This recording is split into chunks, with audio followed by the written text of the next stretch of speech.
I just do that to record it because you can record it on Zoom, but then you have to upload it to YouTube or Facebook or wherever you want it. And I find that that just takes too much time. So, okay, well, it's been a really exciting week for me. Um, it's like uh, I feel like I've been on this like learning curve and curve of discovery. Um, and what happens is when you get into a subject and you start getting things straightened out to where you know some absolute facts and you're really starting to get a foundation of accuracy or truth in that subject, then you'll notice that uh, your your growth and the way you see things kind of starts to accelerate. But one thing I've learned is to always, always, always be aware that no matter you can have great ideas and think they're really correct, only to find out that that wasn't all there was to it, or that you're even wrong. And so you always, always, it's more important to be aware of the fact that you could be wrong in something that you're thinking or saying than that you could be right. Because you can think that you know the truth and that you really know a subject, and you can be completely, totally, and utterly wrong.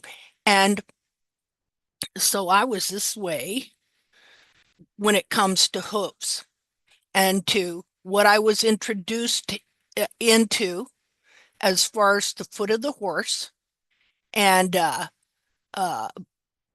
want to call it natural hoof care, barefoot trimming. I did that from 19 or 19, okay, 2006, 5 or 6, until 2000, what was it, 15, 16, 15.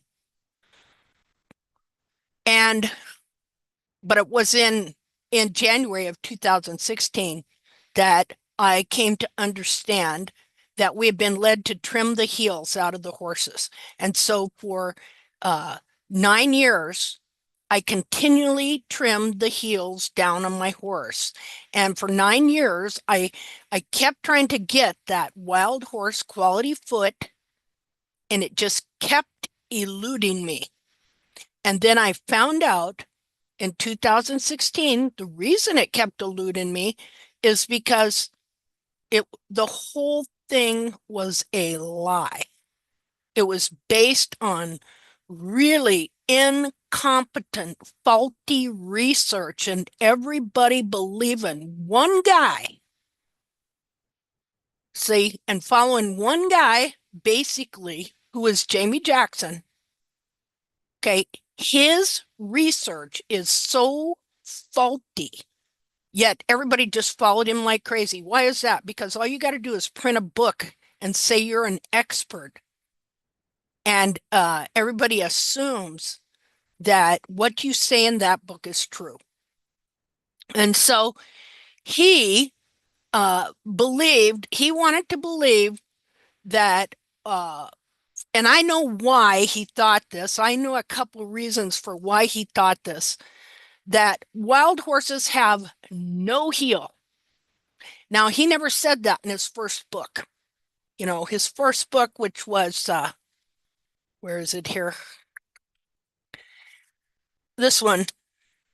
Let me move some of this stuff. I got a mess going here. He never said it in that book there that wild horses have no heel. Wait a minute. What is going on? Oh, there we go. I was watching YouTube and YouTube's like 5 seconds behind. Um, just a second here. Let me move this up.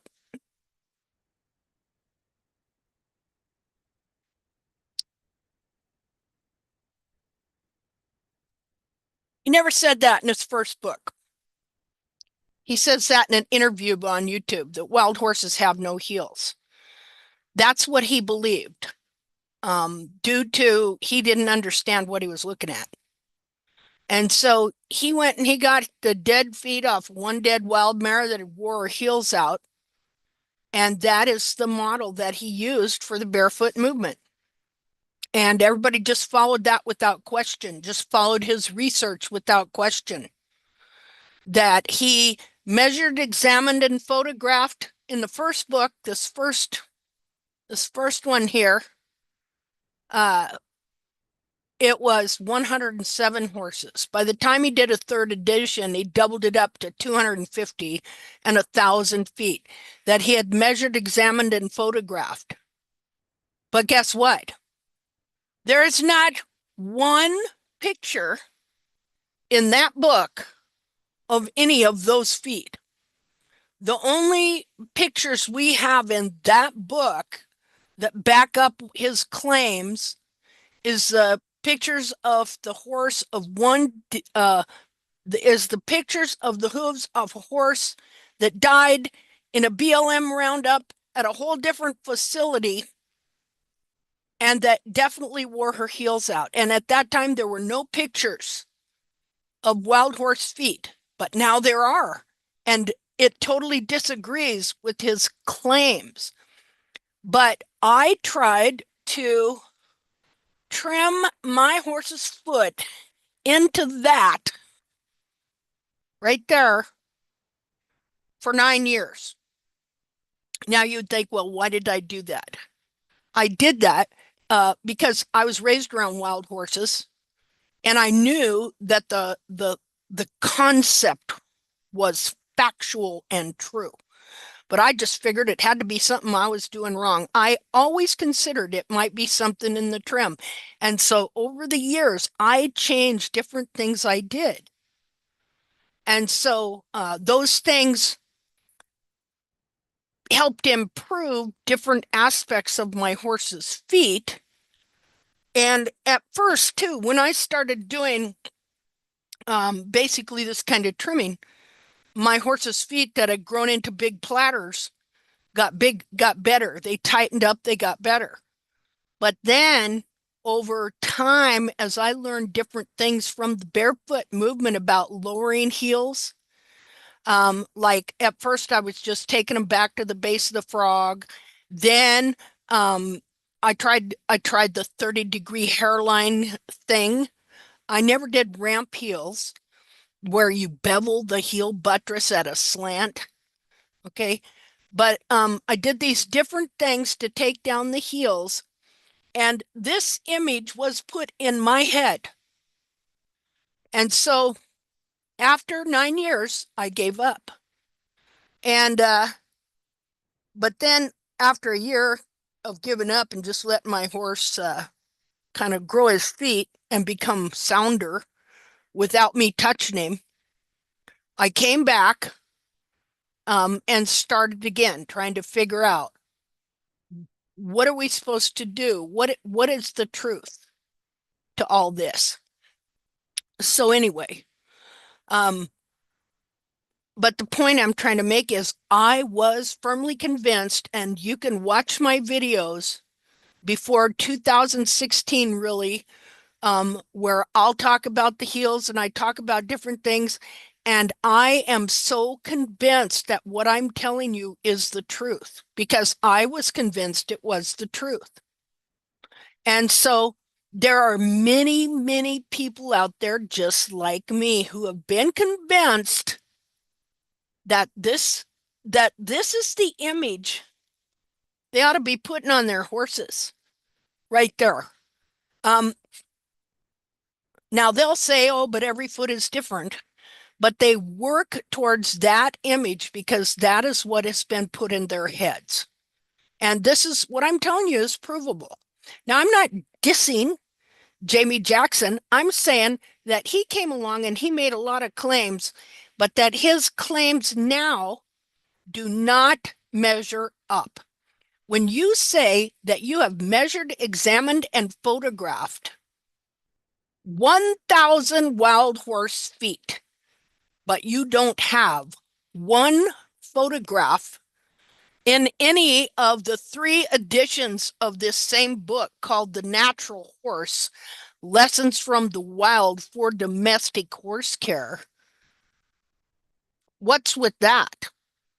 And as I've discussed before, Janet Hare wrote to him and asked him, what's with that?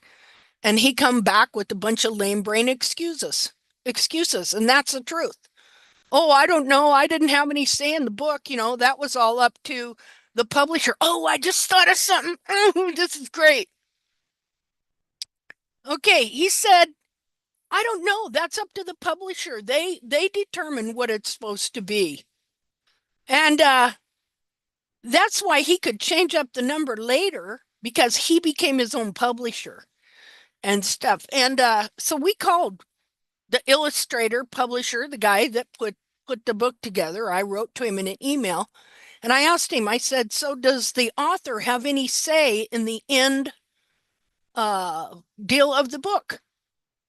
And he said, he treated me like I was a moron and said, of course, they have everything to say. So see, he knew exactly how many horses he was claiming he did.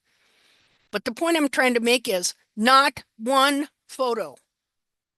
And so every single natural hoof care practitioner, blogger, uh, online course, uh, you name it, they all go back to this guy right here and they base their understanding of anatomy on this one foot right here. And so all their explanations for everything they do is going to be based on on what is truly, even if they do dissections, because once that foot is put in your head, that's what you see, and all the feet you dissect too. I did dissections, but I did not see what was really there because that image was put in my head. And so this is going on pretty much with everybody. But anyway, so what I'm hoping is that sooner or later, since this is the image that has been put in people's head, and this is what they use to uh, read the horse's foot. If they see any heel at all, they'll say the heel is too high and you should take it down because this image has been put in their head. And so what I'm hoping is, and I want to work on that today. I'm hoping that I can find a way to show the true image of the horse's foot, and so that it can counteract this image here. And so this week I think I have at least started to happen upon a way to do that. And so I'm going to show you something I learned this week. Now, I have a real mess going on here, so let me move some of this stuff. And I want to show you something I learned this week about the back of the foot, about the back of the foot here. Let's see if I'm doing this right. Oh, this thing. Hold on. I got to try and prop this up. Maybe that'll prop it up. Yeah, okay. Hold on. I got to go get something. I'll be right back. Bye, everyone. I'll be back in an hour.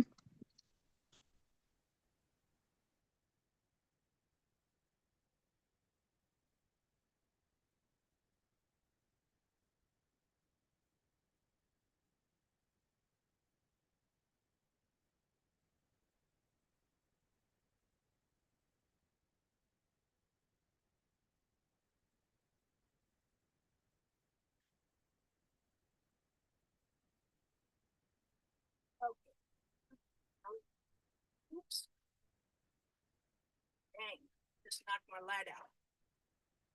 Hold on. Might be. Oh, there we go. Okay, so I'm going to show you something I figured out this week. And it's one of those things that it's right in front of your face, been right in front of your face for a long time, but you just should have gone further in exploring it and examining it. So let me move some of this stuff out of the way. So the first thing I want to talk about is the digital cushion and the back of the foot. What is the back of the foot all composed of, and what happens when you over trim the heels and all the bulbs and the cartilage and everything else is pulled down and under the foot? What is happening to your horse's foot when this is taking place? Now, a horse could wear his heels down and do the same thing. I want you to know that. And so, if the image of that one dead wild horse's foot with the 30-degree hairline and the hairline on the ground, bulbs on the ground, if that is the image put in our head and that horse wore its foot that way, then it's no wonder that we might be able to come up with a method of trimming to make a horse's foot do that and to look just like that. And obviously, that horse got around. And so, although she did die in a roundup, remember that, obviously, that horse got around. And so, it would be no wonder that we could have horses in different stages from what is true and anatomically correct to where a horse has totally worn its heels down, pulled its bulbs under the foot, and that horse is still getting around because the foot of the horse is made to adapt and to pull itself together and into a just a different version of itself for survival. And so what you see in that one dead wild horse's foot that's in this book here, just a minute, let me find it, is like the extreme survival mode foot. Here, let's just put this up here. That is extreme survival mode right here. Now he has sense. Let me get this light. Janet Hare got me this cool light. He has sense cut the leg off of this foot, and you can see why. Because look at that thing. You know, that thing is deformed and distorted. And you can tell just from looking at it that this horse, people say, well, wild horses don't live a long time. Oh, yes, they do. Because we have groups on Facebook that have been following wild horses for 20 years. They know horses that are 30 years old. They have a requiem, how uh like when a wild horse dies, an older horse, they'll show pictures of him clear back to when he was a foal. They've got them all named. Yeah, they have them all named. They know the bands. They name the stallions and the mares and the babies because these people are wild horse lovers and they are wild horse advocates. Okay. They know more about wild horses than this guy will ever know. And first of all, so they have all these pictures, and guess what? The feet do not look like this 99% of the time. And even on old horses, they rarely look like this. But this version fit it fit his theory that wild horses have no heels and yet they have a steep dorsal wall angle. Because see, before this, In order to get a steeper dorsal wall angle, you had to raise the heel, grow the heel. Grow the heel, you get a steeper dorsal wall angle. Lower the heel, the angle of the dorsal wall goes down. And so he had a theory that they had no heels, their feet are flat as a pancake, and yet they have a steep dorsal wall. So he finally found a set of feet at the Palomino Valley facility in California. See, he says he did all his research at the Litchfield Corrals. Like I said, in this book, he says he did over 400 feet measured, examined, and photographed. He specifically says 107. He prints this book again 5 years later, says the same thing, doesn't change it up. Fast forward to 2020, now he claims he did 250 horses and 1,000 feet that he measured, examined, and photographed. But there is not one photo, not one I could find. Now there are some other pictures of other feet in here, but in the long run, they don't matter. And here's the thing. So you got your front feet and your back feet, and it's interesting that the hind foot here, I've taken a lot of pictures. All right. So I know exactly what angle he's taken these pictures of. Okay. So on the hind foot here, he's got almost a perfect side profile. But on the front foot, okay, and so you would see, look, the hairline's right at the ground. Look at my shaky hands. That's why I better hurry up and get this research out there. So, yeah, because you don't know how much longer I got left. All right. So, you see the hairline at the ground there. I should find something to point with instead of my shaky hand. Hairline at the ground, 30-degree hairline. This one, okay, so he was straight on from the side here. On this one, he came forward and he's taking a picture of it like this. You want to know why? Because it makes it look more like the horse had no heel. All right. See, see, in all this, one thing I have learned, well, I've learned a lot of things, but one thing I have learned is this: if you wanted to, you could manipulate the photos to come out the way you wanted them to. Okay. So when you take this straight on, because this horse had no heel and this was a hind foot, that's what you see. Hairline at the ground. That's what he wants you to see. But on the front foot, she actually did have heels, but they were way collapsed and run forward.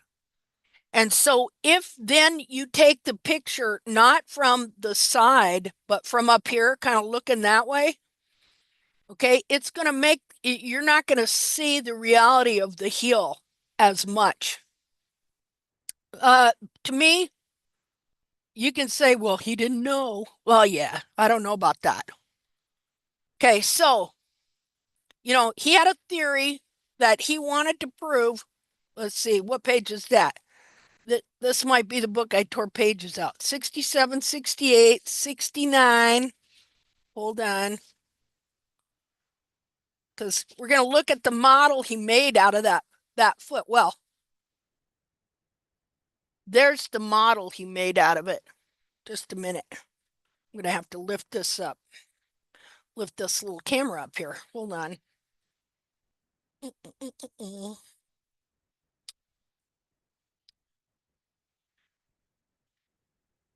Now, why is this important? Because this is what all these trims are based on, founded on, is this guy's book right here. And if it's not his, then it's traditional farriery, which wound up doing the same thing and trimming the heels out of all the horses because of the doctrine that arose in the 1700s which was you lower the heels till you have ground contact with the frog. You make the horse walk on his frog. That was the doctrine that arose. Before that, they knew horses had to have heels.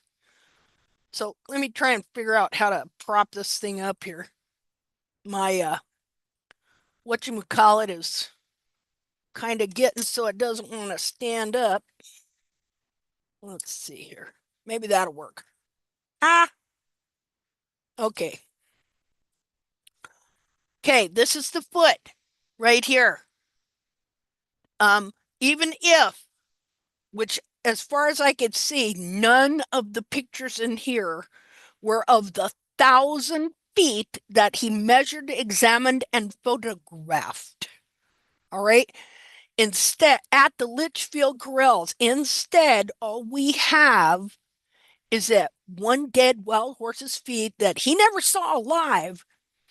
In fact, I talked to the veterinarian that gave him the feet back in 1985 or 6, whenever it was. You know, he was instructed, he was a young vet, and he was instructed. See, don't think I haven't done my research on Mr. Jackson here. Okay, I talked to a young vet who was a young vet at the time, so now the other vet there was dead, and that was instructed by BLM to give people feet at the Palomino Valley facility. And so Jamie Jackson, never saw this horse alive. So how does he know that this is a sound wild horse foot, of a mare that died in a roundup that he never saw? And why are there no photographs of any of the, as I said, in this book, the first edition, 92, he said he did 107 horses. And then he says over 400 feet that he measured, examined, and photographed. In the second edition, 97, where he then hooked up with Hildred Strasser and started advertising all his tools and promoting trimming for horse owners. This book here does not promote trimming for horse owners. This book here promotes this kind of hoof model for farriers. Because when he first started, he had no intention of teaching owners to trim their own horses. Instead, he thought he was going to be a big shot with the farriers, and he wasn't. Okay, he wasn't a big shot with them at all. So instead, he started reaching out. Well, I'll just teach women how to trim their own horses. See? And that's how all this got started, people. And so this was his model, one dead wild horse foot that wore its heels out. Now, let me see if I can find this other picture here. And so all the anatomy is based on this one foot here. Let's see. Now, you see these? Now, what's funny is he actually does have a foot in here with some heel, but uh he doesn't even know it, or he doesn't see it. In fact, but these feet are not the feet that come from Litchfield. Um, See, and here too, he says all horses had the same heel height that looked exactly like this. Let me find it here. Okay, if you look at this picture, you can see how low he wants the back of the foot. Just a second here. Let me find this other picture. Okay, this is the foot you're supposed to have on your horse, right here. That's according to the one dead. See, there's contradictions within the book itself. Um, he says all horses, wild horses, have feet like this. And he talks about how there's heel, but in reality, he did not believe horses had heel. And so you're supposed to make your domestic horse like that. So hold on a second, because I wanted to find. Okay, here's another picture of the foot. you're supposed to put on your horse. See how there's really no heel? You know what that is? That's bulb. That's not heel at all. So he believed that they had a steep dorsal wall and low to which was really no heel. Just a minute here.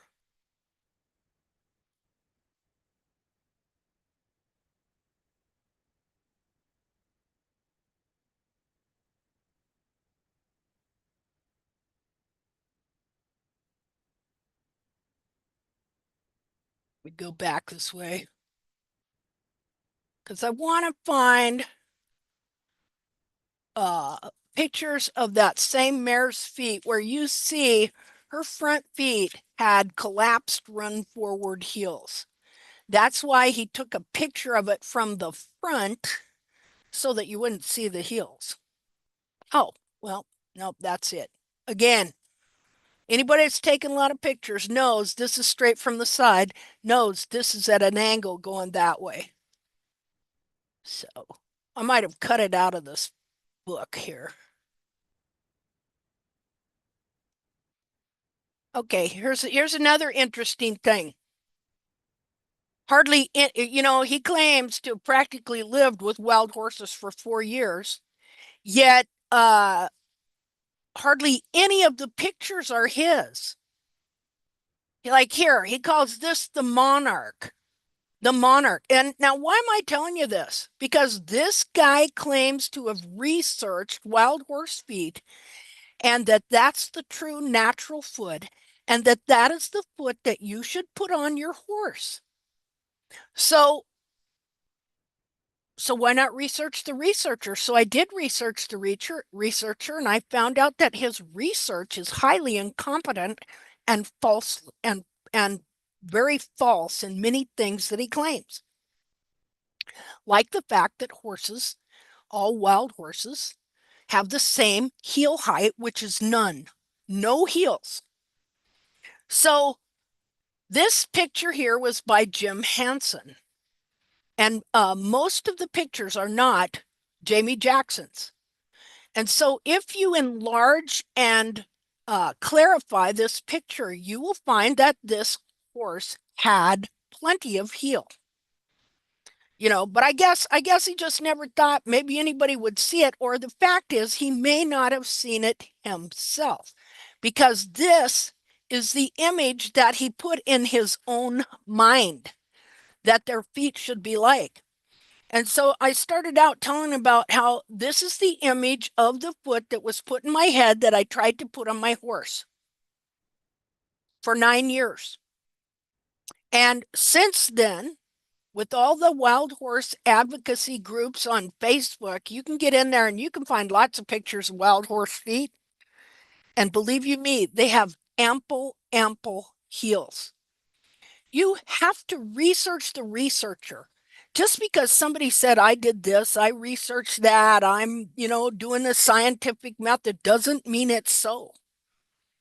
See, let me shut that for a minute. So in 2016, while doing uh, uh, illustration on all the parts of the hoof capsule, I found out that we had been led to trim this thing here out, this heel buttress right here. And then I started looking around and come to find out wild horses do have heels. So let's take a look at some of those. Let's see. So I'm going to screen share here. Just a minute here.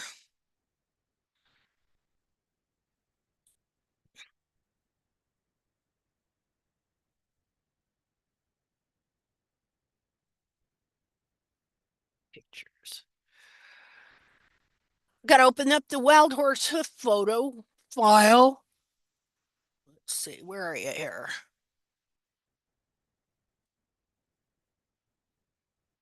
Wild horse feet.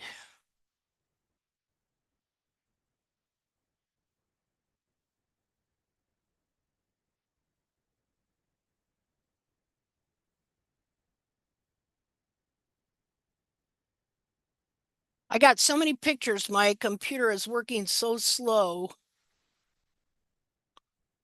Just a second here. Well, here, I'm just a second. Let's see.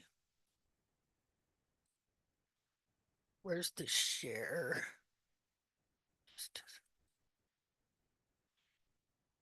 Here, I'm going to let you look at this while I'm looking the pictures up. Okay, because what I'm showing here is how when you trim the heels out and it pulls the back of the foot down, how it bends the bar. Now it can bend the bar right up into the foot, just like this. While pinching and holding the back of the heel down, it is forcing the bar up into the foot like that. So let me go find my files here on wild pony feet. Are not wanting to load.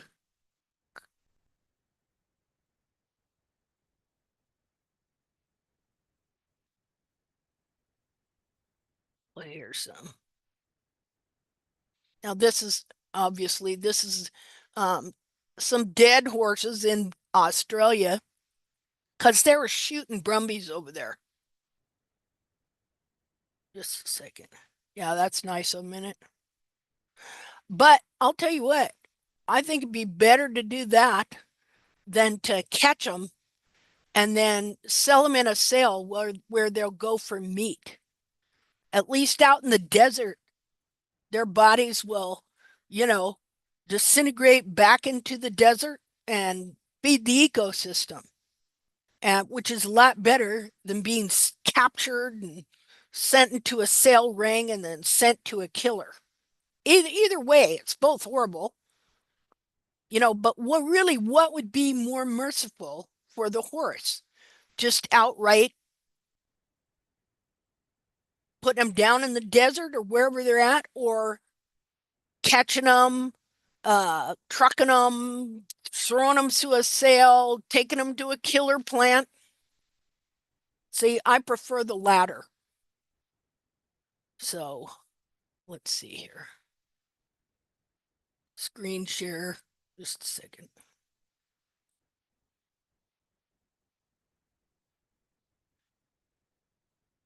Okay. So this is kind of blurry because when you take these photos and you enlarge them, see, they're kind of hard to see, but here I'm going to draw on that just so you can see the heels. Just a minute here. Okay, so the foot goes around like this. Here are the heels.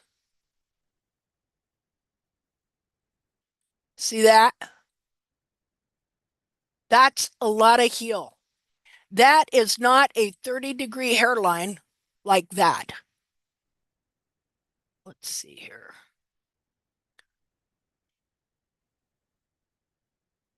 Well, oh, well, that's this horse. See? Now, yeah, so they were shooting these horses in Australia. These are Brumbies. I mean, look at the back. That's the back foot, too, that has all that heel on it. Poor things. Oh, well, still better than going to a sale. Okay, these are now again, when you enlarge them like that, hard to see. But this foot here, okay, here's the hairline, about like so. Now I have probably 700 pictures that show feet with a lot of heel of wild horses all over the western United States, including the area that Jackson did his research in, the Great Basin. Let's see here. Okay, this horse has heel. Can you see it? Has heel. Look at here. It wouldn't even help you to cheat and take the picture from the front because this horse is going to show his heels no matter what you do. So we want to avoid this horse at all costs and not show his feet, or we'll claim, oh, well, he must be club-footed. See, I've seen people do that too. Yeah, that horse is not club-footed. He's also got heels in the back. I guess I did enlarge the picture. Oh my gosh, they're just, they're so fabulous. They just are so fabulous. Hey, even Frederick Remington's horses have heels.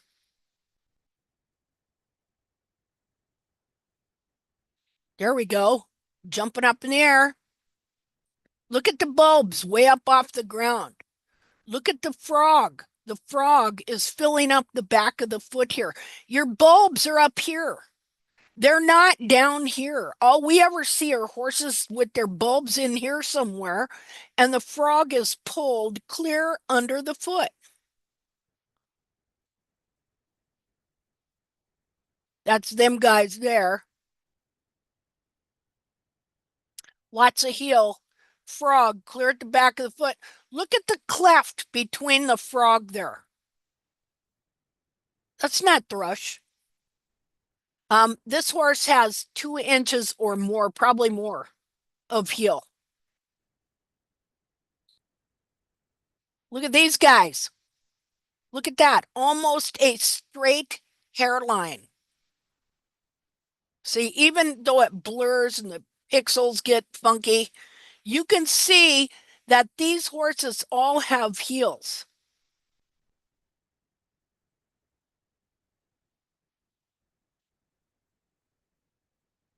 That's just a bigger picture of them. Look at this horse here, almost a straight hairline. This one here, almost a straight hairline. So you figure if the dorsal wall is 3.5 inches, the heels are probably at least 2.5.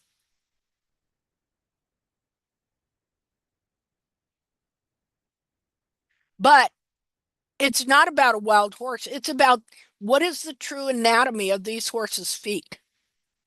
Let's look at this foot. It's got heel, and I guarantee you all these horses in here do.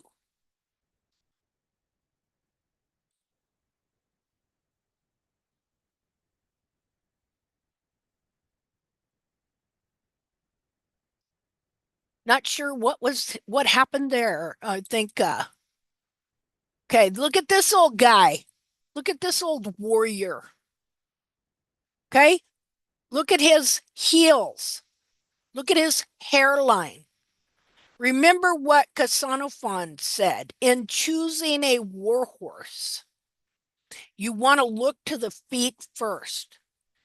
You want them to be high in front and high behind, meaning heels. Because high ones with high heels, keep the frog well up off the ground.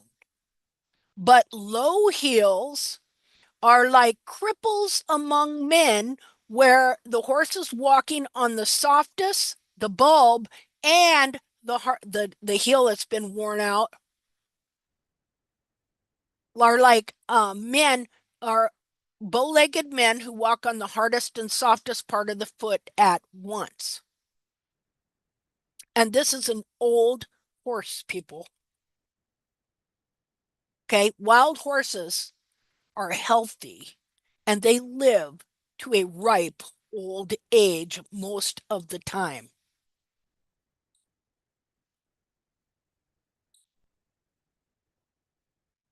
Even his back feet. See, his hairline's right here. He's got at least 2 inches of heel there. Look at these fellers. Both of them have heels. Look at that. High hairline, almost straight, almost a straight hairline.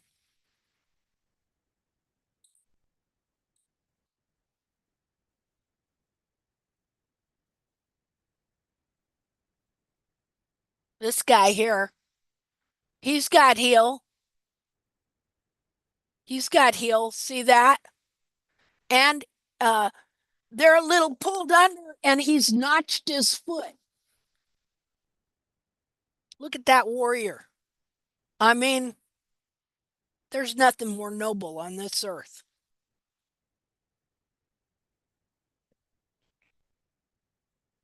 You know, I can look at like from here and even a smaller picture and look down and tell these horses got 2 inches or more of heel.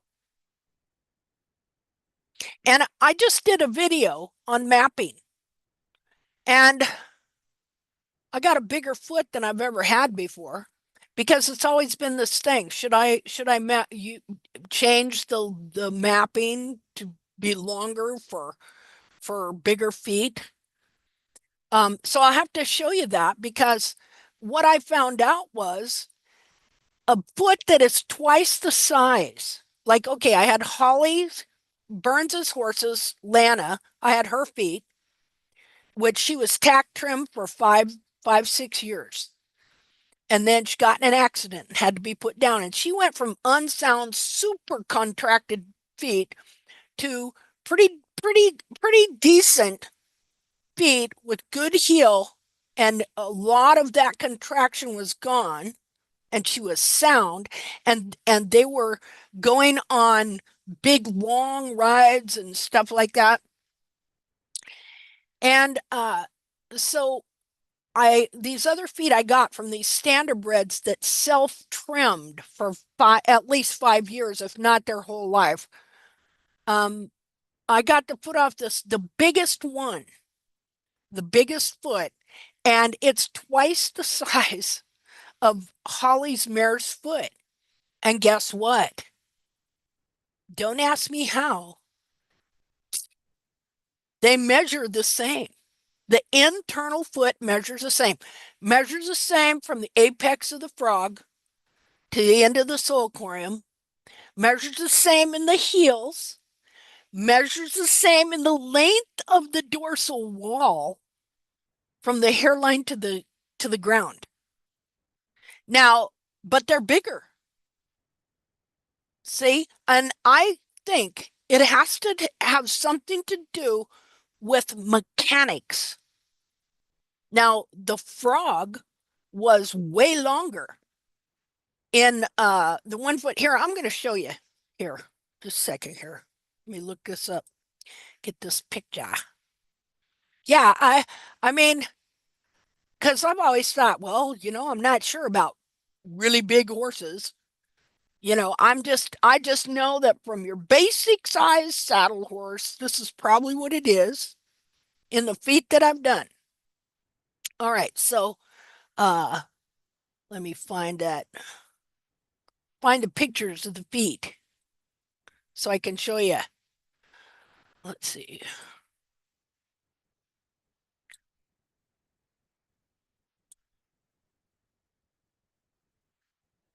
Okay, okay, where you at? Where you at? Where you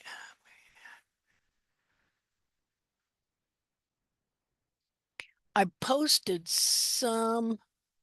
Huh. Okay, come on. I know there's a picture of you here somewhere because I posted them on the group. Oh, here we go. Okay, share. Mm-mm-mm. Let's see. Make sure that's what I'm sharing on there.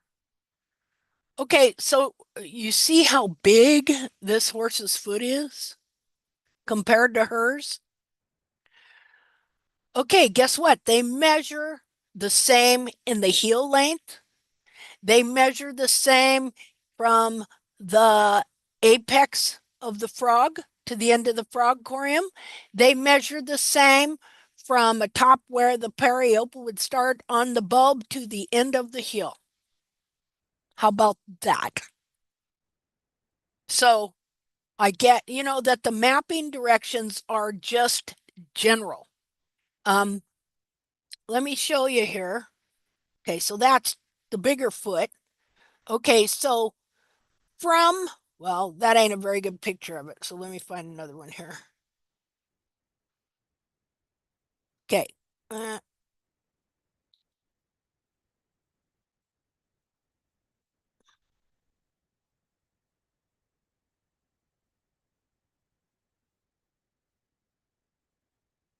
I was measuring the depth of the collateral grooves too.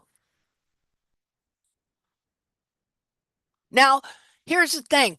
I'm going to have to go back and re-measure everything to be sure. And then I got 18 other feet I got to pull the capsules off of. We're going to measure all them too. Okay, to make sure that what we're seeing is real. So don't just take this one epiphany thing as the God's absolute written in stone deal. It's not. In fact, the mapping is not written in stone. It's only a general guideline for shape and form and somewhat for size. You know, as far as the heels and the toe, it's just a general length to get you within. And the toe, you know, when we trim back to the true apex of the frog and then measure forward an inch and a half, that is supposed to be to where the white line is, not to where or about should be. It's not written in stone. It doesn't mean every single time you got to take your toe right there. It's general information to give you an idea where your foot is, where your toe, maybe a route should be at the area of the white line. So it's has to be combined with understanding what these feet are really like, and we're growing in that on a continual basis. And as we grow in that, we will find things that we're incorrect on, and we will have to change that. Um, that's what I've been doing now for 18 years, because even the whole time I was barefoot trimming, I kept looking at the trim and wondering, what am I doing wrong? What's wrong? What's wrong? I thought everybody was kind of headed in the same direction. Okay, so let's see here. Now, this is Holly's horse's foot. And the thing I want you to know is that for years, the heels on this horse were trimmed out. And so when you trim the heels out, it crushes the heel forward. So ideally, and the back of the foot falls down. See how it's fallen down like that? Okay, so ideally, this foot, if it was correct, this heel would be standing up like this. Look at the length of it here. That's how long the heel is. So let's make it that long here. About like so, see? It would be standing up, and this hairline would be up here, like so. Well, I might have it a little bit wrong there. And then the heel would be about like so. Anyway, that's not quite right. I'm not that great a drawer. Hold on. Let me see if I can do that. Okay, so the hairline would be at least up here. At least up here. Okay. And the heel would be here abouts. Maybe stand up a little straighter, about like so. That's what, and then this cartilage here would be like that. That's the true foot. That's why the capsule configuration of the heels on the capsule is so vital to understand and know, because the back 2/3 of this foot is soft cartilage and fat. Your coffin bone ends right here.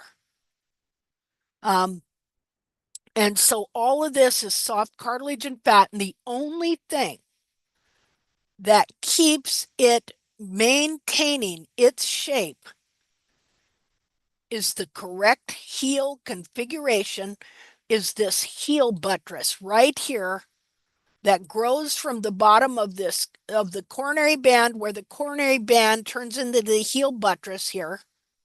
See? So this would be like so. This is where the coronary band really should be. Okay, now you're remember you got a foot. This is all part of your foot too. All this up here. And so only thing that maintains the back of the shape of this foot so that it functions correctly like it's supposed to is the heel configuration in the back of the foot, the heel buttresses being high enough to support the back of this foot up where it's supposed to be. And then way up in here between the bulbs, inside there, you know, is the frog. Like if this was between the bulbs, the frog is way up here, like so. This would be the frog stay up inside in the center of the foot. And so this frog, well, be something. Now I'm drawing it wrong because I'm drawing it on the foot instead on the capsule. So it would be, let me see, I got to think about it. Okay, so if this was the capsule,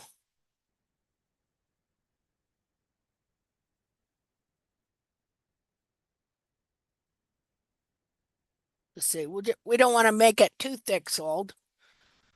Okay. And then the frog stay growing up, supporting the bulbs, clear up in between here would be ah, would be about like so.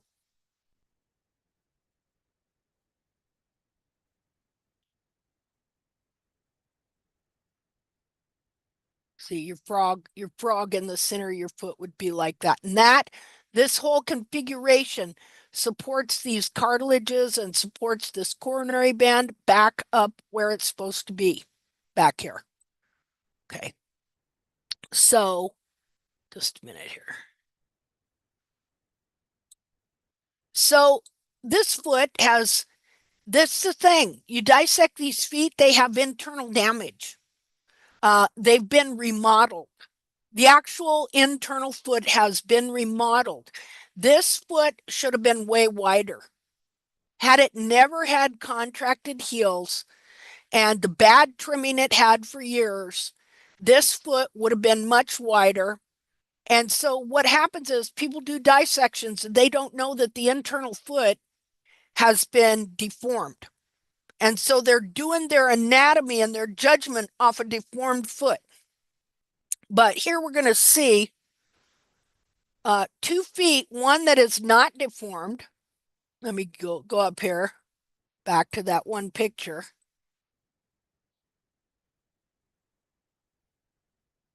Right here. This foot has never been deformed. I want you to look at the difference in the frog. I want you to look and see, I was thinking of this here last month about because of what I've seen my own horse's frog do, how it started to plump out. Okay. And I figured, all right, for years it's been smashed up into the foot. It was a periopal frog for a long time. And so this frog here was smashed up and pressed up into the foot. And then I noticed as I was doing this corrective trimming and growing heels in and understanding a lot of things and releasing the back of the foot, how the frog corium started to plump out. And so I had this idea that that was what was happening. That because I've seen a couple of good frog never one this good, or at least this is the one that made me see, yeah, probably what I'm seeing is right. look at how much it stands out in the foot. Now look at this one. This frog should have been looking like this frog. And I want to show you how the heel buttresses are pointed. Just a second here. I'm going to draw. So when the heels are trimmed out, the foot does two things. One, it pulls the hairline down. Two, it curls the heel buttress corium in like that. And so, let me find where to annotate here. What color should we use? Well, we'll just use red. Okay, so I want to show you the heel buttress corium, where the heel buttress grows from on this foot, which is right here.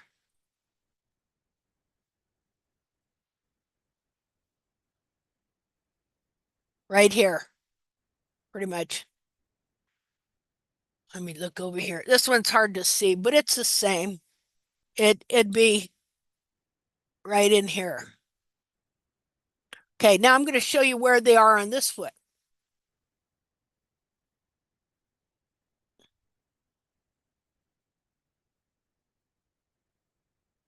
See the difference? Now imagine and look at how wide it is where the frog stay grows. That ought to be a book, Where the Frog Stay Grows. The story of the horse and his foot, or something like that. So these heels ultimately should have been much wider. Well, and when you start comparing and looking, you start seeing it too.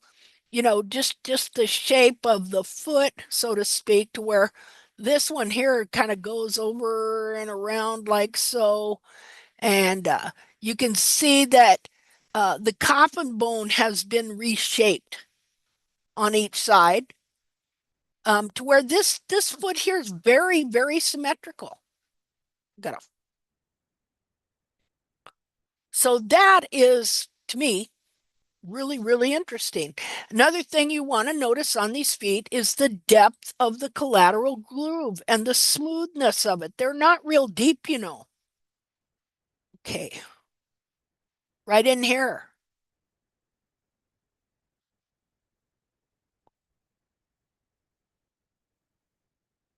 Okay.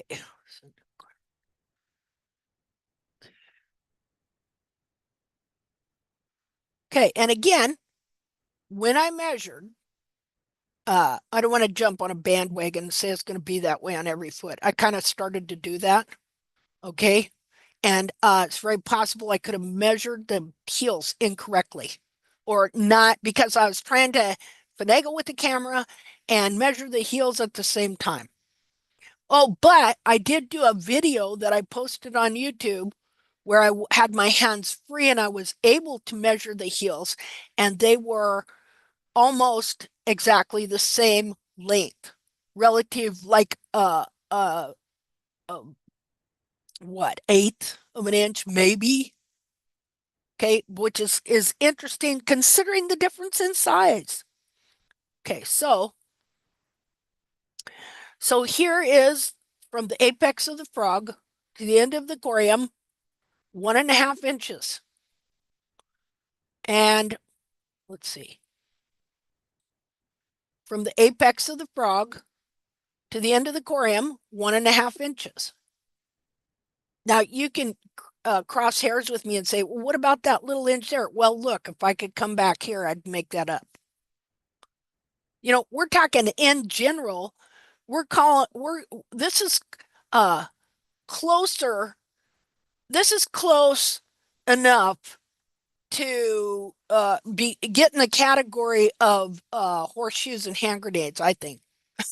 Okay. Where it only counts. Close only counts in horseshoes and hand grenades. Um,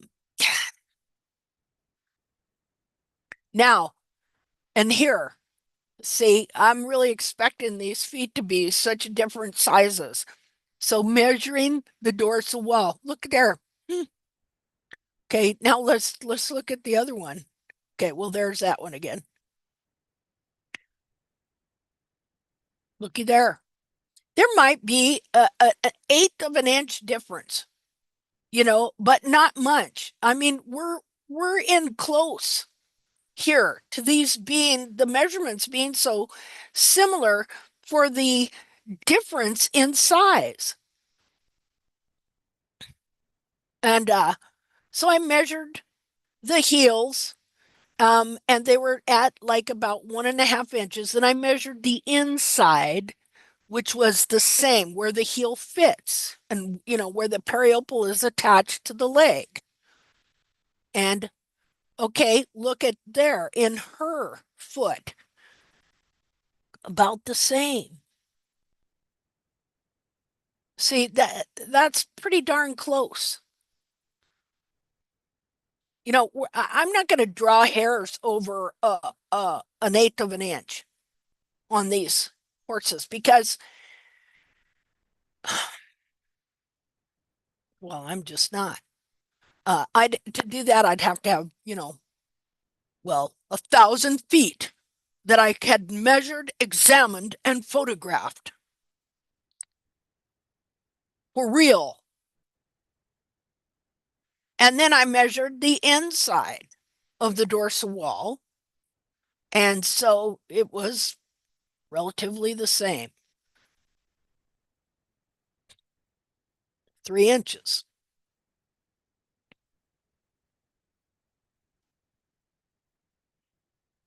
That's uh the mare, that's Lana, the quarter horse.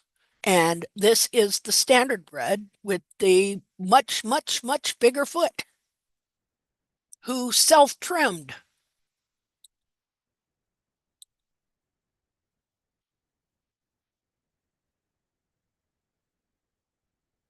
Anyway, okay, so this week I got to thinking about something because of some pictures I saw that someone sent me. But I don't know if I want to show those pictures yet. Uh, they're of a dissection. I don't want to have, I don't want the lady to have a little hissy fit over her photos. Um, that, you know, I'm going to tell you right now, my photos are not copyrighted. They are in the public domain and in Creative Commons, which means they're donated for people to use. And if you want to misuse them, that's your problem. Let's see here. Let me decide how to do this. Okay, let's do it this way.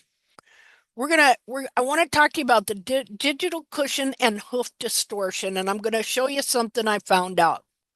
Okay, that I'm hoping will become a game changer for being able to demonstrate to people how these feet are being deformed when you trim their heels out and how you are really torturing these horses by deforming their foot, deforming uh, uh, the whole back of their foot, not just deforming. Well, look at this here. Just a second here. I had a picture of it. I'll show you this picture. Share. Because this is a hoof capsule I had, and I just finally sawed it in half. And I've shown people this hoof capsule before. Let's see. Where are we going to go here? Hold on.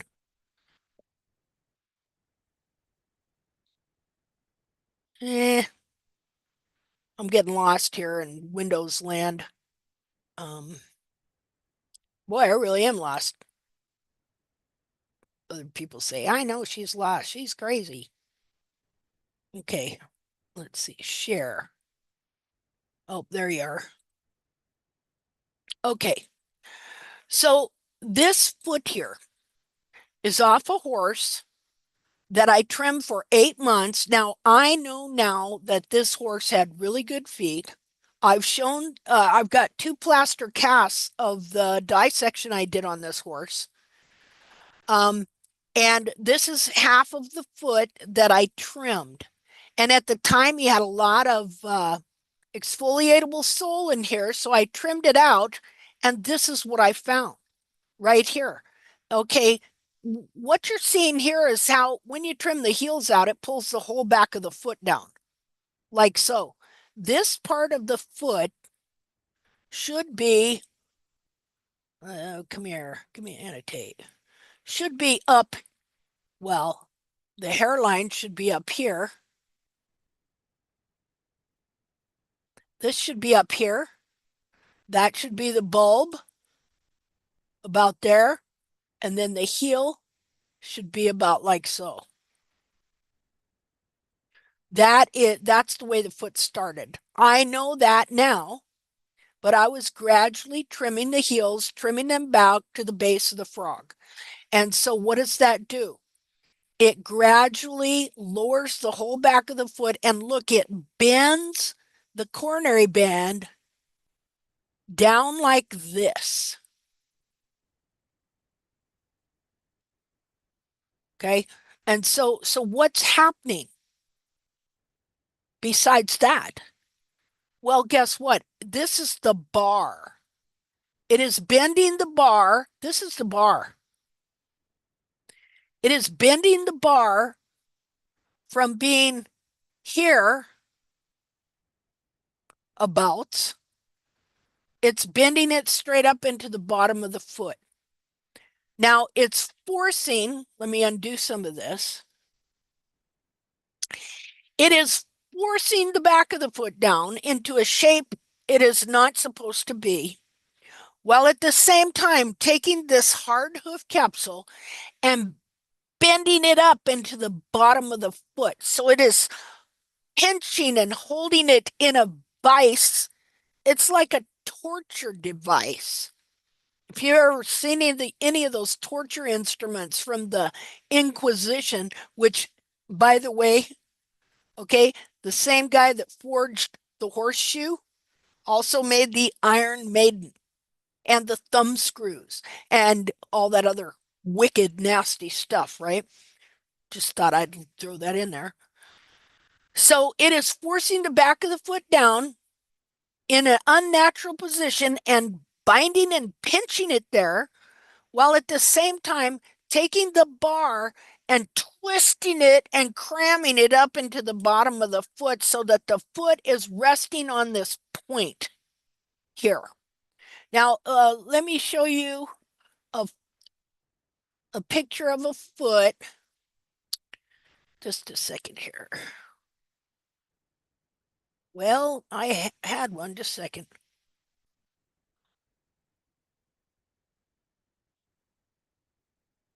Let's see.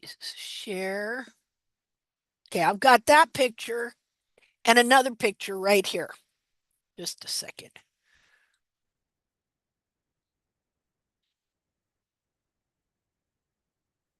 Okay, so this is off of Holly's mare, the horse we were just looking at, the dissected internal foot we were just looking at, and this is what was molded to the bottom of her foot.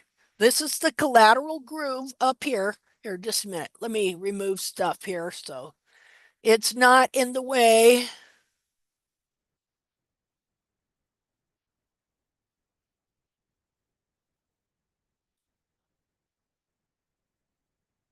Okay, so the heels were still, in the process of moving back. Eventually, they wanted to come back here, like so. Okay, but look here. Just a minute here. Okay, so this is what form fitted to the bottom of the collateral groove of the foot. Look at how nice and rounded that is. The bar ends about here. Okay? And down here in this other foot, just a minute here. Clear. Let me move this here just a bit. Done. Okay, I want you to see the difference, see the smoothness of this. And of course, it's covered with the kind of rubbery material similar to the frog that lays up in those two grooves on their foot. And this is on the horse where the heels were being trimmed out and the back of the foot is bending down, and it is bending the collateral groove and the bar, because you know the bar is right next to the collateral groove, right? So here is the bar that is going straight up into the foot like this, and then there's a point and there's the collateral groove going down. I guess it ends right here. I think that's frog. I can't remember. So this is, again, this is bar. That is the bar right there. So do you see the difference between this foot here and what's going on internally and how this has been bent up into the foot? Now, think about the difference in the depth. Like if we were to measure, turn the foot over and find the bottom of the collateral groove right in here, it'd probably be about so deep up to, the wall. But what about this one? Okay. This one's going to be deeper. And here's the thing, it is this bending of the foot that also creates a false concavity. So, this is what we're doing to all these horses when we're bending the back of that foot down by trimming out the heels, trying to obtain that one dead wild horse quality foot that wore its heels out. We are deforming the back of the foot. We're putting it in a vise and forcing it into a capsule that is distorting and creating pressure points. We're taking that foot, we're compressing it into not just a smaller container, but a container that itself has been deformed to grow in such a way as to torture the horse. See, and you wonder why they have inflammation, uh, things like that, why they get different problems, don't seem good on gravel, maybe. I don't know, all the different things. Okay, so let's see, clear all the drawing. Okay, so let me think how I want to share this with you. So I'm thinking about that. Um, I'm thinking about that this week. And I'm thinking about how can I uh explain what is going on? Like right here, what is going on with the digital cushion and the side of the foot? And even in the center of the foot where the frog stay is, if you did a perfect center cut, sagittal section, they call it, what are you going to see? You're going to see distortion of the digital cushion. And I thought, well, that might be a way by collecting photos of just, first of all, having some photos of what this foot looks like when it's not pulled into a distorted, deformed shape. So I was going to show you kind of what something I was thinking about. Um, let's see here. Okay, so I got to get this foot out. Hold on. I should put some gloves on because, well, I don't really care that much. These feet have soaked in alcohol for so long that I seriously doubt any living organism has survived, even though they're dead. All right. So let's get this foot that I use, that thing right there. Let's dry it off. Just a second. Okay. Gonna stop. Let's see. Stop share. And we're gonna go to just a second here. Hmm. Where am I? Well, I know I'm right here in the big screen. Okay. Okay. Not the best picture. Okay. So we're going to look at this foot. Now, okay. So this foot is no different than these feet that have been dried out. Okay. I'm So back. who is it? Oh, it's anonymous. Yep, no, Okay. Well, we're glad to have you back. Okay. So let's see here. I've dried that out. It's good enough. Let's move this. Let's see. Okay, what did I just do with that box? Here we go. By the way, keep that in front of my face every day. Just think I'll be happy today, okay? All right, so here's these 2 feet. Now, this one's dried out. And the thing I always want to remind people about is that what you see on the foot, the first organ that you see on the foot when you remove the hoof capsule, is the largest organ on the horse. And what is that? It's the skin. The skin.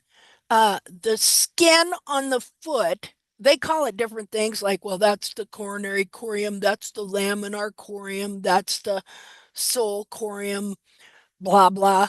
Okay, well, guess what? Corium means skin, or corium means dermis means skin. This is a skin covering and it is directly connected to the skin on the leg. And it is part of the biggest organ of the horse. And so, if you're going to correctly understand anything about these feet, you have to take into consideration that this skin is the first container of all the internal parts. And so, uh, anything that moves, which is contained by this skin, is going to affect everything else. Like they talk about coffin bone rotation. Well, you don't just have coffin bone rotation, okay? Because the coffin bone is connected to everything in the foot here, all the digital cushion and everything else. And the foot can also bend, by the way, but it's covered with skin. See, a lot of times people think this is the foot, that it's these parts here. But here's the thing. Yeah, those parts are in there, but they're covered with skin that contain them. And so when you have most of the time, when you have what they call coffin bone rotation, is the foot doing this. It's going to affect the whole foot one way or another. So, and the reason I know this is skin is because I have skinned it and I have all these different feet and they turn into leather or rawhide. And that's how we know it's skin. And so it's not just bloody tissue or something like that or some other type of organ. It's part of the biggest organ on the foot on the horse. What about the skin on your foot? See, um, your the skin on your foot. You got to take that into consideration when you're studying the anatomy of your foot and how your foot works and how everything holds together. Okay, so the only difference is this grows the hair, this grows the capsule, okay? And the frog and the sole, but it all comes off, as we know, in one piece, like that, just like a shoe. All right, so, and this here, if this horse would have lived another year, all this would be gone. And there'd be a whole new capsule there because all this is a self-grown shoe. But the back the back third of the foot, let's get closer here. The back third of the foot is cartilage and fat And of course, there's a tendon that runs up under here and up the leg too. Cartilage and fat. Now you're going to have another bone here, which I had one somewhere, but I don't know where it's at. Um, so you're going to have your short pastern bone that sits on there. There's your navicular bone. There's your coffin bone. But I want to focus on this part of the foot from here back. Now, inside here is what you call the digital cushion. And if you look, it's fat. It reminds me of that fat, like when you get a roast and they sometimes there'll be a piece of fat, fatty cartilage stuff. And no matter how much you chew it up, it will not chew up. That's what this reminds me of. Um, but it is mostly fat. And the reason I know that is because I well, several reasons. One, when you put these feet in water, the fat starts to uh not dissolve. Well, the foot is, decomposing slowly, and the fat starts to decompose and it turns into golden oil. And then one time I wanted to dry out one of these feet, and I thought, well, I could put it in the oven on slow low bake. And so I put it in the oven on a cookie sheet, and after about 3 or 4 hours, I come in the house, and the house had a very strange smell. But I took that cookie sheet out of the oil out of the oven, and there was like uh there had to have been a fourth of a cup of golden oil in the bottom of that cookie sheet. I could not figure that out for the life of me at first because I didn't realize that I didn't had not cut the foot open. I hadn't cut one open yet, I don't think. And I didn't realize that this was mostly fat. And so it dissolves and it dissolves into oil. And the kind of fat it is called adipose tissue. And anyway, okay, so there's a lot of things you can learn about adipose tissue, let me tell you. Um, so the back of this foot is full of this fat. Now they say it's got cartilage fibers and stuff in it. It's fibrocartilage, whatever. Um, but it's mostly fat, that digital cushion, and it fills up the back of this foot. And so on this foot, as you will see, I have taken out half of it over here. And I want you to see something because this is your cartilage here, your lateral cartilage that you would let's see if I have an example. Well, here, we can try it on this foot. That's this up here, right up here, that you see above the hairline. But as you see, okay, so let me see, let me find a something to draw with or mark with or point with or something. Okay, so about this much of it right here is above the hairline.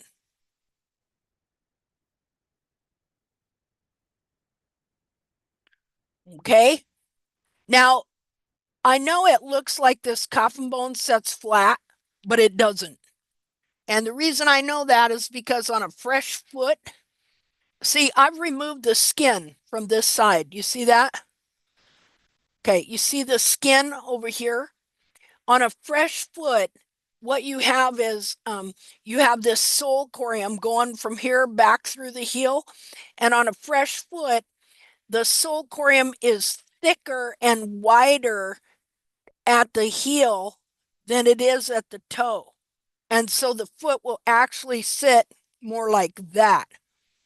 When the heels are standing up, again, the heels on this horse were kind of trimmed out somewhat. And so you see how his heel is collapsed forward? It's supposed to be standing up like that. And so if everything was right in this foot, this would all be standing up and forward, and the sole corium would be like at least that thick, and it would be holding the coffin bone at a positive palmar angle. But when the foot dries out, everything, and it would look flat as well. I've got some pictures that show this, and I've got some pictures that show how the sole corium gets thicker as it moves towards the back so that it elevates the foot like so. So so this is all above the hairline, right? Okay, so this the skin is still on the foot here. But I removed the skin over here so that we could see the internal part. Now, what did I do with my marker? Can't keep track of nothing. Okay, so here's where the coffin bone ends, right here. And this right here, this is your heel. This is what your heel buttress grows from. This is where your heel buttress corium is on the very end of here. And so it grows from, see how I shake? I hate that. It grows from the bottom of this to support and hold this up in the air like so. Like so. It grows from the bottom down here, and then it supports the foot and it keeps it stabilized back there. Here. Here, I'll make a heel buttress. There you go. There's a nice heel buttress supporting the back of the foot. Okay, so this is your heel. Now I want you to notice something about it. The back of the foot being soft cartilage and fat, guess what? It moves. It moves down, down, and under. Look, it could be, look at that. That heel there, it can be pulled down, and then it will cross over like this, and it can be pulled right under the foot like that. So they're not supposed to be walking on that part of their foot, people. Okay, look at how the cartilage is curved. Now watch when I straighten it out and lift it up. Okay, this is what your cartilages are supposed to look like. They're supposed to be extended. They're not supposed to be like that behind the foot. But guess what? They can be, uh, as you trim the heels out and the capsule gets smaller, just a little bit at a time, just a little bit like that, a little bit like that. And see the way that this cartilage is made, look how it's curved. So it naturally wants to curl in like this. Okay. Most horses, you don't see their real cartilage because it's been curved in or pulled down. Mostly they curve in like so. And then they sometimes what you'll see is it'll look like they have a 30-degree hairline going down like this, but the bulb is curled under the foot. Okay, this would be the true length of the foot right here. How much does that add to the overall length of the foot? Now, if this is your heel, but your heel has slowly been trimmed out and pulled in and under the foot like this, how is the foot going to function? It's not going to function the way it's supposed to. Now, let's look at the inside of this foot again, because again, here's your digital cushion right here. And so let me see if I can find a bone here, short pastern bone. Okay, so this is a short pastern bone that would go in there like so. And then now this is all full of this fat here. And so what I got here. Okay, I think these are from different horses. So this is your horse's foot. right here. And again, remember, it's kind of elevated a little bit like so. Okay, so when a horse walks, his pastern descends. Do you see this move here? His pastern descends down through, wait a minute. Okay, here's the pastern. Let me put this up here. I think it's like that. Okay, just a second here. Get some more light on the subject. Okay, so and this foot's a little lopsided. Just a second. Let me put something under this other side if I got something. Probably don't got nothing. Nothing handy. Yeah, what's this? Okay. I'm just going to put that under there to level that foot out a little more. Okay, so when the pastern, when the horse steps, the short pastern bone descends between the lateral cartilages here. See it there? It descends between them onto the digital cushion. This would be all filled up with fat. And then that compresses that digital cushion and kind of pushes the cartilages out a bit. Well, it is because they're going to have there's hide on here and everything else. And so when this descends down between here, these cartilages open up like so. Look at that. I hate that. I shake like so. And this descends onto the digital cushion. Now there's only half a digital cushion here, but I'm pressing down, and yeah, it gives, but there's a lot of force there too, like so. And now imagine if half of this is gone and like that, what's going on there? And you're this is curled around under like this. What's going on there? See? It's just not going to function the same way if it's like this than if it's like this. But what happens to your digital cushion in all this? As the heel, like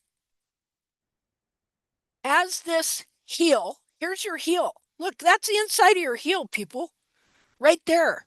That's the outside of your heel right here.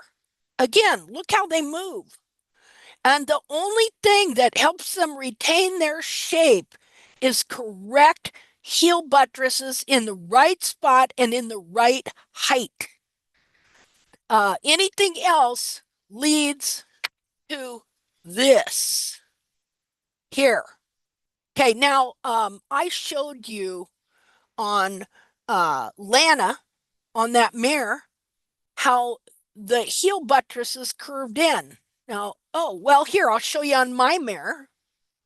This is my mare Molly, and I trimmed her heels out for a long time, about 10 years, 9 years.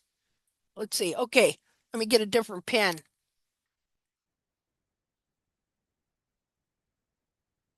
Her heels are completely crushed. This is her heel right here, and they're completely crushed forward. See that? They're completely crushed forward that way. Now let's find out where her heel buttress is.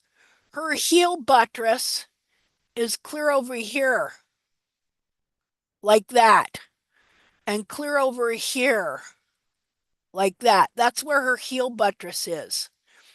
Now look at her cartilage here.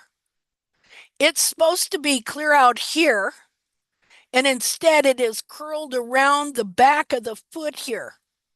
Um, See, and when she died, and when I got these dissections and internal feet, I had no idea that her heel buttresses were curled in clear to there when they're supposed to be, well, like this horse, more like this horse, which this would be, let's see, where's his? Not as bad. Not as bad. His is more like that. Hers are pointed directly this way. Okay. But ideally, they should be pointed almost, well, like that. That's how they should be pointed. Not like this. So, but that's what they can do because look, see how that control. This is what happens gradually and slowly as you trim the heels out and the container is made smaller. That's what happens to your heels. And then the horse develops what we call false heels. So I was thinking about all this. I was looking at pictures of deformed digital cushions. And what I did was I took some clay because I wanted to think about this. I took some clay. Now the digital cushion. There's the digital cushion that the shape of the digital cushion that would fit up inside this cartilage here. Um, let's see. See, I got it where it hooks around the navicular bone here. And see how that fits in there? Just a minute. There we go. So I decided to make, well, to make a digital cushion kind of. Now this is hard, it's not soft, but I wanted what the true shape of that thing would be. So that if I sliced a foot with a capsule and I sliced, you can do a sagittal, I guess that's how they pronounce it. You can do a sagittal. Oh God, I found this. I've been looking for this foot.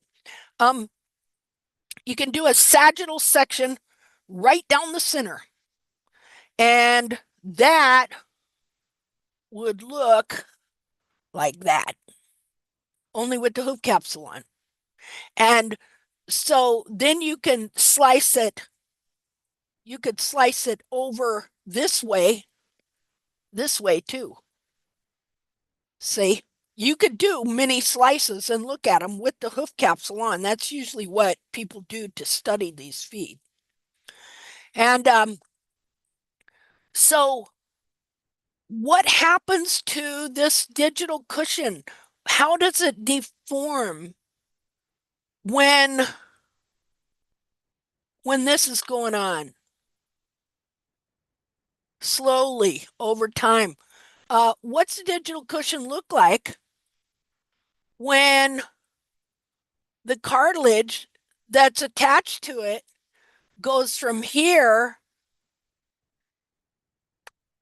into here? What happens to digital cushion light? What will it look like on an X-ray? That's what I want to know because I was looking at a couple pictures where this lady sliced these feet in what she called uh, parasagittal sections.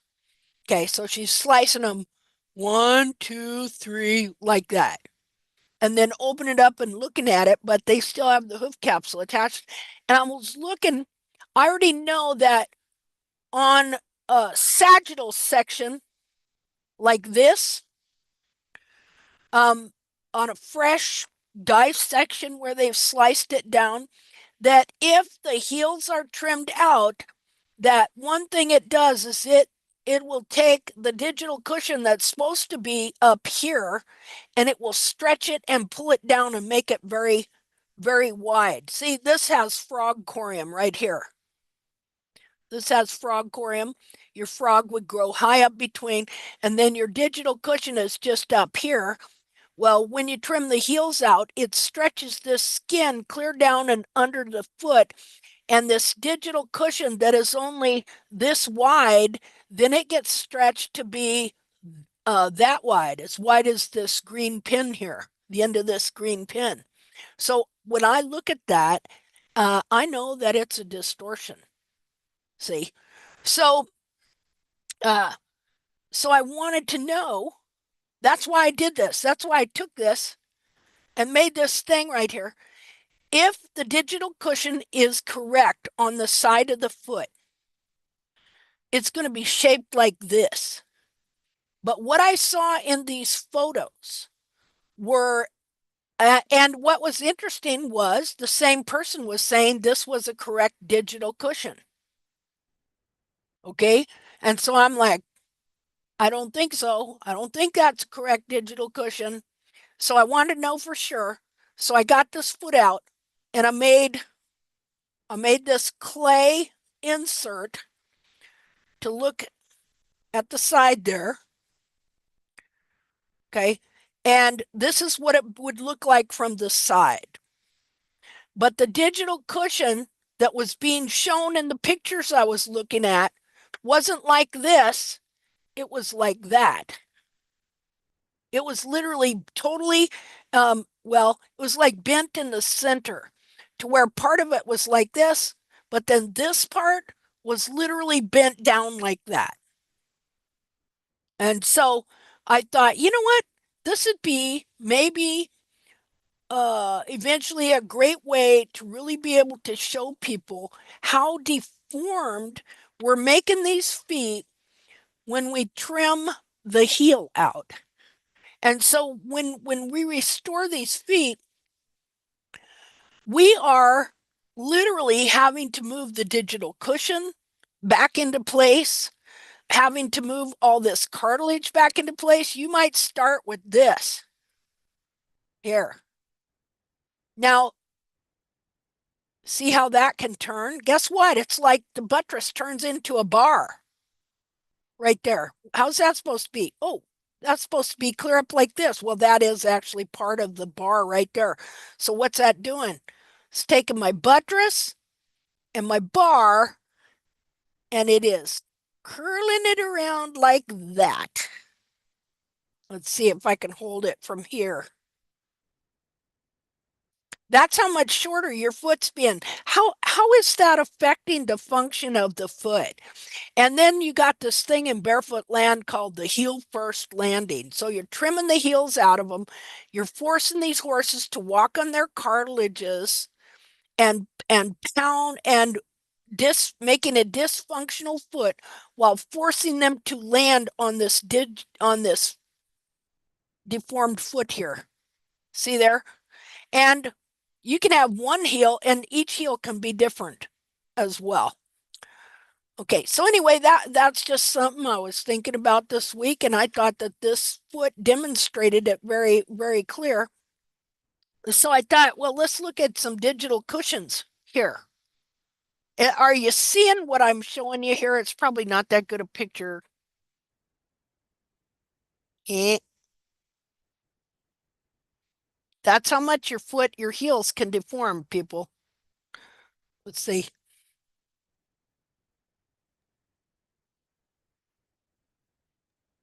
Yep.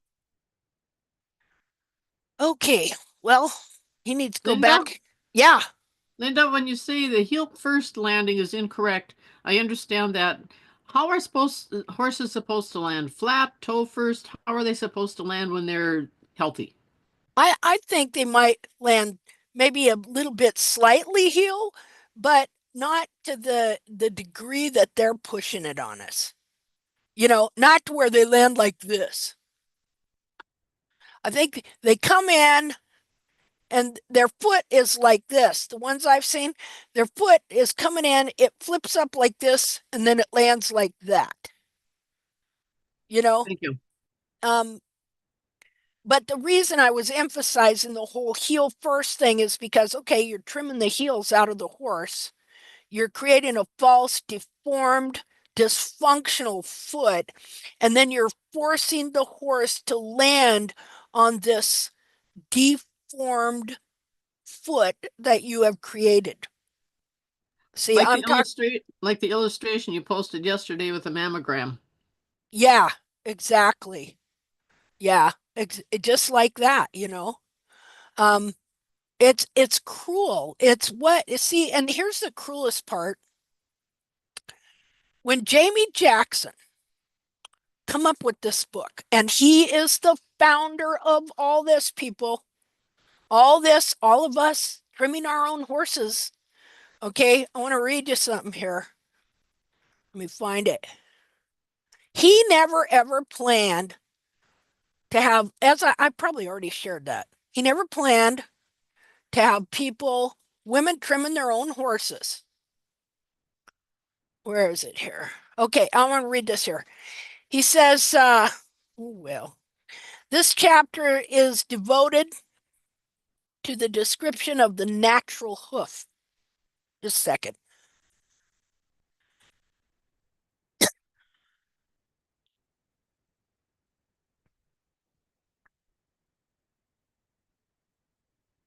Trying to find where he said it was for farriers. But anyway, I'm going to read this to you anyway. This chapter is devoted to the description of the natural hoof and okay, it says it right there. It is intended as a guide to farriers interested in the natural hoof shape. Hold on, I need a drink of water.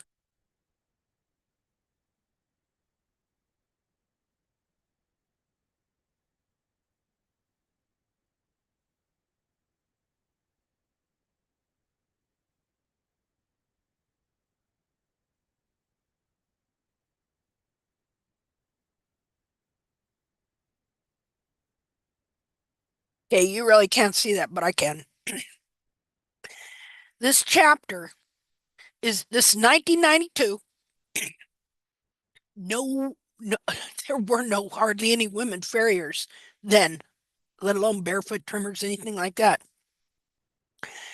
This chapter is devoted to the description of the natural hoof and is intended to guide farriers interested in the natural hoof shape. My observations are based on the 107 wild horses I examined at the Litchfield Corrals in Northern California. Okay, hold on.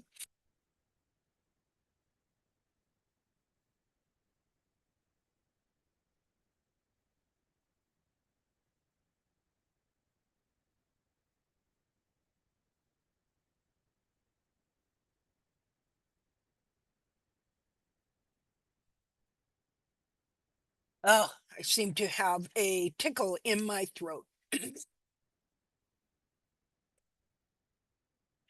So this was intended for farriers. It was never intended for us. Okay, but he pretty much got rejected by the farriers. And uh, so he reached out and started reaching out natural hoof care to owners and started doing books for them, which, by the way, I just bought one of his DVD because I'm going to watch it. See, I didn't learn from him directly. I learned from Gene Ovanik, who also did research on wild horse feet, and then from Pete Ramey. I just thought it was all one big happy family, man. I didn't realize all this history and the details of it. So I ordered his DVD because in it, he says that he has more pictures of the wild horse hoof specimens that he collected. Okay, so I want to see them. Cost me $29. Okay. Anyway, he says that the horses that I examined at Litchfield had not been in captivity more than a day or two at most when I initiated my work, so their hooves are representative of the type of hoof found on any Great Basin wild horse living under conditions that were described in chapter 2. Well, that could be, but unfortunately, we don't have any pictures of any of those horses. And what he says over here. See, hold on. This might have been the book I cut some pictures out of.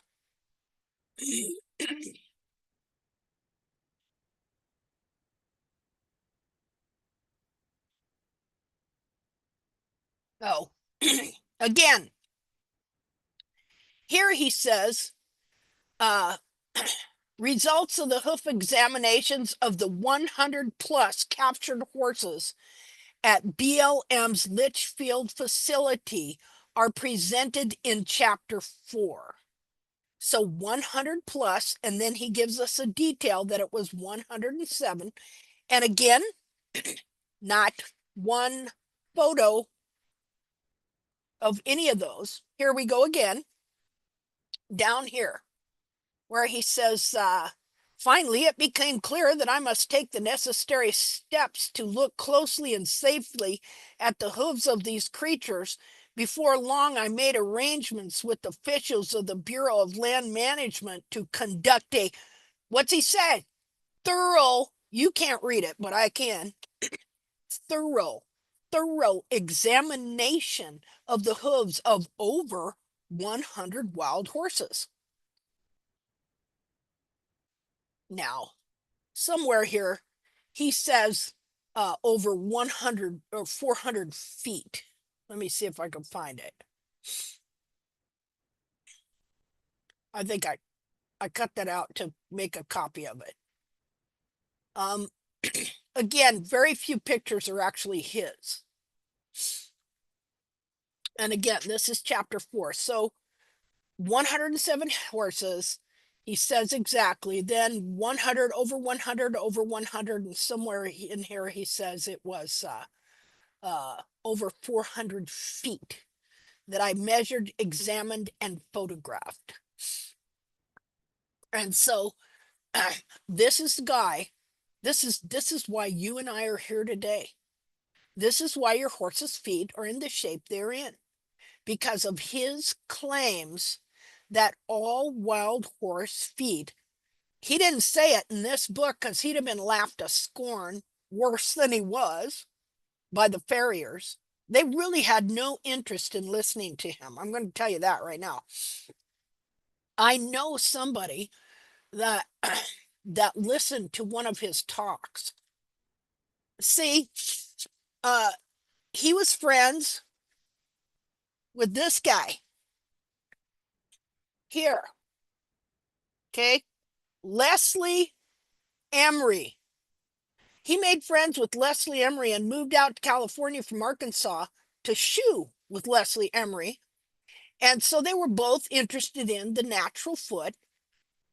And so then they kind of covenanted together that Jamie would go out to Nevada and take a look at the feet. And so Jamie calls this the day he went out there, and he looked at his first wild horse foot. He was to call Leslie Emery. Of course, he had to go back down to town to do that because they didn't have cell phones. And he was to tell Leslie Emery what he found. And so the first thing Leslie Emery asks him, because Leslie Emery advocates growing heels on horses. I don't know if I can find the picture right away, but there are pictures in here where he shows, and he even talks about the natural foot in here, and he talks about growing heels on horses, and farriers were starting to grow heels on horses again when Jamie Jackson befriends this guy because he got this book. And so Jamie goes out to look at the horses in Litchfield. He takes a picture. He takes the picture of a stallion that the guys are trying to rope. And he calls Leslie Emery when he got out of the corrals that one day. And Leslie asks him, well, what are the heels? And he says, they have no heels. Okay. They say they have no heels. And Leslie Emery says, what do you mean they have no heels? And Jamie Jackson says, just that. They're flat as a pancake. And then Leslie Emery says, well, what about the angle? See, dorsal wall angle and heel height kind of go hand in hand. If you got low heels, you're usually going to have a really low dorsal wall angle. But Jamie Jackson says the heels are flat as a pancake. And Emery asks him, he says, well, what about the angle? And Jamie says, well, from what I can see, it's steep. And Leslie Emery asks, how can it have a steep dorsal wall angle and low heels? And Jamie says, I don't know. I'm going to have to figure that out. And the way that he figured it out was he went and found one dead wild horse that seemed to fit the bill. And that horse became the ideal model for the barefoot movement that he started and said that all domestic horses should have that foot. So, how is it that a horse could have a steep dorsal wall angle and low heel? Well, it's simple. It's like this. As you trim the heels out and lower in the foot, okay, as you trim the heels out, like so, and the hairline and the bulbs are all brought down to the ground, okay, you can have a hairline. You can have a hairline like this, and you can still have a steep dorsal wall. This is Jamie Jackson's wild horse foot right here. But this is the true foot of the horse right here, okay? And the horse can still have a steep dorsal wall angle and decent heels that are supported in the back of the foot. But you do this, and the foot configures itself in such a way that it deforms the whole back of the foot, pulls the bulbs down to the ground. The horse wears his heels out, and that's how you can have a foot with no heel and a steep dorsal wall angle. And we have all seen the many feet that people have trimmed into this shape. You know, I've got examples of them. So again, here's the true foot right here. And of course, well, here, let's say this is the sole. This is the sole right here. Okay. Now the hairline is going to be up like this, at least this high off the ground. Let me find another pin. Here. Let's say the horse has that much sole. Yeah, get up there. That much sole. And there's your dorsal wall angle right there with that much sole. Okay. So then you trim the heels out, and it pulls all this down, and it strips the sole out because you don't have heel buttress. If you don't have heel buttress, people, here, I should have done it like this. Let me move that.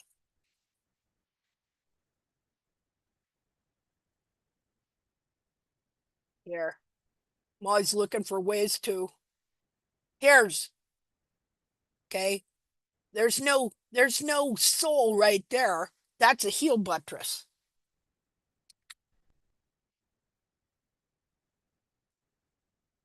Okay.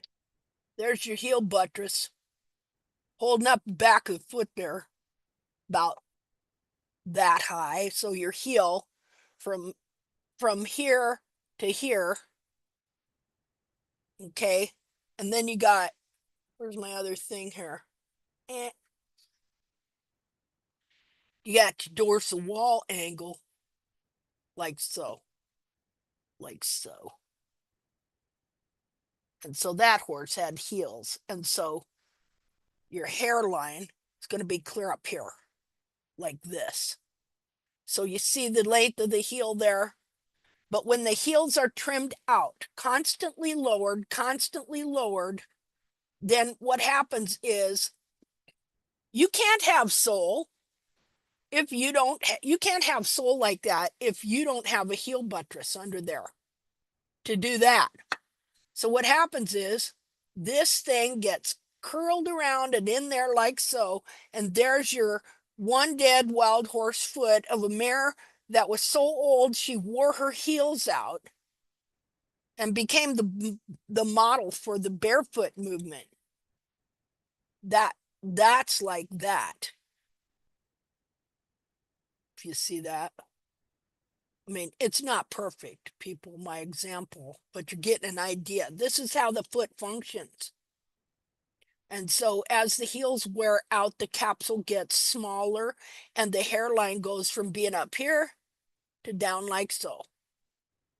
And so flat as a pancake, but still has a steep dorsal wall. How can they do that? Well, that you just seen it. That's how they do it. See? And look at how the foot is shorter. So much shorter and smaller. Like that. So that's what's happening to our horses. That's what we've been led to do to our horses, to deform their feet to fit that one deformed wild horse model. You know, a horse can wear his own heels out and then you can mimic it because you're told, oh, this is the soundest foot in the world. He never saw that horse alive. How does he know? See, let me show you a picture of horses from the same area. Okay. Got to go to YouTube. Let's see. Got the FU disclaimer here. It's called fair use. I'm sorry, that's so funny. Fair use. You know what that means? That's a copyright. That's one of the copyright laws that you can use other people's material for commentary, research, education, as long as you're not making money off of it. And believe me, I'm not making any money off of any of this. So, okay, let's see. Let me go to YouTube. I want to show you something. Now, what's interesting, I've watched this video many times. Does anybody know who Overlind is? Anybody heard of him? The Swedish Hoof School? Um, he's a cool guy. He's got some videos on YouTube. Just a minute here. Oh, then there's that Yahoo. Just a minute. Let me share.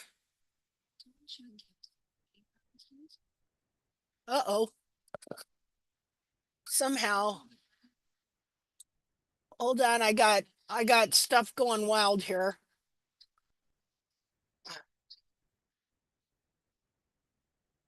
Okay, there we go.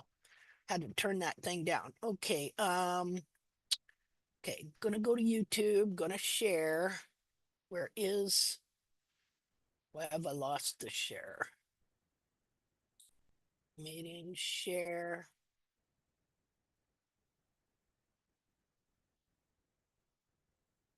Okay, I think I'm there. Okay, so, and I also did a video on those 2 feet and posted it yesterday about the mapping and measurements on those 2 feet, which I thought, well, I was surprised actually. All right, so what I'm going to type in here in the search engine is desert thrush.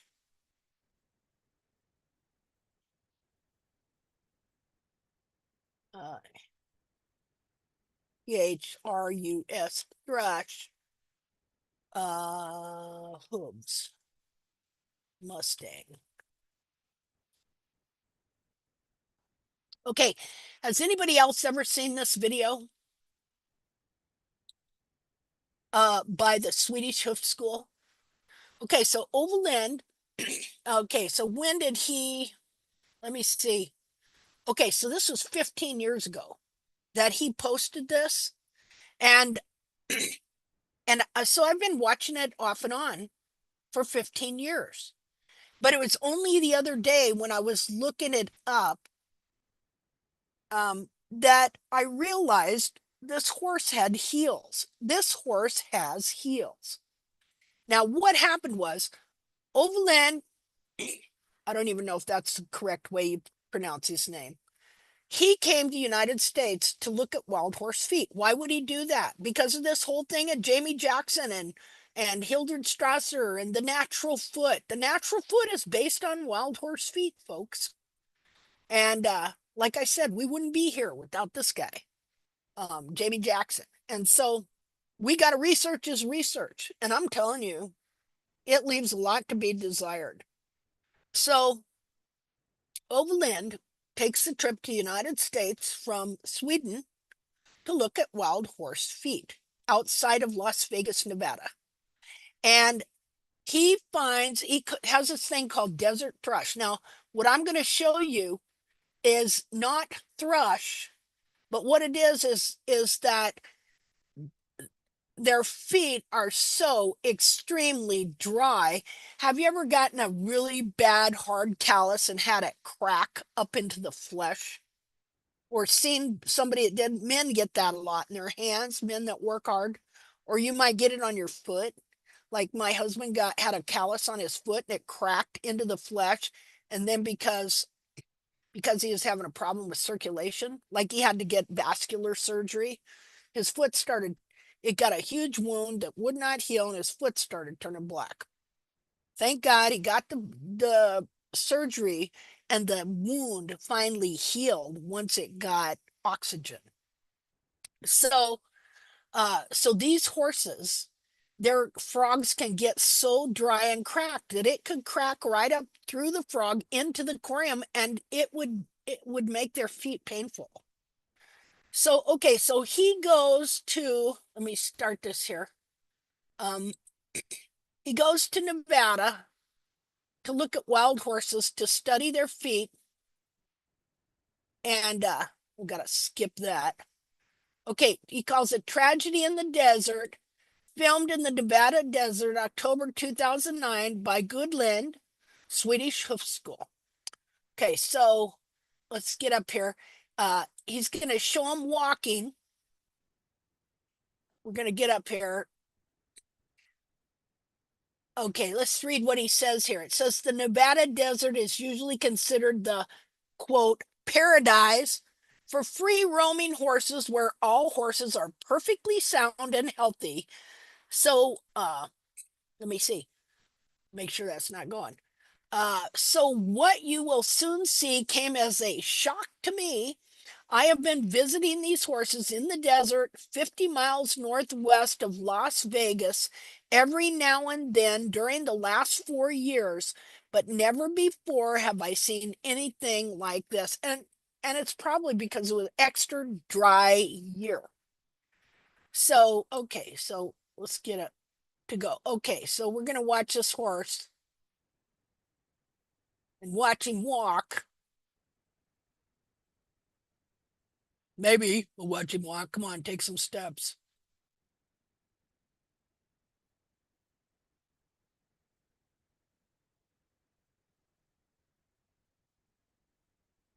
Come on, baby, take some steps. Let me fast forward it. I didn't see that. Okay, here we go. There's your wild horse, sore footed. Okay, so he says this calls for a more thorough investigation. Let's go and check what their hooves really look like. Why not start with one of the stallions? And so this is so interesting. Okay, so he's out there. Okay, and here you go. Here's a stallion. Now, first thing I want you to see is I can tell by looking here, this horse has a high hairline. It doesn't have that 30-degree no heel that even in all this bad country here that Jamie Jackson claimed all wild horses have. They have no heel. Okay, so this guy's so cool. he just walks right up there, and that horse just, he must have visited him quite a bit for that horse just stand there like that. He's got a camera in his hand. He just walks right up there and picks that horse's foot up. Why is that? Because, baby, they were meant to be domesticated. And now look at the hairline and look at the heels. Here, let me enlarge it. Wait a minute. Where's full screen? Okay. If you know, see, that horse has at least 2-inch heels or more right here. Okay, so let's see what he sees on the bottom of that foot. Just a minute here.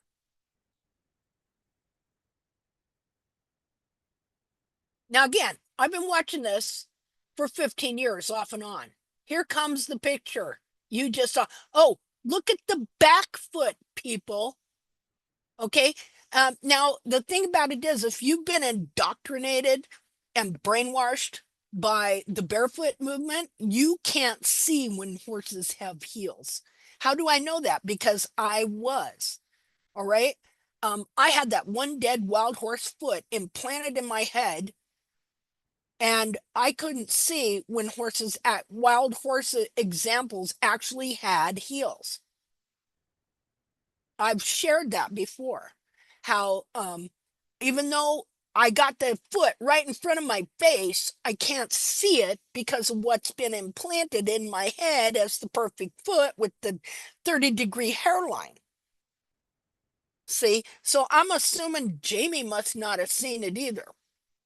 And obviously Pete Ramey hasn't seen it because his two wild horse example dissections both had 2-inch heels and bulbs way up off the ground, but he couldn't see it because, as he said in his book, and as he told others, burn that one wild horse foot of Jamie Jackson's into your brain.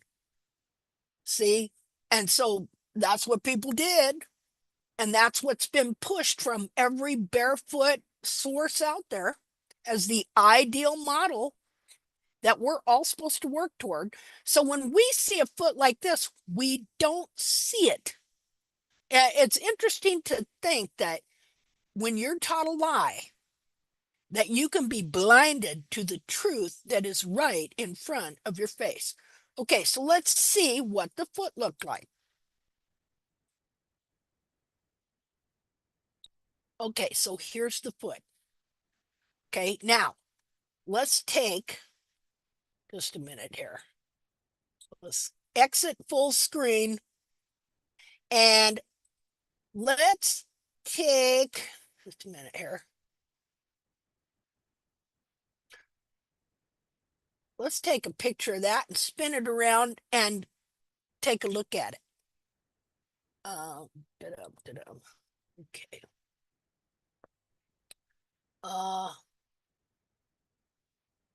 I don't know what I did there. Just a second. Got to move some stuff.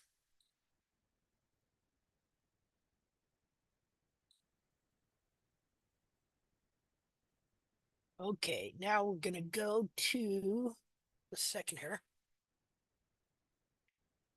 Go to copy, and then we're gonna go to this Snagit. Go to Snagit. Just a second here. Share Snagit. Okay. There's Snagit where you can do screenshots and things like this. And we're going to open up a new one. New image. We're going to paste that in there. I love paint, by the way. But I just wish that they would do this. You know, I wish they'd put that in there. Instead, all they'll do is you can turn it this way and this way, but you can't like rotate it like that. And so, okay, so this foot was like that. We want to turn it like this. This is the way we always look at feet, right? So that's why I like to turn feet around so that we can see them like that. Now I'm going to enlarge it here, right there. Okay, and remember that horse we saw had at least 2-inch heels with a high hairline and bulbs off the ground. So I'm going to go over here to more, and I'm going to get the pen, and I'm going to diagram these heels out. Okay, where am I at here? Well, let's do it in red. There we go. Let's see. Okay, let me undo this one. Okay, so here's the tip of the heel, and it goes down here. Here's where the bulb skin starts, right there. Why is this doing that? Just a minute.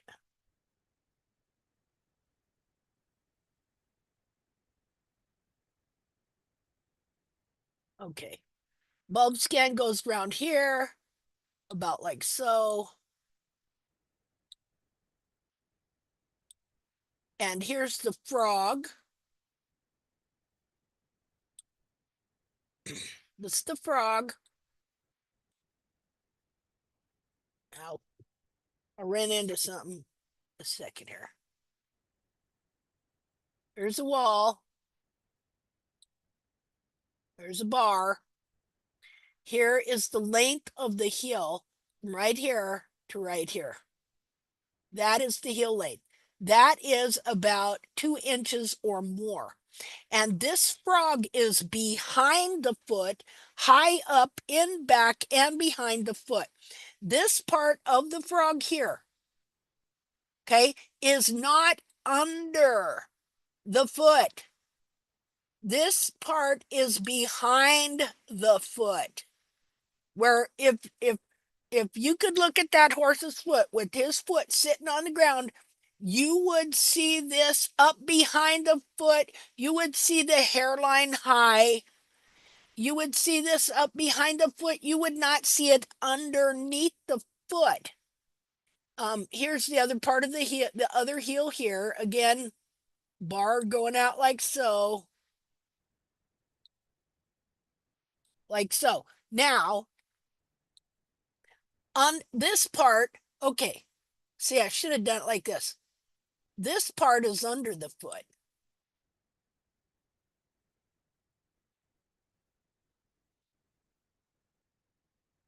It's standing on this part. Should have done it in different colors to differentiate that.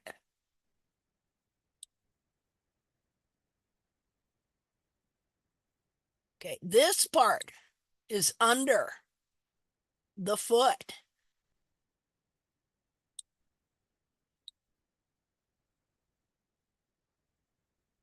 But all of this is up behind the foot, and the hairline is about 2 inches off the ground. See, they don't walk on their bulbs. This frog is about 2 inch, well, it's 1.75 inches thick at least here. And so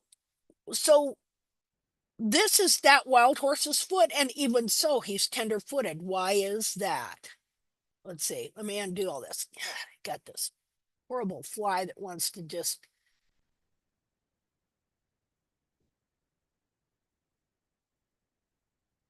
Okay. See how cracked the frog is? It's the horse is sore-footed because his frogs are so petrified, and there's no water that Linda, I'm has been sorry. able to moisten his foot, and so the frog padding has just gotten dry and cracked, and so when they walk, they can feel that on their frog corium. See? Because if that tears, well, that'd be like a wound. Again, what is it like? It's like a big, thick, hard callus that's torn and tearing up into the flesh. There's no real there's no real cushion there for that. And so the way it's attached to the skin, it's pulling on all that skin that it's growing from. And that's why the horses, that is not thrush. That is just really dry frog affecting the sensitive frog corium. So I found it interesting that he was able to walk up there. And like I said, I've been watching this video for 15 years off and on. Well, so let me show you something else here on YouTube. You can go listen and watch if you want. You want to see hear all the stories on the interviews from Jamie Jackson. Let me see here. Where is he? Just a second. Well, I'll just tell you the story. So, okay, so Jamie Jackson, I seen his first interview with this gal where he tells the stories of the corrals and how the horses have no heels, flat as a pancake. And then he does this one interview, and that's interview 2, where he said he had a strange mystical experience the last day he was in wild horse country, and how he came up to this mountain and this cliff, and a big dark shadow came over him and said, "Your work here is done. Get the hell out." Your life was about to change. And then he says to the girl, "And you know how much I charged when I came out?" Meaning he come out of there with these big ideas about how he's going to change the hoof care world and how much money he's going to make, how he won't have to shoe a horse because that's, rather difficult.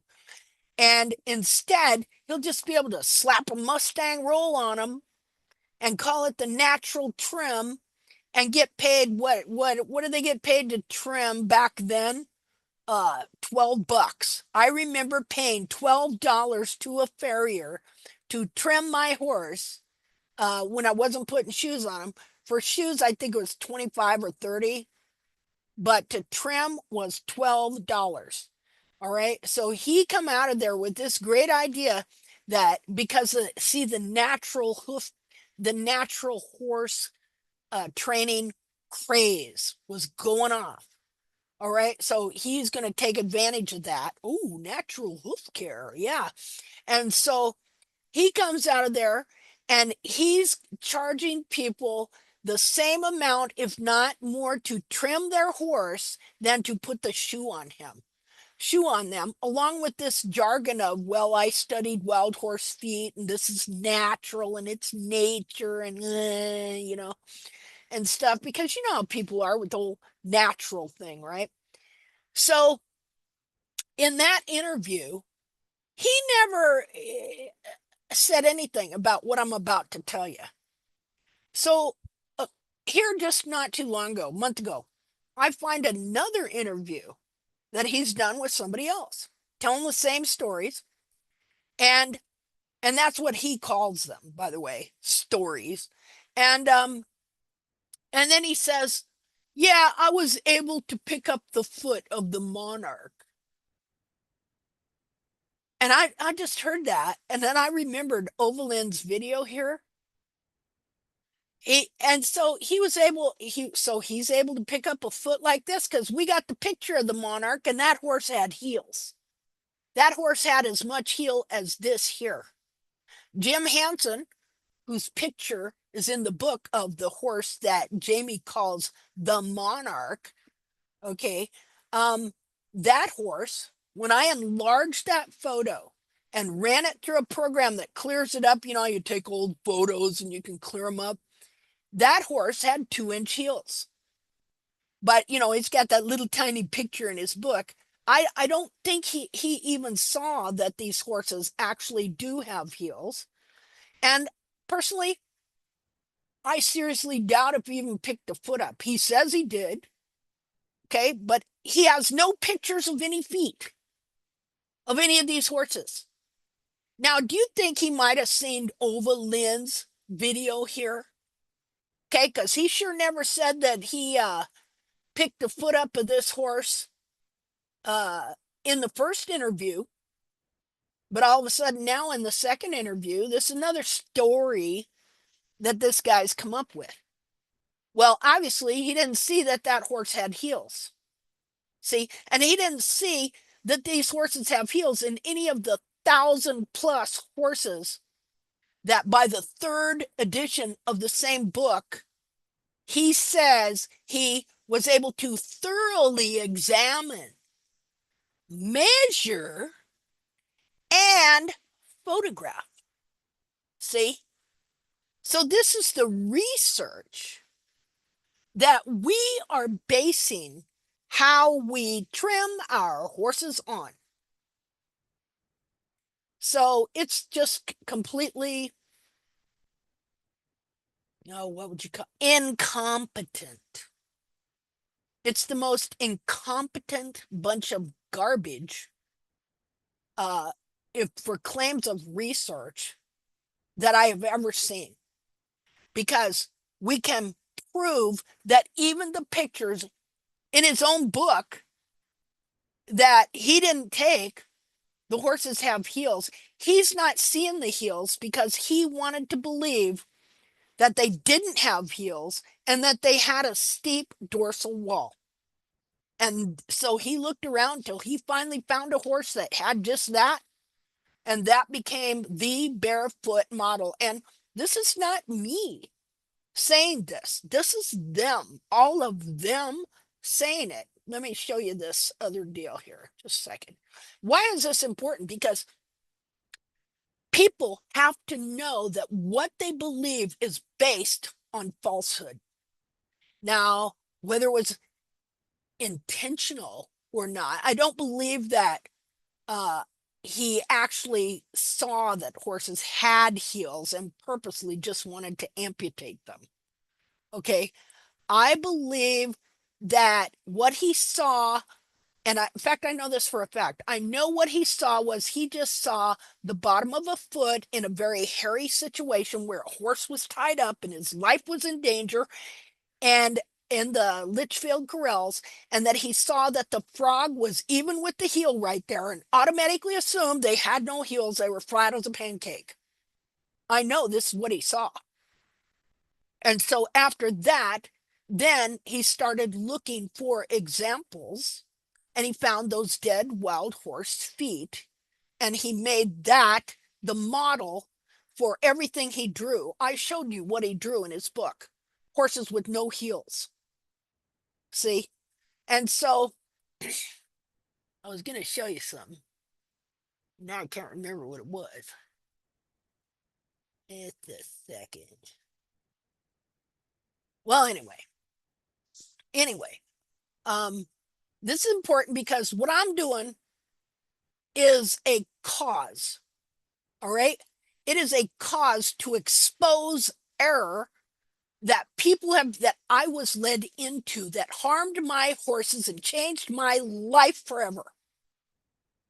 And I'm not happy about it because all I wanted was the colt of my old age and to have decent feet.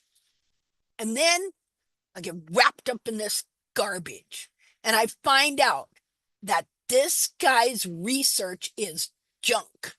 It is junk and it is leading people into great harm. And so I'm not going to give up on it. Okay. And people get mad. Oh, you don't dish other barriers. Don't dish other barefoot people. You know, they obviously don't give a crap about all the horses that are suffering that these people are not going to tell you about. Okay. Because they've been brainwashed into thinking it's just transition, or, oh, it must be diet. They're trimming horses into mechanical laminitis. They're blowing the tendons out of them. And all canker. Seen the canker groups on Facebook? Okay. That is from trimming the heels out to where they no longer have a frog because what they're doing is continually trimming the heels down to obtain frog contact, which wears the frog out. And I already showed you how it bends the whole back of the foot down. See? And so you wear the frog out to where all you have is frog corium.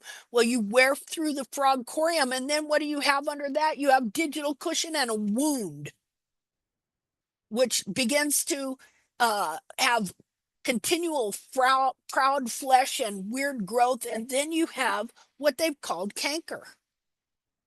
So all of these groups, I have stifle problems, I have laminitis, I have metabolic problems, I believe all caused by this false teaching that horses have no heel. See? So let's see, where am I at here?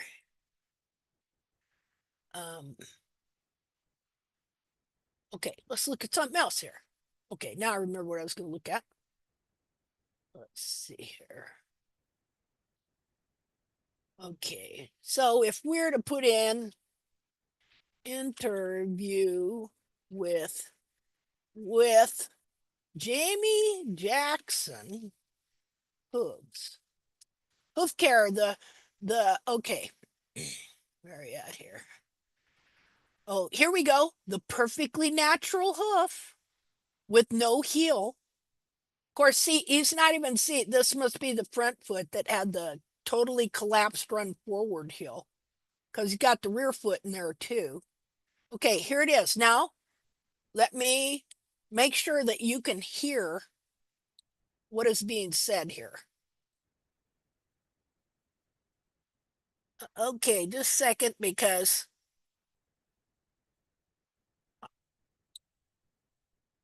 just a second.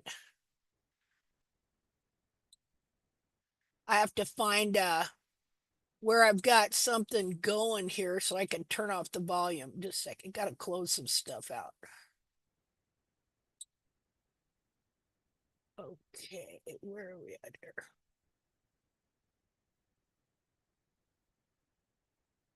Oh, I don't want to close these. Oh, okay, I found it. Okay. Okay, got him closed off there. Now we're going to go over here. Now I'm going to screen share. Screen share, and I've got to change the options so you can hear what he says. Just a second here. Well, let's close it out for a second. Okay. Optimize for video. Oh, here we go. Share sound.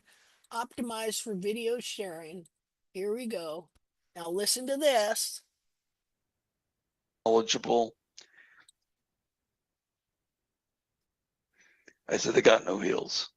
At that, I didn't understand exactly how the heel. Let me turn it up. Now again, set the scene. This is actually the middle of the video. This is his channel.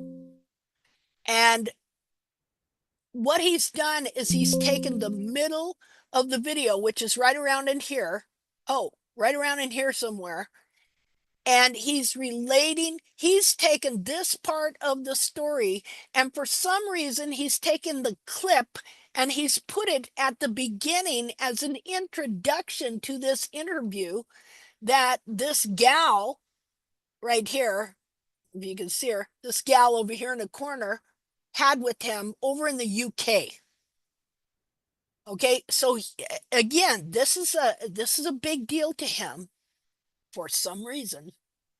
Okay, this one story. Well, okay, so let me reiterate on the story again.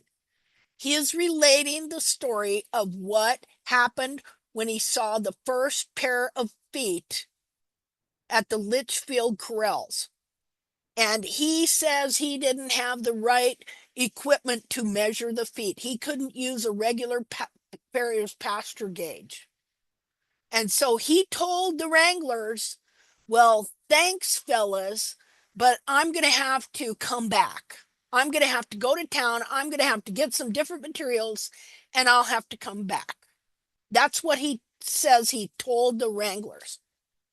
So he leaves the corrals and he goes. Litchfield is nothing there.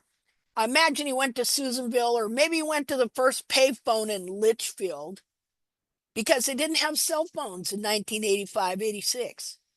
And so he calls Leslie Emery, who is advocating in his book that we should grow heels on horses. He's also advocating that for the frog pressure doctrine that has been killing horses for 2.5 centuries is wrong, and that we need to know more about the natural hoof. And this guy here, when he saw Leslie Emery's book, he left Arkansas and went clear to California, Oregon, wherever Emery lives out there, to shoe with him and become his buddy. And so now they have worked out this deal where it's going to be Jamie that's going to go get to look at the horse's feet at the Litchfield corrals with BLM. And he's supposed to call Leslie Emery as soon as he gets out of the corrals. So he goes, he sees one horse, looks at the feet. There is one photo in a totally different book that I'll show you. And he decides they're flat as a pancake with a steep dorsal wall angle. So he calls Leslie Emery, and Leslie Emery says, what about the heels? And Jamie says, well, they're from what he says, they're flat as they have no heels. They have no heels, flat as a pancake. He goes, what do you mean they have no heels? Just that, they have no heels, flat as a pancake. Leslie Emery says, well, what about the dorsal wall angle or the angle? Well, Jamie says, from what I can see, it's steep. And so Emery says, well, how can the dorsal wall angle be steep when they have no heel? And Jamie Jackson says, I don't know. I'm going to have to figure that out. Which, this is the idea he's got in his head, right? That wild horses have no heels and they have a steep dorsal wall angle. So now he is not an experienced researcher or scientist or anything else. And what he does is he goes about to prove this to be true. All right? To figure out how could they have a steep dorsal wall angle and no heel. So he finally finds a horse that's got that wore its heels out. I have demonstrated how they wear the heels out and how it changes the back of the foot. And so he goes and he finds a dead horse that fits the bill, and that becomes the model for the barefoot movement. So I want you to listen to him and what he says here. Let me turn this way up. Okay, here you go. Heels were conformed, but flat as a pancake. And he goes, oh, I remember he's moaning on the phone. He said, what about the angles? From what I can see, they're high. They're not low. He said, how can they be high when there's no heel? I said, I don't know. I got to figure that out, So that's another whole story. There was the story in the corrals, and there's a story with the horses. And then there's a story about when I come back with my clients into domestication and how Jamie Jackson's going to deal with all that. Right, the wild horse model was just beginning to present itself. Very, very dry. So, and he says, which again, this is a clip from the middle of the deal. He says, and you know what I charged when I came out? And that's a thing I've seen in farriery and in the barefoot movement is this exorbitant charge that is being charged people to learn to trim, to take their classes, to go to their clinics. Okay, it's like highway robbery. All right, everybody's getting rich, I said people, they got no heels. off of lame At that, horses. I didn't understand exactly how the heels were Here, let me go back to this. Come on, get all the way back there. formed, but You stupid thing. Just a minute.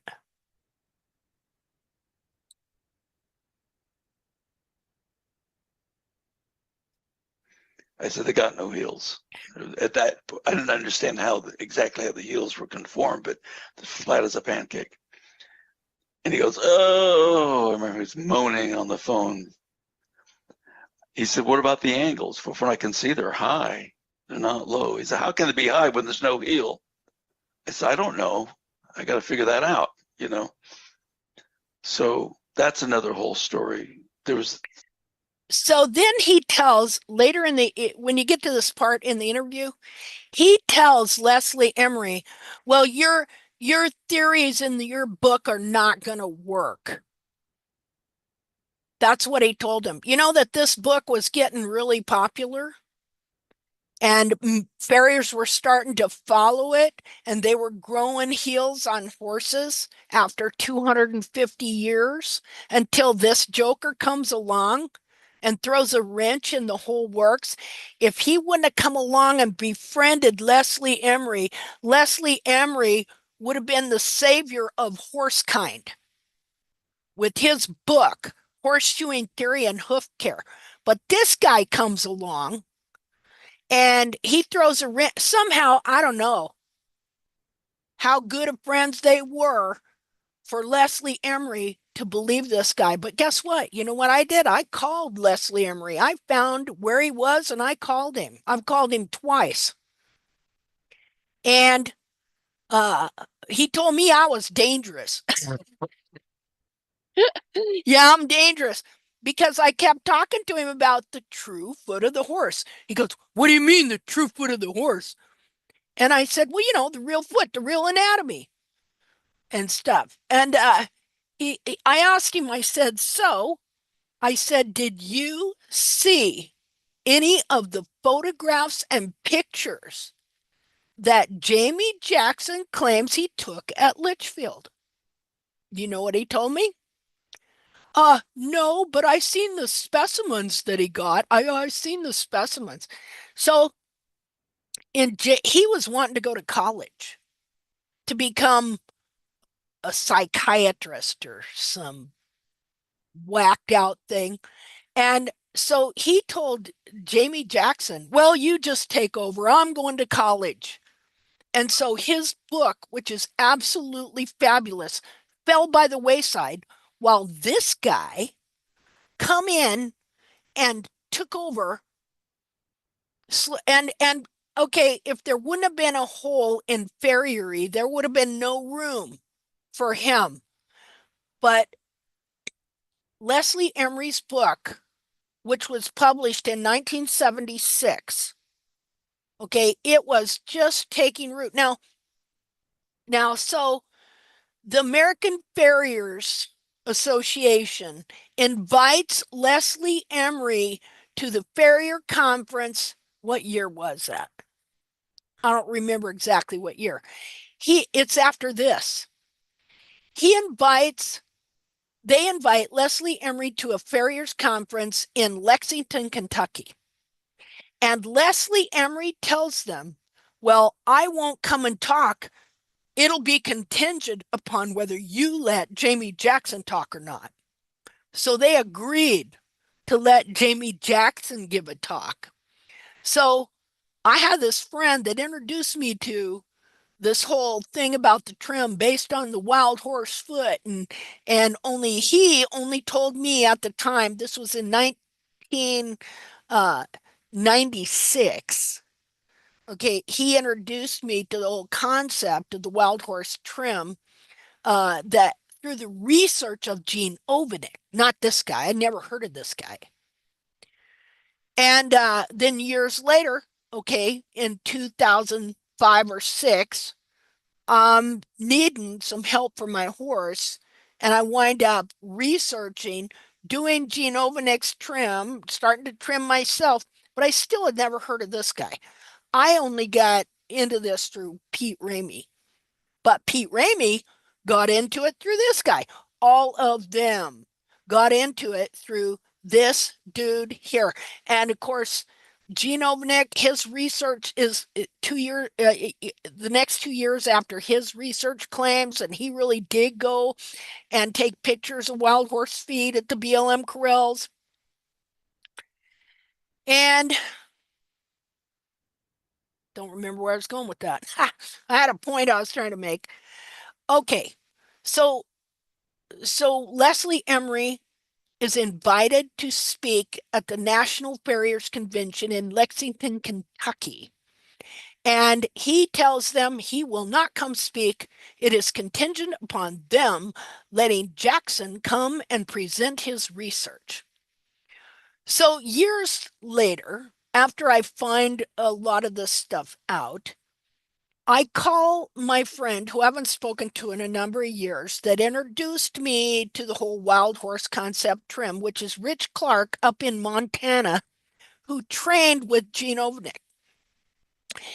And Rich told me that, oh yeah, Jamie Jackson, Gene and I were at a farriers convention, and we saw that he was on the menu, or I guess they call it the venue. And so we went and listened to him talk, and he told me this before I really knew as much as I know now about his faulty research. And uh so after I found out all this garbage, I called my friend Rich. And after I found out where he says in here, I don't know if I can find it. Oh, the shadow. See right there? The shadow. Let me play this for you.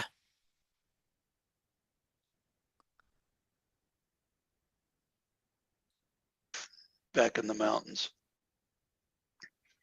And it was like this shadow came over me, like a dark cloud. And it said, "You're to get the hell out of here. You're done here." This is 1986.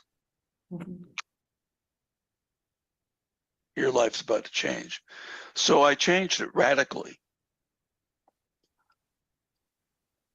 And you've heard the story about what I charged people. And you there? So it was sort of a fanatical thing that I did, but it was the right move. I don't want people telling me. So he says he had a mystical experience. A dark shadow came over him. He's not kidding, people. Okay. Now, okay. So my friend Rich Clark, who told me he heard him speak, and at the time I asked him, I said, well, not at that time. Later, I call Rich after I've done this research on him and understand what he did and getting us all to trim the heels out of our horses. And I call my friend Rich and I said, Rich, do you remember what Jamie Jackson spoke about that day? And he said, man, he said, I don't know. He said, but it seemed, get this, religious to me. You know, another word for religious, right? How about spiritual, right? It seemed religious to me. And here in this video, we find that it kind of is, folks. Okay? When you have a dark shadow, when you have a mystical experience and a dark shadow come over you, saying, you're to get the hell out of here. Your work here is done. Your life is about to change. And he comes out, and the first thing he says is, oh, and you know what I charged? You know, like what the heck is going on here? You know, I'd say this is about as close to an actual cult, a true cult as you could get, because he thinks he is spiritually led. And I've seen it in his books too. Nature, nature, nature. Oh, it's spiritual. Oh, it's this. Oh, it's that. This is not science. His work is not science. It is not based on the research of many horses' feet, like he says. He took the foot off of one dead wild horse that agreed with his theory, and he made it the model for the barefoot movement. And now he has women all over the world whose only desire is to do good and help their horses and be caretakers. He has women all over the world convinced that they know the truth when they have been misled. They have been misled, and instead of helping, they're doing great, great harm. And that's the truth.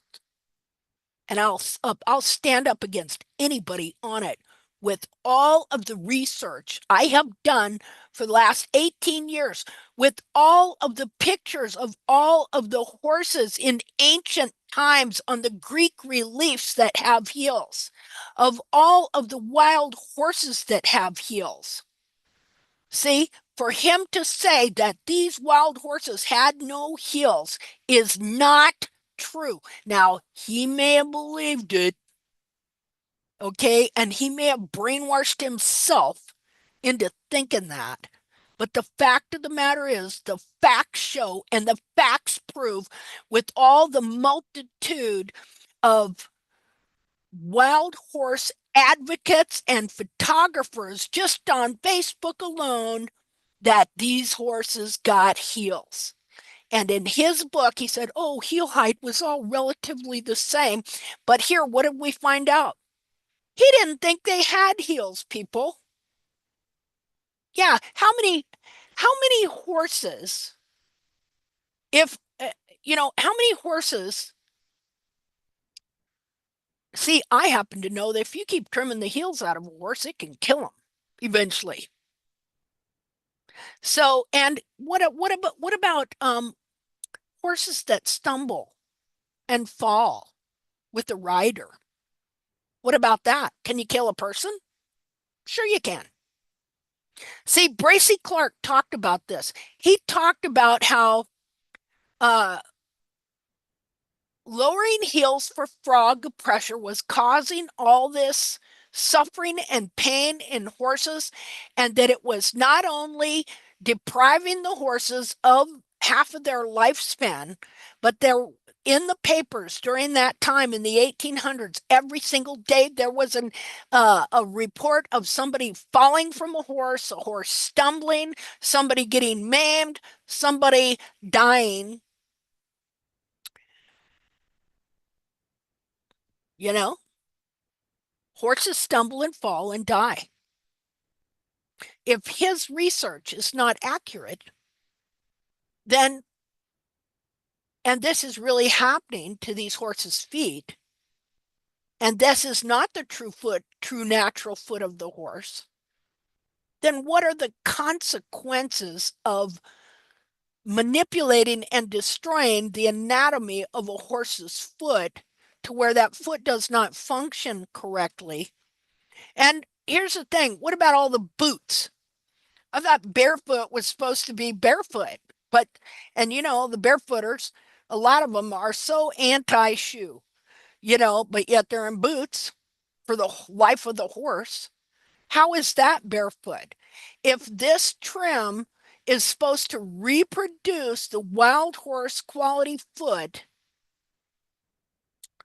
then how come so many boot companies have arisen since the advent of his book in 1992? It's all a fraud. He may believe it. He may believe it, but his research is faulty and incorrect and harmful. And that's my story, and I'll stick to it. And if anybody wants to debate any of this, including him, I'll go toe to toe, nose to nose with the proof that is all over the internet that wild horses do have heels. and that our horses are supposed to have heels. And with the dissections of the internal anatomy showing they have heels. If the internal foot has heels, well, the external capsule has them too, bud. So anyway, that's what I've been up to. So there is another interview with him here. I can't remember which one it is here, where he tells some other story. I'll have to find it because it's pretty interesting. The stuff, this might be it.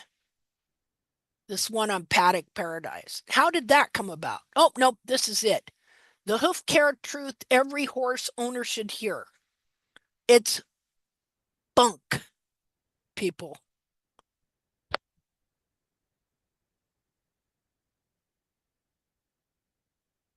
Okay. So,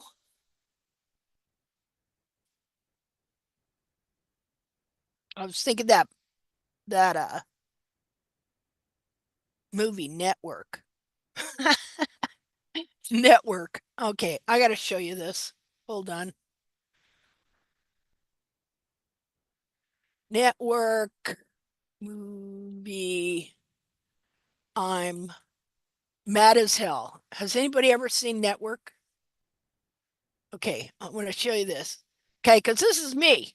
And what's interesting is this came out in 1976, the same year that Leslie Emery published his book, Horseshoeing Theory and Hoof Care, and was advocating for higher heels on horses to help them with all the different hoof-related diseases they have.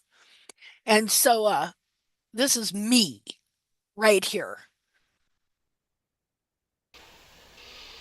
So, I want you to get up now.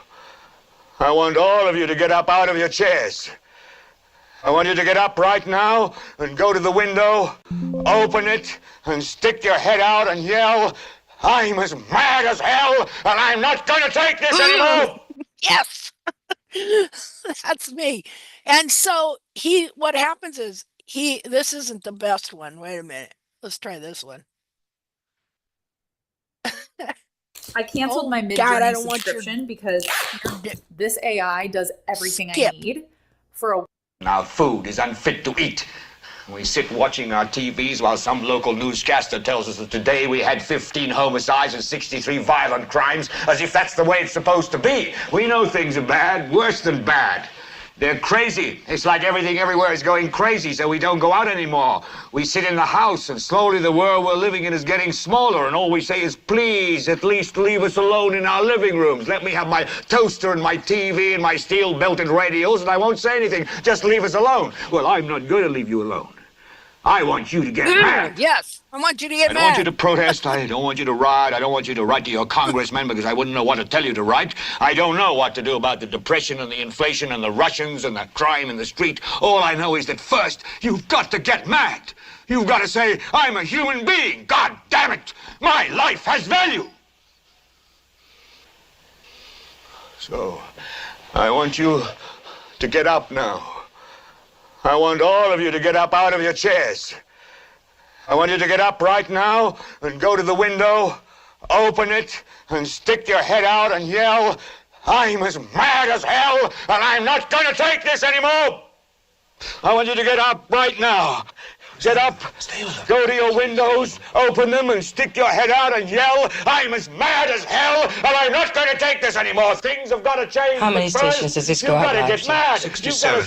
I know it goes to Louisville and Atlanta. I'm not going to take this anymore. Then we'll figure out what to do about the depression and the inflation and the oil crisis. But first, get up out of your chairs, open the window, stick your head out and yell, and say, "I'm as mad as hell, and I'm not going to take this anymore." Who are you talking to, Herb?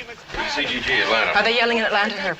Are they yelling in Atlanta, Ted? But first, you've got to get mad. You've got to say, "I'm as mad as hell, and I'm not going to take this anymore." They're yelling in Baton Rouge. God damn it. Get up out of your chair. Son of a bitch! We struck the mother lode! Stick your head out of the window, open it, then stick your head out and keep yelling and yell. I'm as mad as hell. I'm not going to take this anymore. Just get up from your chairs right now. Go to the window. Where are you going? I want to see if anybody's yelling. Open it and stick your head out and yell and keep yelling. I'm mad as hell. I'm not going to take this anymore. I'm mad as hell! I'm not gonna take it anymore! I'm mad as hell! I'm not gonna take it anymore! I'm mad as hell. I'm not going to take it anymore. I'm mad as hell and I'm not gonna I'm not going to take it anymore. I'm mad as hell! I'm mad as hell. I'm mad as hell and I'm not gonna take this anymore!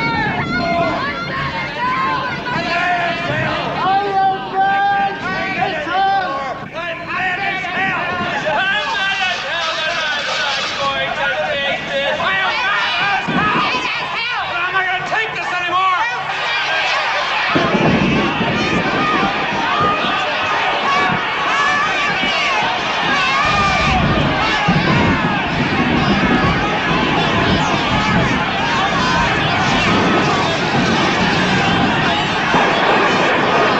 hell. But I'm not going to take this anymore.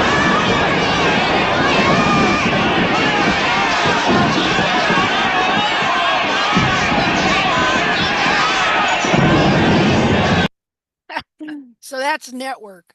I love that scene in that movie. That's the way I feel. Okay. I've been mad as hell over this deal for a number of years. Okay. And the more I find out and the more I see how deceived and deluded that this teaching has led people to thinking they're doing no harm when and that they're helping and that they're helping.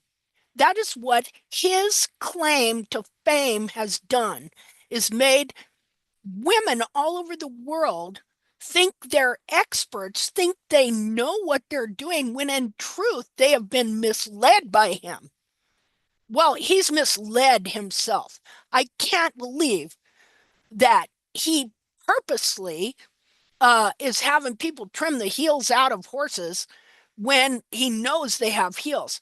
I think that he made one big, fat, horrible mistake. But I don't believe that if he measured, examined, and photographed 1,000 feet, and we've asked him about it twice, and he's come up with some excuse for why he doesn't have it. Okay, where are the photos? Why didn't he put any pictures in his books? Because it's not true. Because he probably did not do the research at the Litchfield Corrals like he said he did, because it's dangerous. He mentions this several times, how he jeoparded his life to get, this information. He never mentions the names of the wranglers or anybody that worked at the Litchfield Corrals. But he'll mention the names of the vet at the Palomino Valley facility where he got the dead horse feet.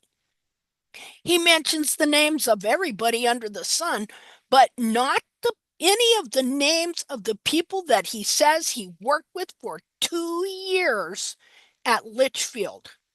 He just calls them the Wranglers. See, now if you were jeopardizing your life and you were, to do this research, and you worked with these people for 2 years doing, well, like I said, first book, I did 107 horses. By the third edition of the same exact book, he changes it up to 200. I did 250 horses, and I thoroughly examined the hooves of over 1,000 wild horse feet. Measured, examined, photographed over 1,000 feet. Now, you're in a hairy situation with people, you get to know people, but he doesn't mention any of their names. But he has no problem mentioning other people's names, like the name of the vet that gave him the feet at Susanville, California, or not Susanville, Palomino Valley facility. Has no problem there, because I called that vet and talked to him. See, But I've been trying to find out who were the wranglers at Litchfield. Who were the wranglers? Who was the veterinarian at Litchfield? Because if he worked with them for 2 years, they would remember him, right? So if you can help with any of that, if you can find out, I even wrote to BLM. I wrote to BLM to ask who was the veterinarian, who were employed as the wranglers, but their records don't go back that far. You know, I have to think that if that old fart's still alive, because see, I also spent time in Nevada in the same area in 1978 and 79. All right, working in a copper mine in Ballard Mountain, Nevada.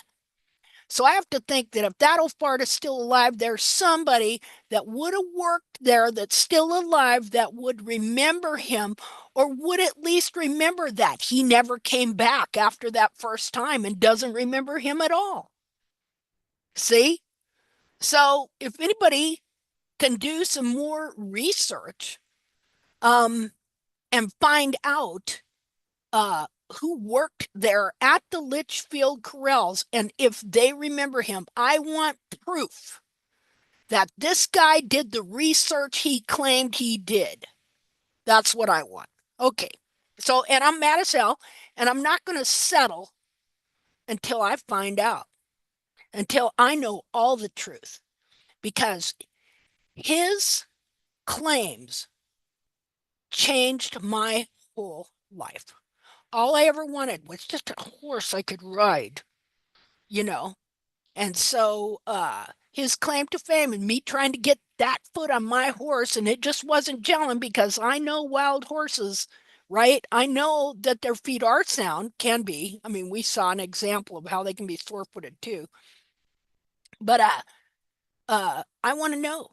So I'm not stopping. I'm going to continue to delve into him in every little nook and cranny, because when you come along and you claim that you've done this or that in your book, then I have a right to investigate you in every way possible to see if you really did that research or not. And at this point, I have great doubt. Okay. And here's another interesting research project. If you ever want to get on it, let's go over here. Just a minute. Well,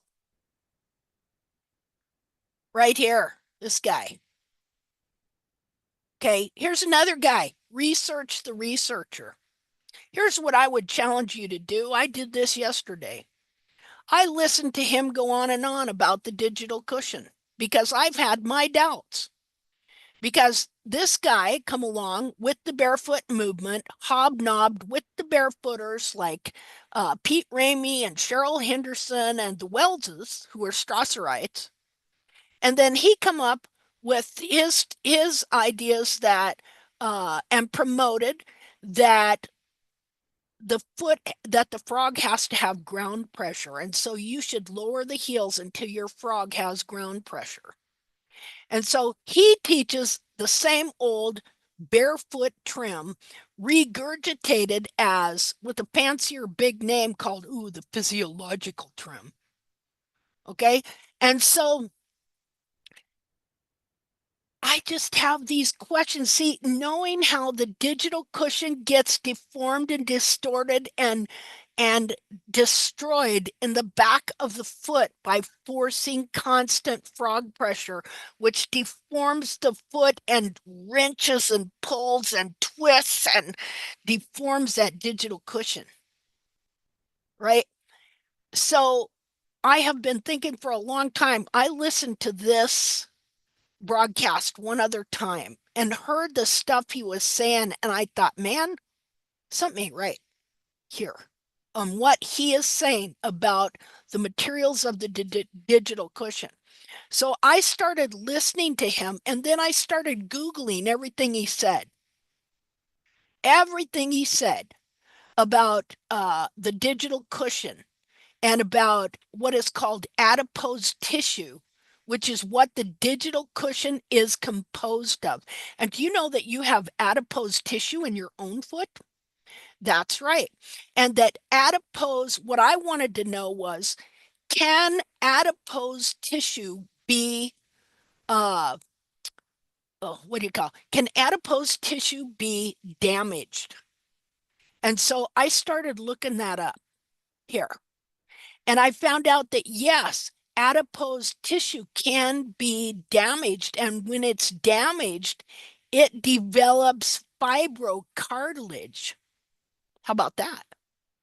So when this guy is saying, yeah, you got to have frog contact so that the digital cushion is stimulated so that it can grow this fibrocartilage, I'm wondering, okay, we're trimming the heels out of these horses.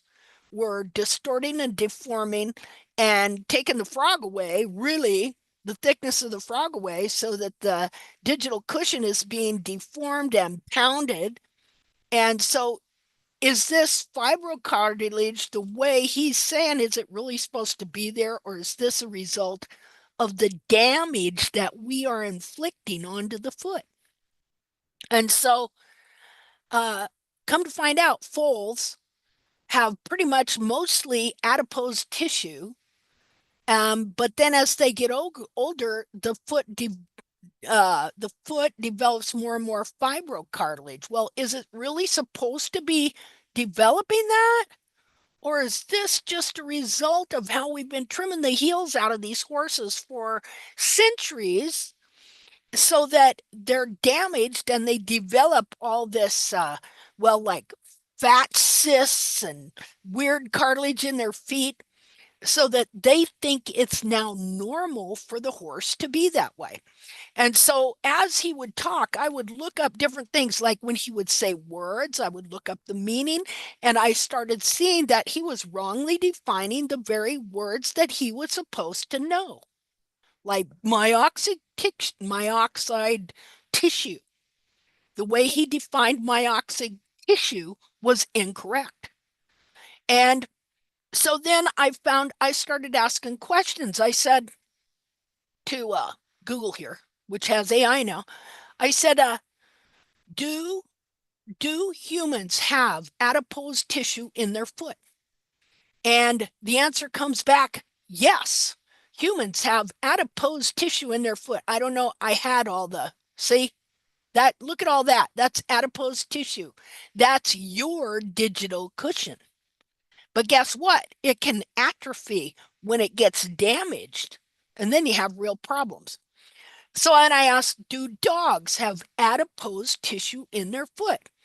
It goes, yes, dogs have adipose tissue in their pads. Do cats have adipose tissue in their paws? Yes, adipose tissue in their paws. How about elephants? How about camels? Okay, I asked a number of different animals, and it was yes, yes, yes, yes, yes. Then I asked, does the horse have adipose tissue in his foot? Oh my God. You know that AI takes what all these scientists say and they put it together to find the answer, right? That AI does not think on its own. So let me see here, just a minute, see if I can find out adipose tissue. Anyway, there's really, really interesting what it says about adipose tissue, how it can cause damaged fat cells release inflammatory compounds, which can trigger an inflammatory response to the surrounding tissue. See, I asked, I can't remember what I asked. Oh, if I put adipose tissue under tremendous pressure, that is also deforming it, what will it do? Because that's what they're doing. That's what we're doing to these horses' feet.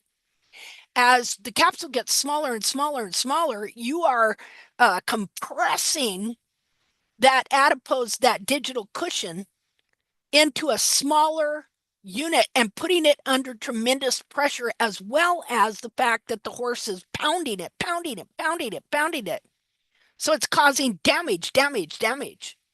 And so this is what it said: applying tremendous pressure that deforms adipose tissue, fat, will have several effects, particularly affecting the fat cells, the adipoctites, and the surrounding extracellular matrix. Here's a breakdown of what happens: cellular damage and death, necrosis, apoptosis. High pressure can damage the cell membrane of adipoctites, potentially leading to their rupture and death.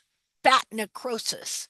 Studies on fat grafting have shown that excessive centrifugal forces, which create pressure and shear forces, can cause increased necrosis, that's death, and apoptosis, programmed cell death of fat cells, and reduce the viability of the graft. Okay, the release of oily contents, oil cyst formation. I looked at the digital cushion. He said in the video was a strong, good digital cushion, and I've looked at other digital cushions that I know they're deformed because of the heels being trimmed out, and I can see fat cysts within them. Okay, so just a minute.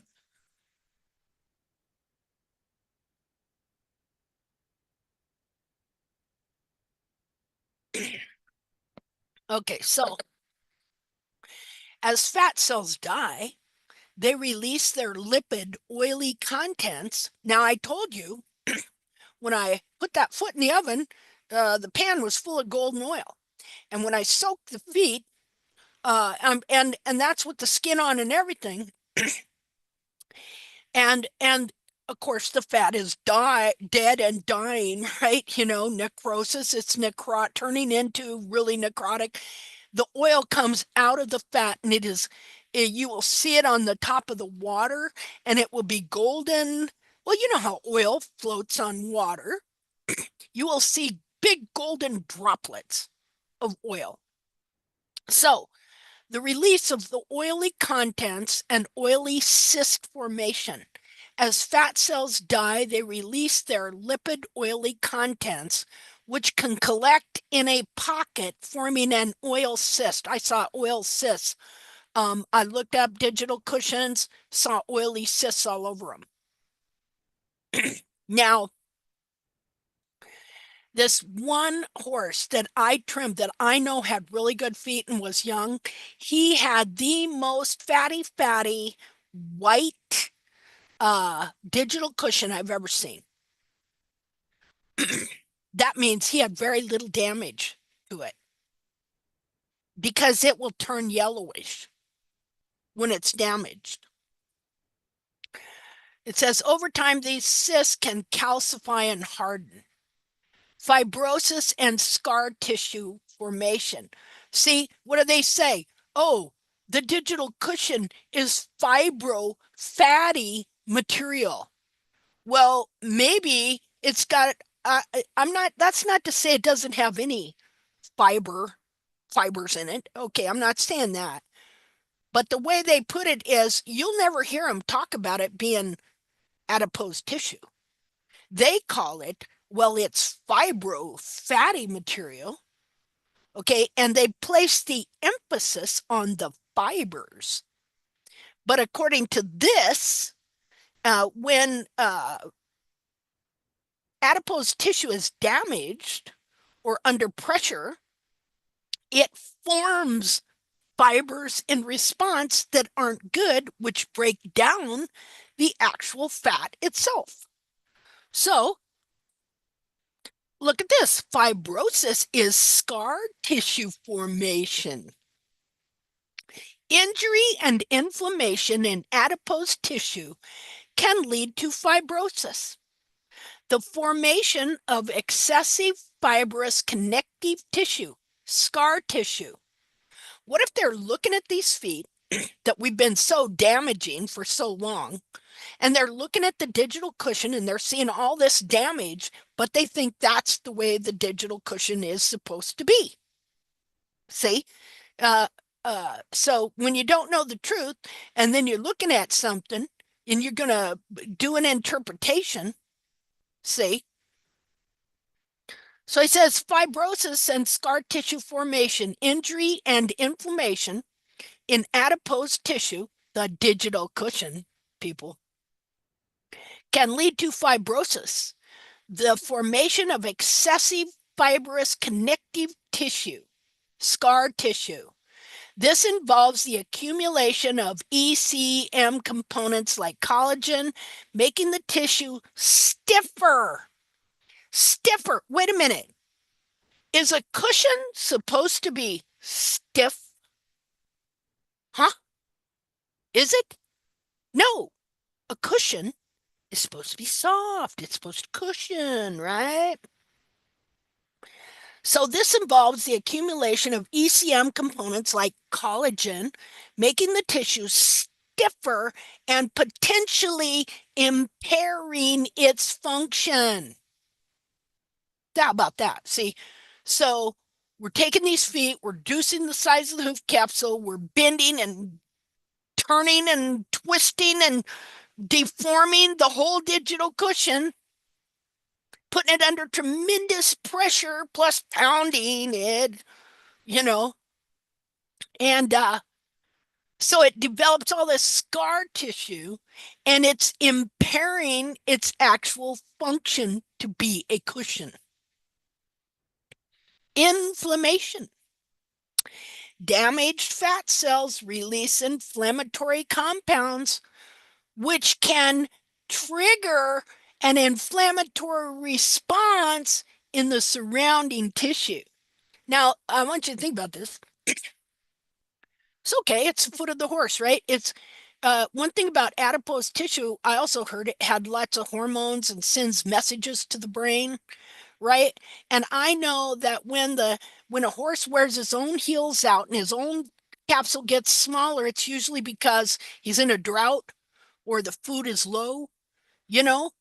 And so could that adipose tissue be sending messages to the brain? Retain fat. Retain fat. You're in danger. Bad environment. Retain fat.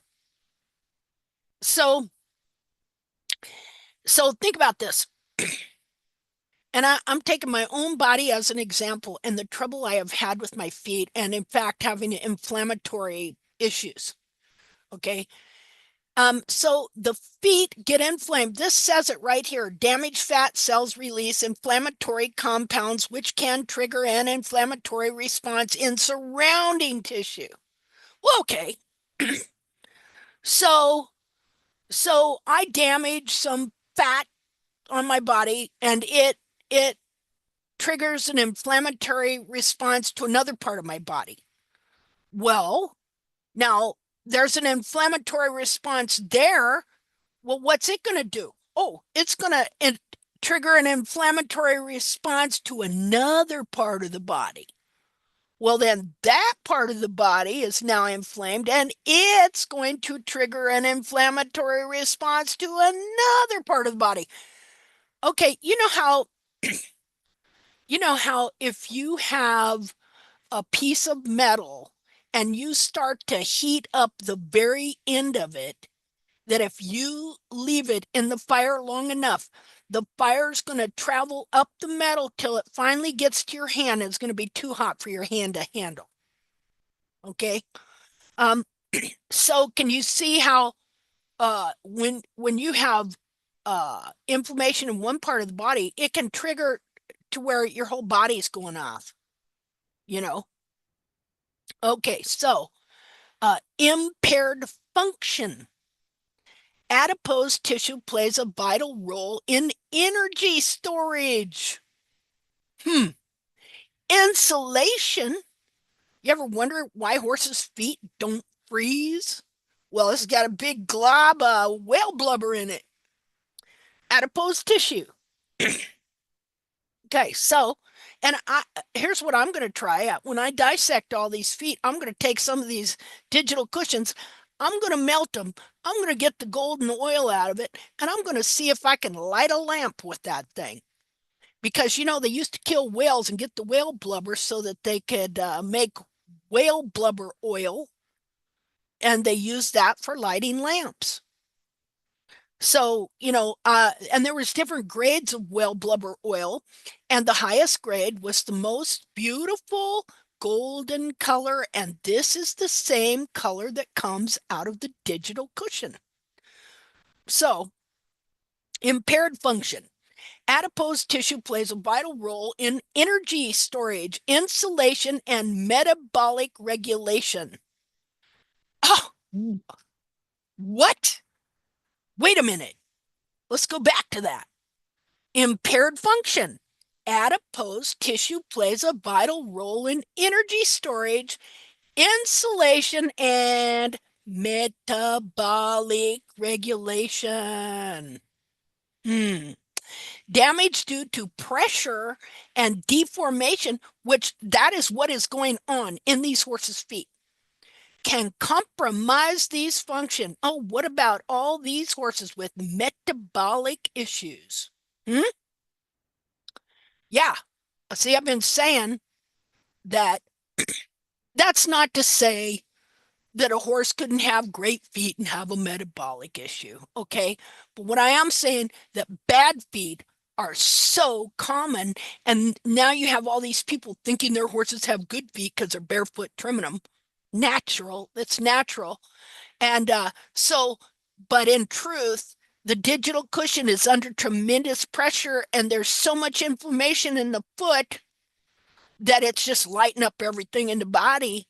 And next thing you know, the horse has metabolic issues. It says, in essence, applying tremendous pressure and deforming adipose tissue can lead to a cascade of events, starting with cell damage and death, followed by inflammation, fibrosis, and impaired tissue function. This is the perfect description of what is going on in the feet of these poor horses due to the teachings of, well, first it would have been Philip Lafosse back in 1754 coming up with the idea that you need to cut the heels out of the horse and force frog contact, which gradually contracts the heels, makes the foot smaller, puts the digital cushion under tremendous pressure and deformation. That first, but then we were getting out of it thanks to the book of Leslie Emery, okay, until Mr. Jackson came along and made good buddies with him and convinced him that his ideas don't work. See, that wild horses have no heels, and so domestic horses should not have any either. And so now here we are in this place to where our horses have been harmed. What about our own physical bodies? What about the wear and tear that it takes on your own physical body to trim these horses? Do you know that there are times when I've gone out and trimmed the whole horse that I had inflammation for days afterward? You got 70-year-old women trimming their own horses because of the teachings of this guy and of the traditional teachings in farrier. There wouldn't have been room for this baloney if there wasn't already a hole in farrier. But guess what? Leslie Emery's book was filling up that hole, and it would have changed the whole world. It would have changed the whole farrier world till Jamie Jackson was sent in there to throw a wrench in the works by his big dark shadow. See, hey, he's the one that said it. Obviously his big dark shadow knew he was there. Like I said, my friend Rich said, well, I don't know when I asked him, what did Jackson teach about at the Farrier Convention? Well, I don't know. It seemed religious. So it's a cult, people. You know, that guy, he thinks that he is Einstein of the hoof. His last book, Hoof Trimming in the Fourth Dimension or something like that, he shows pictures of Einstein in there, and he comes up with all kinds of, you know, uh, what you call it, formulas and stuff like that. And he's always using the words nature, nature, nature, nature, nature this, nature that, nature, nature, nature, nature. And spiritual. Spiritual, he uses that word quite often as well. Okay, what place does that have in science? None. Okay, now I am a spiritual person. I believe in God, and I have a lot of beliefs in, quote, the spirit world, but nothing, nothing, nothing, zero, de nada that I do about these feet has anything to do with God or the Bible or spiritual things, period. You know, I haven't had no enlightenment from the Lord to show me nothing. Every single thing here, and you know, I praise God for my whole life, whatever. But every single thing I'm showing you is evidence-based. You can see it. It's based on the foot.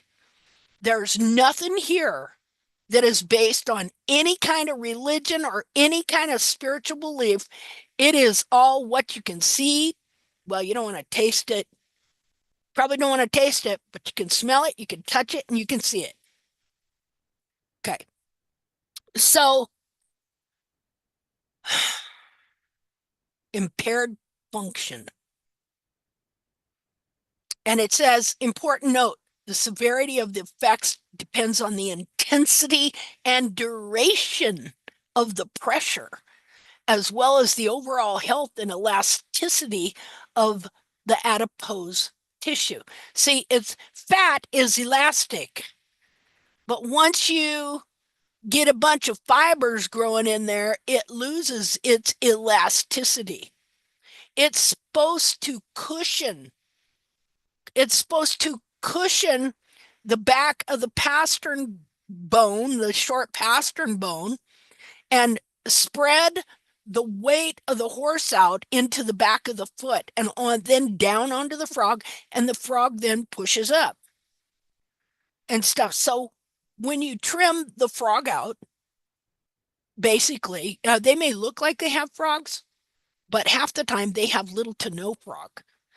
If you look at, see, we could go through all these things here. See, I went through all these, asking them different things. Can you turn adipose tissue into muscle? Can you build up adipose tissue? You know how they're always saying we're building up the foot. Let's see. Can you build up adipose tissue by exercise? It says, while exercise can lead to changes in adipose tissue, it doesn't directly build up fat tissue. You also don't build up cartilage.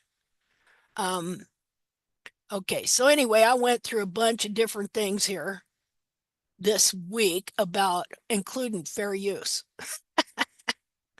I love fair use. I love it. Fair use, F-U. Fair use. See? That's them, not me. Okay. And again, I don't have any copyrights on nothing.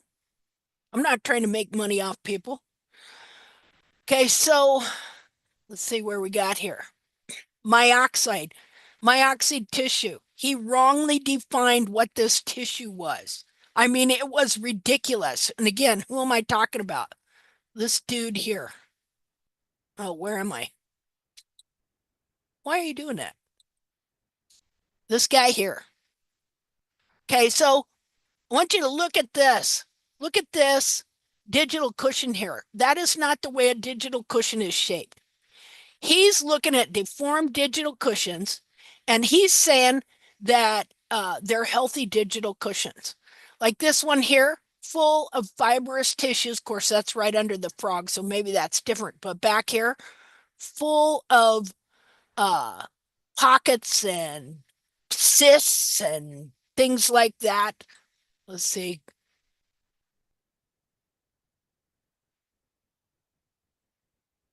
Totally wrongly defining some words. Okay, here we go.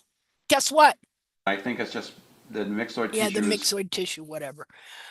Okay, this is a damaged digital cushion, but he doesn't know it because he doesn't know that this is supposed to have a frog clear up here and that the frog has been stripped out of this foot and the whole hairline has been pulled down. See, the bulb is clear down here.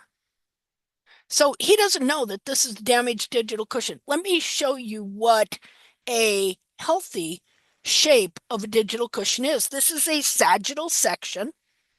And so when the heels and frog are trimmed out and the whole back of the foot is pulled down, it pulls and pushes the bulbs under the foot and it strips the frog out from the back of the foot. So let me show you a picture of what they're supposed to be shaped like. Just a minute here. Oops, wrong one. Just a minute. Okay, let's see. And okay, wild horse, where you at?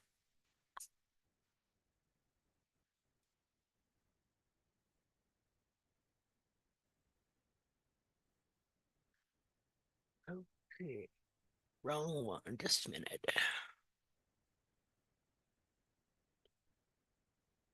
Huh. What is going on? Oh, okay. I know what I did. Okay.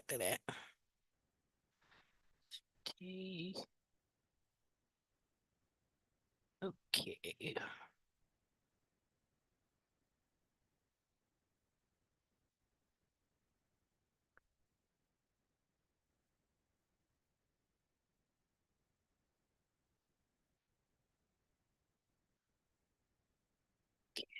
Okay. Here we go. Share. Okay, where'd the share go? There you go. Okay, so probably seen this before.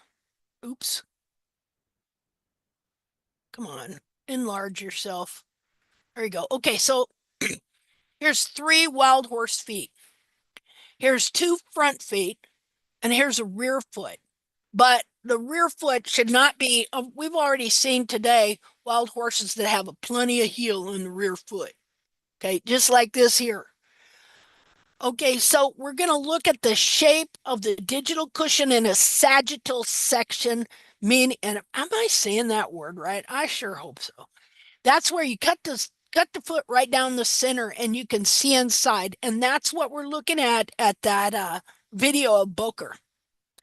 Okay, so the shape of the digital cushion is, and I've got some more stuff that shows the exact shape of it, but it's like this. Let me do it. Annotate here. Okay, the shape of the digital cushion, if I can get it right, is it goes pretty much like this.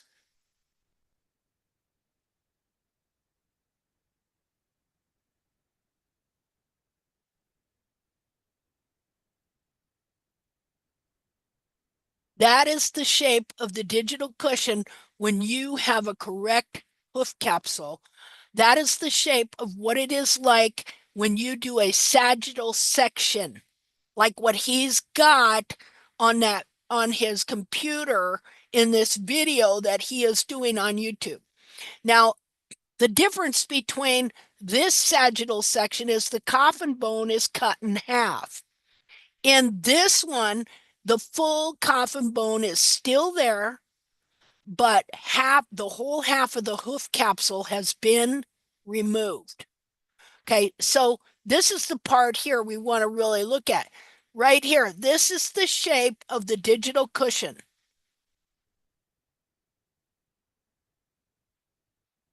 going to be up there like that, kind of go up behind the coffin bone and kind of like that. But you see this part right here? Right here? Now the hairline on these horses is right here. Right up in here. Now, let's look at Jamie Jackson's One Dead Wild Horse That Wore Its Heels Out. Let's see here. Oh, man, but a second here. I got to undo that. Just a second. Okay, I'm going to draw on it again. To see the change, you can't just rearrange anatomy, people, to suit yourself. Okay? Let's see here. Oops, wrong deal. Okay, annotate.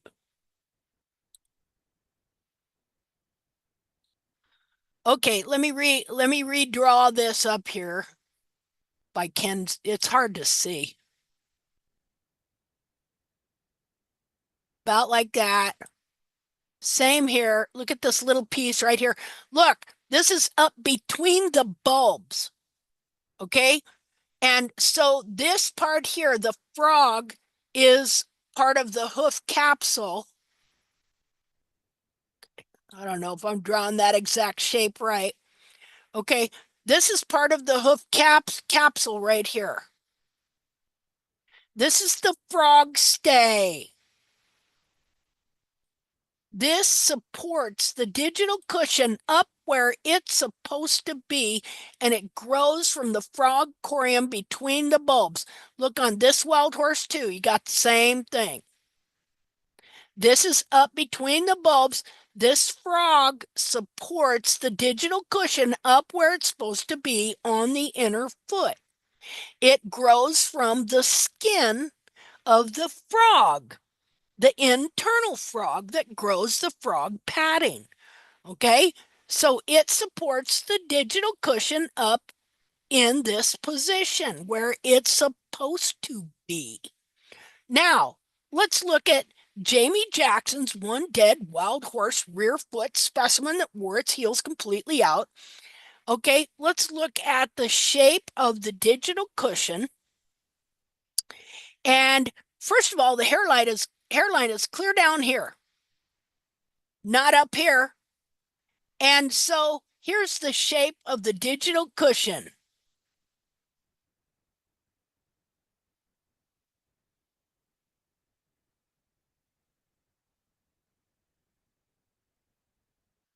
And here is the frog.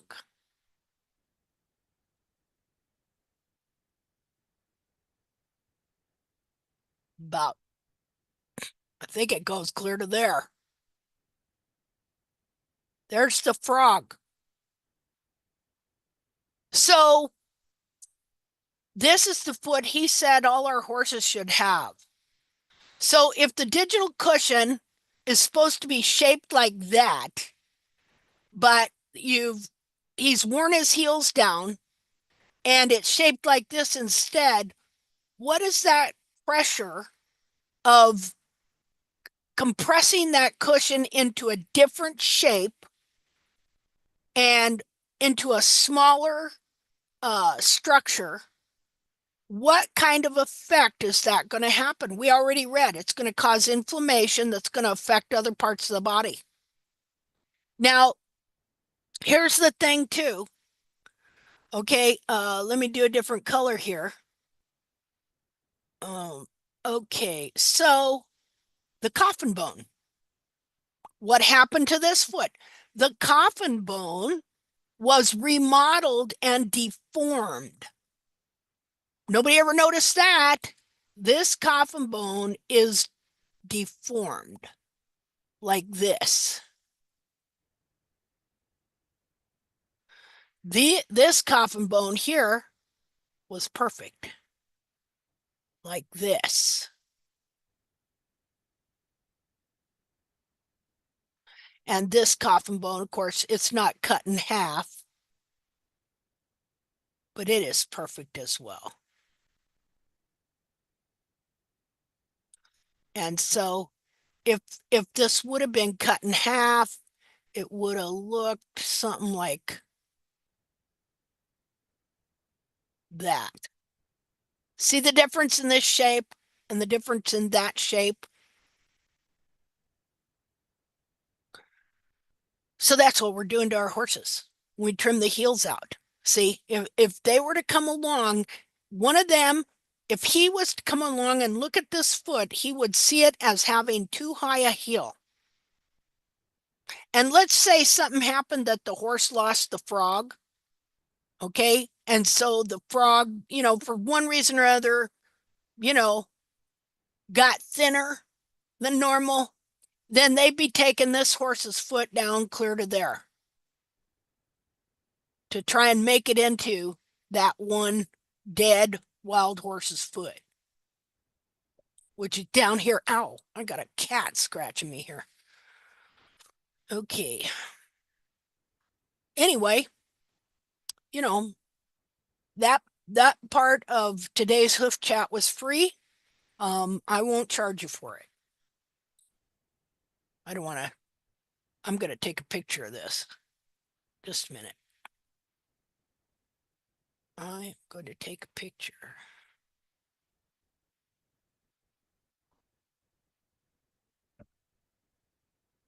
Oops. Wait a minute. Let me move this. Huh. Why didn't the... Just a second here. Move that. Okay, yeah.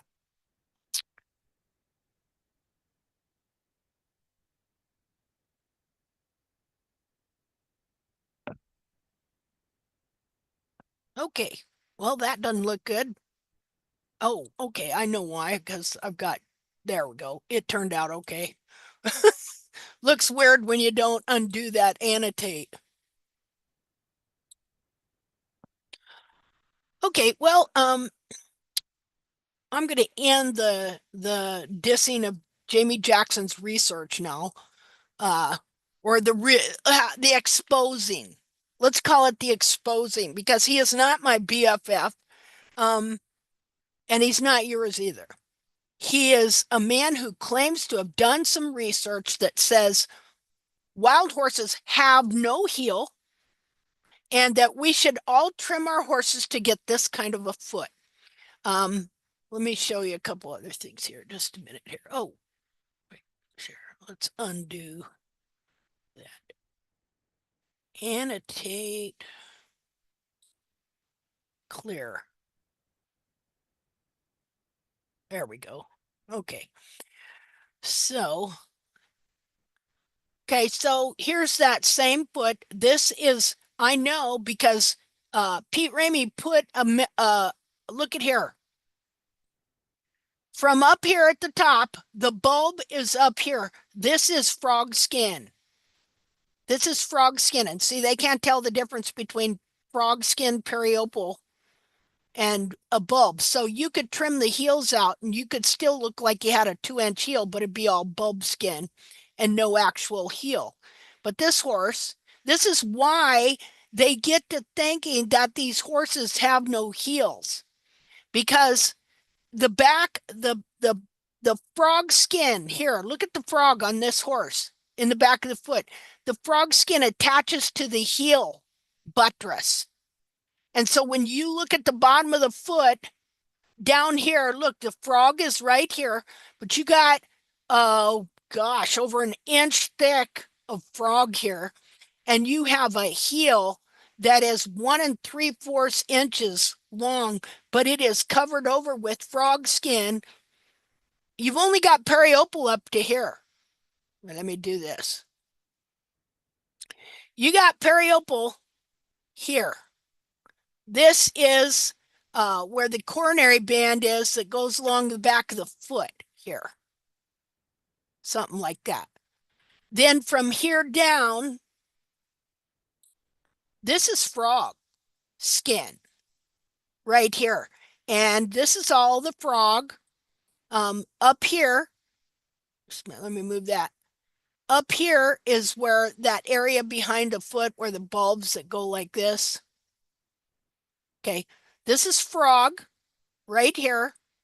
And this is the frog stay that's up between the bulbs. And this frog stay is almost 2 inches thick behind the foot here. Almost, it's not touching the ground though quite. And so it's attached to the bottom of the foot here, growing from the bottom of the foot. This is the capsule. And so let me clear this out. And so do you have a 2-inch heel right here? That's the heel growing from the bottom of the buttress. This is the heel buttress right here. That's growing from the bottom of the coronary corium that grows the buttress that props up and lifts the back of the heel. And let's see here. And okay, so here, look at the digital cushion up here, up here. This frog stay growing from between the bulbs keeps it up here where it's supposed to be. When you trim out the heels, it forces it down. I wonder where my it forces it down to where then instead of frog stay, it turns into all digital cushion that you have forced down in the foot. This big bulbous ugly looking thing here, you take and you stretch this little bit of digital cushion in here. You stretch it down and around in the foot like this. That's how you get them big, ugly, bulbous, no frog digital cushions. And so then instead of this pastern bone pressing down onto the digital cushion here, which then presses down onto the frog stay, which is constantly pushing it up, instead you have this pressing, you've lost your true function of what's really supposed to be going on here. Let's see here. Here's an x-ray. Look at the coffin bone. Look at the shape of the coffin bone. Okay, that's not what you're getting here. See, look at the shape of that coffin bone. It's curved and it's worn down at the toe and it's curved under here. I guess they never noticed that. See, and we're told this is a healthy foot. Let's see.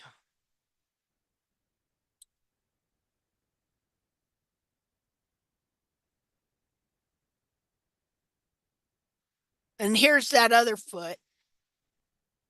Again, here's your frog stay, high up between your bulbs, pushing the hole and supporting the foot under here where it's supposed to be, so that the digital cushion is a cushion and not stiff with a bunch of fibrocartilage growing through it from the damage and oil cysts.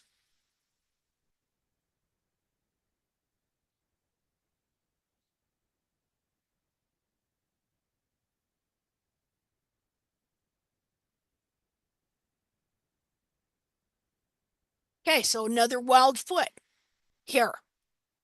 Okay, this is okay. So he learns from Jesse Jackson. This is Pete Ramey. He learns from Jesse Jackson, and he doesn't even know how to mark the collateral cartilages. See, he probably does now. Okay, but this whole thing is your cartilage up here, not some fictional rounded off weird thing here. And the coffin bone is not ground parallel. See, when you learn something the wrong way, that is the way you're going to see it.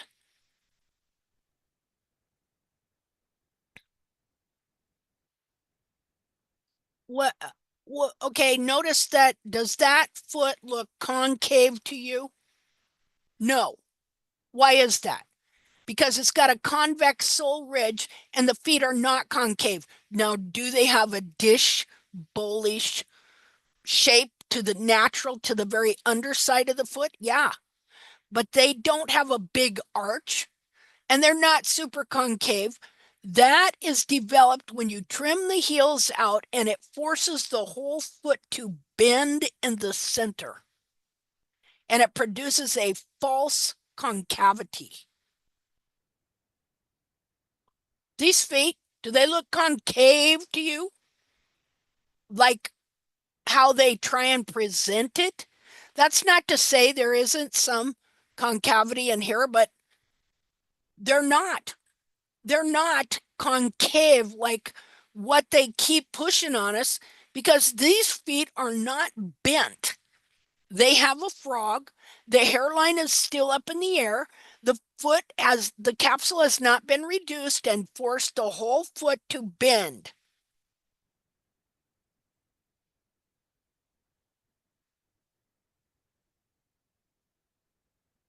See what we got here.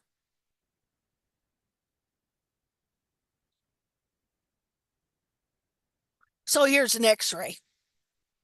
It's still not. That might be this foot. That other one that was cut in half, it definitely had a deformed coffin bone. And of course, this one is ground parallel because the heels are trimmed out. And I just don't think it's smaller. Why is it smaller?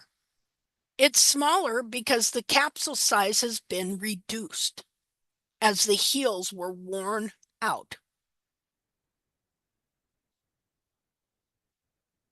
Here's the rear foot.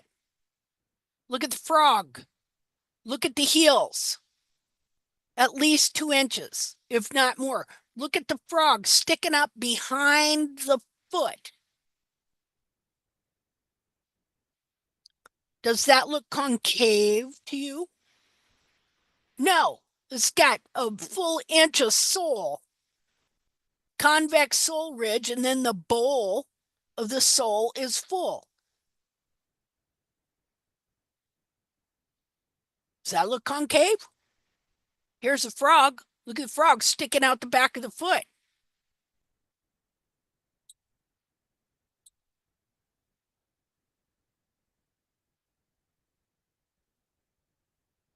This guy, see now, this is not that one barefoot model. And again, you can see it better here, how the frog stay lifts the back of the foot and keeps the foot in the shape that it's supposed to be in. And so when you trim the heels down, it pulls all this down and it strips the frog out of the foot and it pulls this digital cushion all the way down to here, deforming it to where it gets pounded to where it develops all these fibers because it's been loaded under pressure.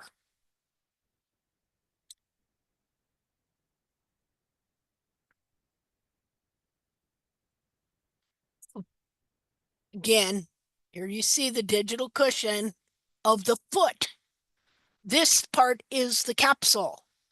This part is in the inner foot. Somebody found a wild horse foot. Look, just because you find a wild foot and it's worn its heels down to where it's pulled its bulbs down to the ground doesn't mean that that foot is correct or that that is what we're supposed to have on our horses. Wild horses can wear their heels out, just like you can trim them out. See there, bulbs on the ground.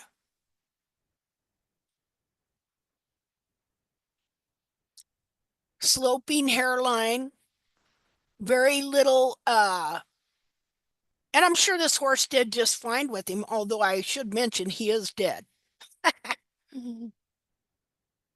So this looks like a foot that came out of Nevada there. I'd still like to have that sample, you know. There's a different foot. Look, that foot had heels. That foot, that's the rear foot. It had heel.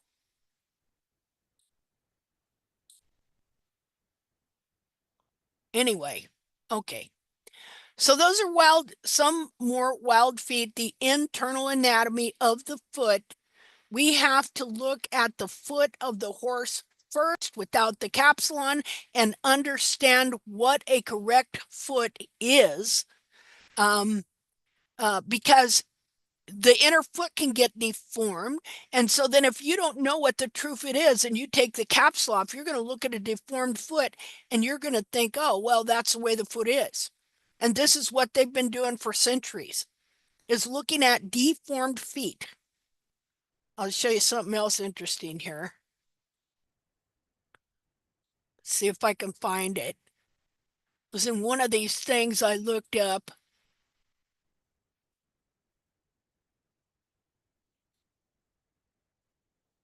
Let's see.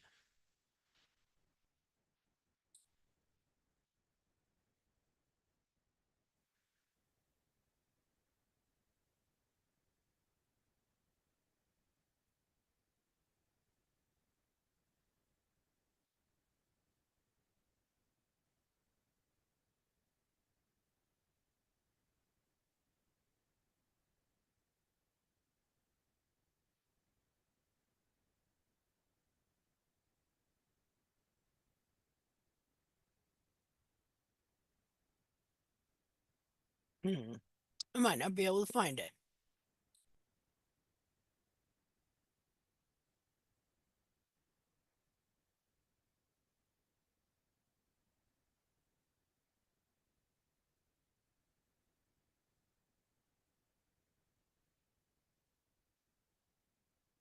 Well, here I was looking at sagittal sections of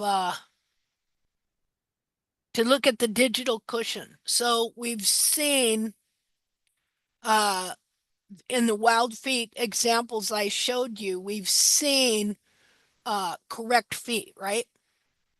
Okay, so people don't know that they're looking at deformed feet when they're sawing these feet in half. They don't know what the true back configuration of the foot is supposed to be like. And so that's when you get, now I have said, let's look at this. Just a minute here. Hold on. Anatomy in your hands, huh? 3D model. We got this one here, just a minute, would be, well, I'm looking over here. I'm trying to figure out how I could make that bigger. Nope. I'm going to have to go back. Just a minute. I lost my way. But anyway, you should go through now that you've seen what the digital cushion is supposed to look like and the shape and the form it is in the internal foot. And so internal foot would be, let's see here. Oh, I only got those. Well, I show you internal feet all the time. Okay, let's look at this here. Okay, so this isn't too bad, but it's still not fully correct right here. This is showing, I wish I could enlarge this, but I bet if I enlarge it, it'll get smaller instead of bigger. Oh, well, I could probably show it like this. Let's just look at some and see what they're shaped like. Okay, so this one here, let's see. See, it just gets smaller. I wish it'd get bigger. This one here, obviously not shaped correctly. The frog, first of all, there's supposed to be more cushion under this part of the foot right here. So what happens in a foot like this? The heels are trimmed out. The capsule is made smaller. The back of the foot is pushed down. The anatomy is shoved up into the coffin joint. And the frog is forced forward under here, and it's actually squishing this part of the digital cushion that should have been up under here.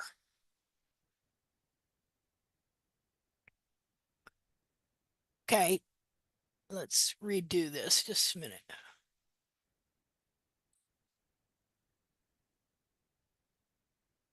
Okay, we know it's not shaped like that one.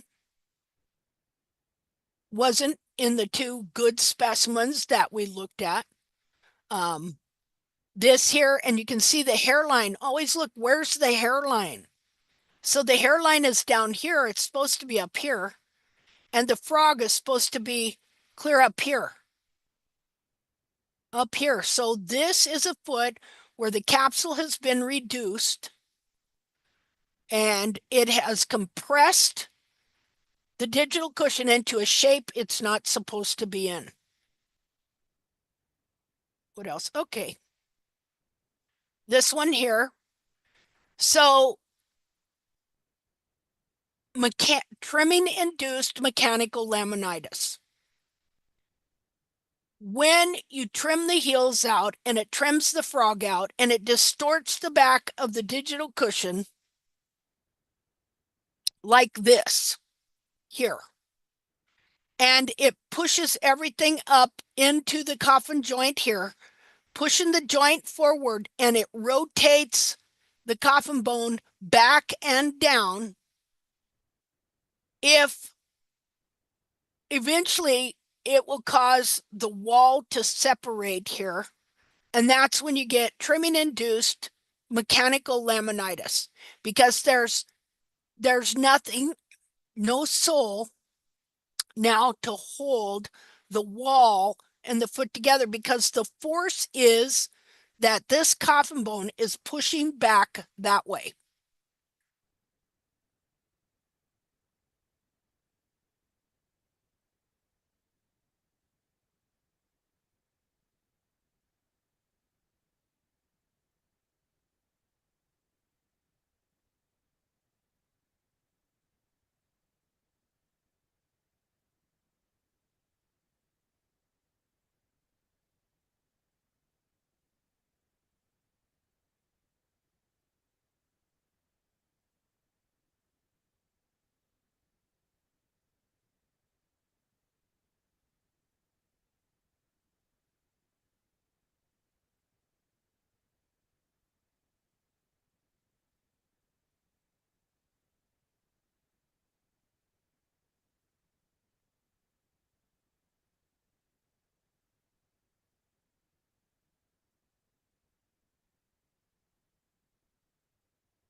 Linda, did you mute yourself? Yes, I did. Yes, I did. Okay. See the different shapes of the digital cushions? As we go through here, they're all different shapes.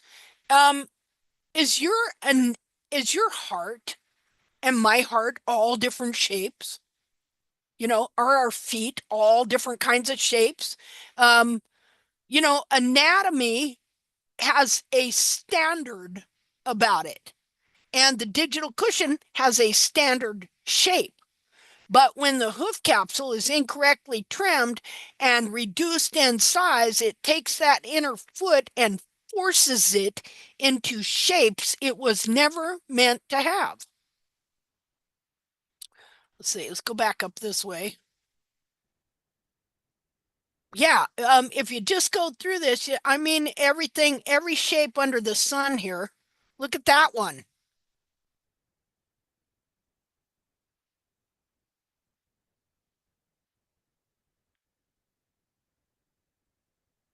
Here we go.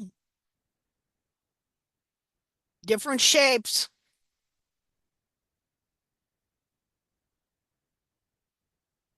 Let's try some of these over here.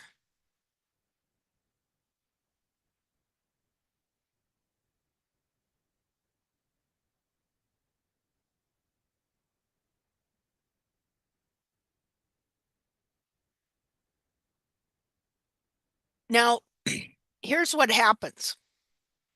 It can pull the back of the foot down so much that it will literally bend the foot down and back up, and like, I don't know how to explain it. As if you took and pinched and rolled it with a pair of pliers. That's what you have in feet like this. Oh, what the heck. If I click into that, I'm probably going to go to some bad place. You know? Two totally different digital cushions here. Let's see. Let me make that bigger.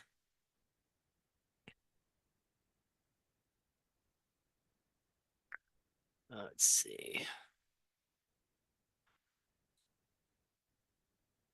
Okay, where was that? See, they're just all different, depending on how much the heel's been trimmed out, where the hairline is. Oops. Oh, hey, how'd that happen? Now, if it just clear up, I don't know how that happened. I'd like to do it again, though.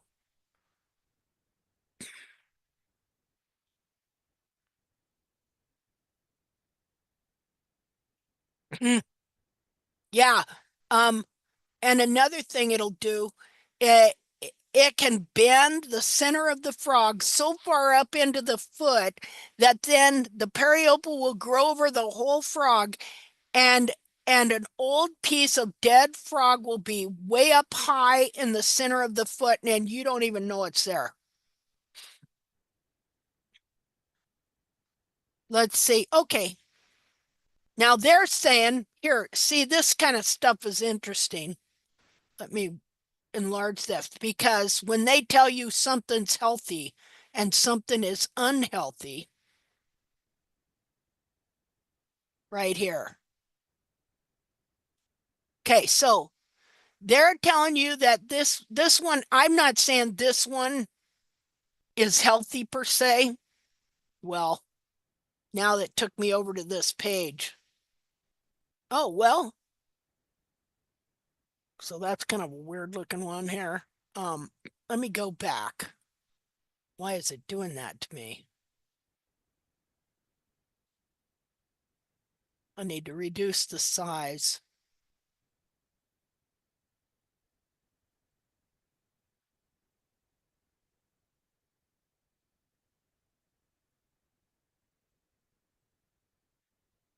I seem to have lost my page.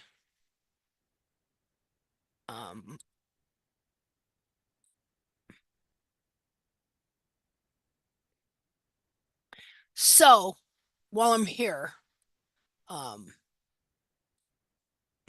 me read you guys something. Fair use doctrine. This is for people who put copyrights on their material, especially stuff like this when it's research material, photos, things like that, since they didn't invent the horse.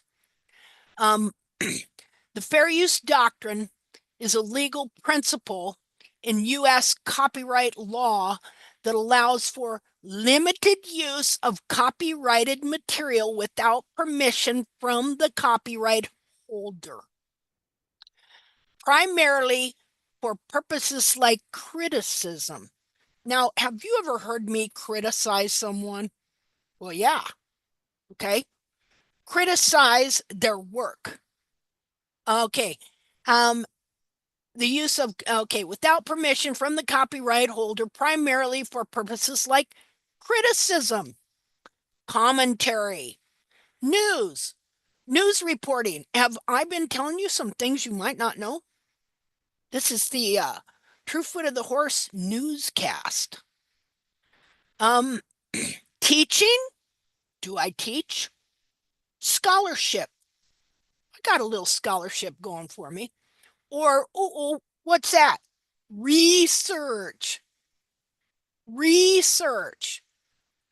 It aims to balance the rights of the copyright holders with the public interest in the free flow of information and the advancement of knowledge. So, and of course, you can't be doing it to make money. So I don't make any money. And of course, I'm going to check on this video to make, a few years ago, I paid some company that basically robbed me a bunch of money because I didn't know how to do it to monetize my channel. And they took all the videos and they put ads on them, and I made $1,000 for 18 years. And since then, I've made nothing. Okay, because you have to really get on it, boy. You got to do short videos and you got to be posting them every day, and you got to get those views and those likes and those bells and whistles and everything like that. And so I don't make anything off that YouTube channel. I don't make anything off anything on Facebook. Okay? And I don't go begging people for money either, like certain people do. And as far as my expensive hoof research, pretty much I'm just fortunate people send me feet and I got a freezer. Okay. I spend my time doing this because I'm obsessed with the truth. And I'm obsessed with the fact that this is one big farce. The hoof care industry is one big, messed up, disgusting farce from the top down and the bottom up, from all the vet schools to the farriers to the barefoot natural hoof care industry is one big fat lie. And it's been going on for 250 years. And I never have liked liars. Okay. Not saying people are lying on purpose, but let me give you an example. Okay. So anybody ever hear of Brumby Christine? Do you know who that is? You know what a Brumby is, right? Wild horse. So Brumby Christine. I wonder what that is. Just a minute. Brumby Christine. Let's see. Oh, that's a bakery. Let's see, I got a picture of her feet. Let me see. Okay, so just let me tell you a story. Brumby Christine. How to tell this story. Okay, so the history of hoof care and the things that people do. Oh my goodness sakes. Maybe I should leave this story for another time. Wild horse hoof pattern. Okay, so Gene Ovnick, who I respect and admire, who I believe has done everything he could to be honest and speak the truth. But I don't agree with some of the conclusions that he drew. Just a minute. Screen share. I don't agree with some of the conclusions he drew. But he drew them because he was looking for answers. And while Jamie Jackson claimed to did his research in from 82 to 86, okay, and remember, not one photo. Well, there is in another book, but that's another story. One photo out of 1,000 feet, which would have been the first photo he took. One or two. So, Gene Ovnik, these two men, unbeknownst to one another, Jamie Jackson claiming to do his research in 82 to 86, and then Gene Ovnik comes along. Neither of them know the other. In 1986 and 87, he is a farrier. He is motivated to research wild horse feet with BLM, Bureau of Land Management, that BLM. He is motivated to see if he can do some research with them in 1986 and 87. And so this article here is the summation, if you will, of his research and what he learned. And so for him, at first, he also thought, hey, I'll just start this wild horse trim thing. And he tried it, and he lamed all his customers' horses. So he thought, I don't know. Instead, he did develop a trimming routine and a shoeing routine, which he called the natural balance method of shoeing. And he's got an organization called ELPO, Equine Lameness Prevention Organization. And he has done much great work and stuff. But he doesn't understand what I now understand about the anatomy and the horse's foot. But I wouldn't understand it if I wasn't for the fact that I was introduced to his work first. Now, I never saw any pictures of his work or anything, but my friend Rich told me about this stuff based on a wild horse trim in 1996. So then about 10 years later, when I was having problems with the horse, I remembered. And that's when I started looking this stuff up, and his was the first trim I ever did. I've got the directions for it in my notebook and stuff. Just a minute here. Put that up there. So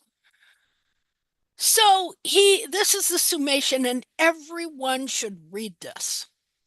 Okay. So it's wild horse hoof pattern offers help for domestic hoof problems.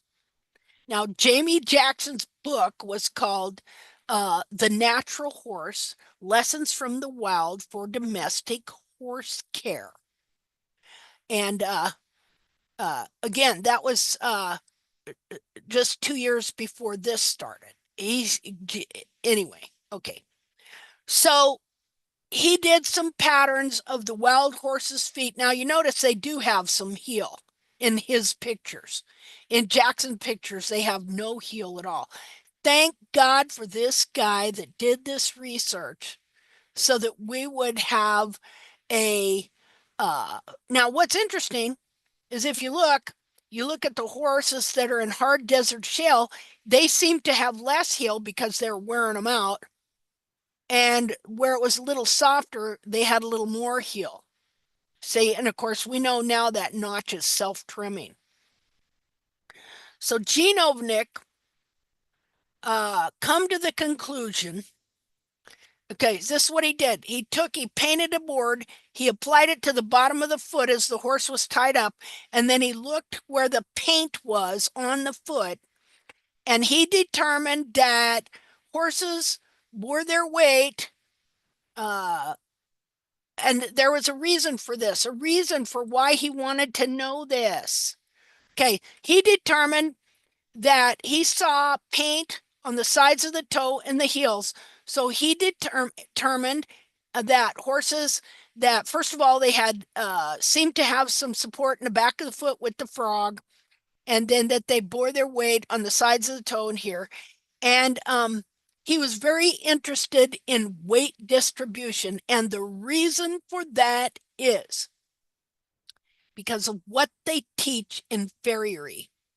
And what they teach is a doctrine that came from Edward Coleman, who was the head, dean, whatever you want to call it, of the Royal Veterinary College of Surgeons, which was all about studying the horse there in London, that opened up in 1793, and he ruled that school for 40 years. And so he come up with this idea that horses bear weight on the lamina.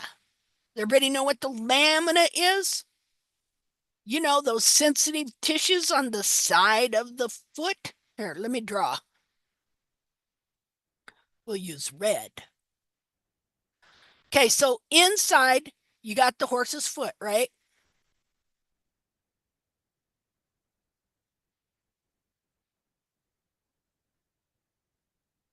Like so. And so you got your coronary band. And then you have your lamina, you know, those really sensitive tissues all the way back here. Okay, so Edward Coleman come up with the bright idea that the horse bore its weight on these sensitive tissues here. That the coffin bone, he didn't know the horse had a real foot, and I don't know if he'd have cared either, because he was a wicked person, an evil person. Bracy Clark testifies to the fact that this guy was evil, and so do other historians. Like, he was super narcissist, okay? And so he come up with the idea that the coffin bone was magically suspended within the capsule by the lamina here that are connected to the lamina of the hoof capsule here. And so that what you do is and he also come up with that the sole is only concave. See, only concave, like so, only concave. And so he believed that the horse bore the weight on the sides of the foot, that the horse was somehow magically suspended up in there by the lamina. It was like a suspension bridge, and it, you know, bounced up and down. And so, and he believed that the foot was only concave. And so what they would do is they would pare out all the sole so that only the wall alone, let me get a different color here. Only the wall alone was bearing the weight. Wait a minute.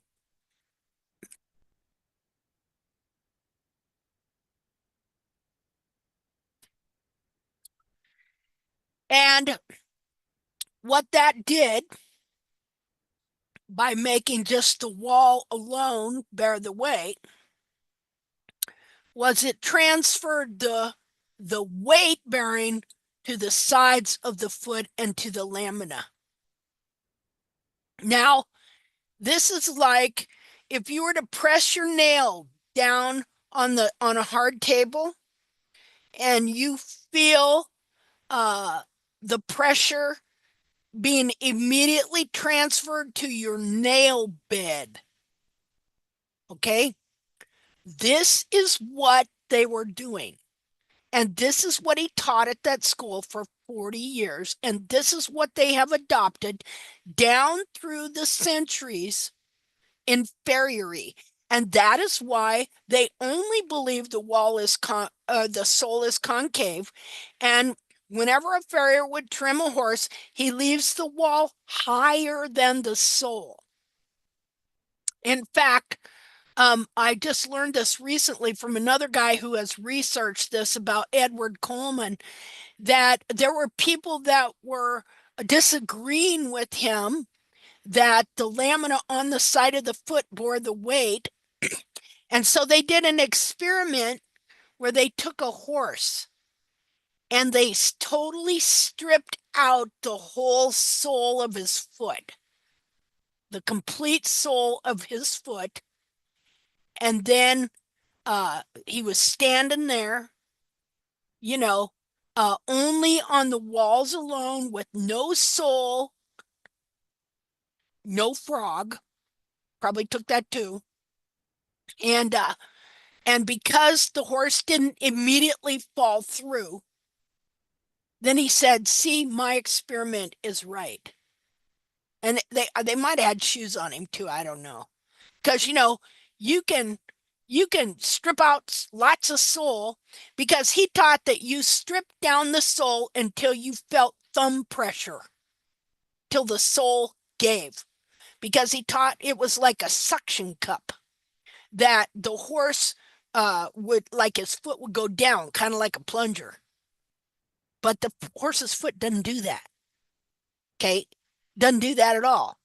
And so this belief that this coffin bone suspension belief that, every other animal in the world bears weight in different ways on the bottom of the foot. But now when it comes to the horse in the hoof care world, oh, no.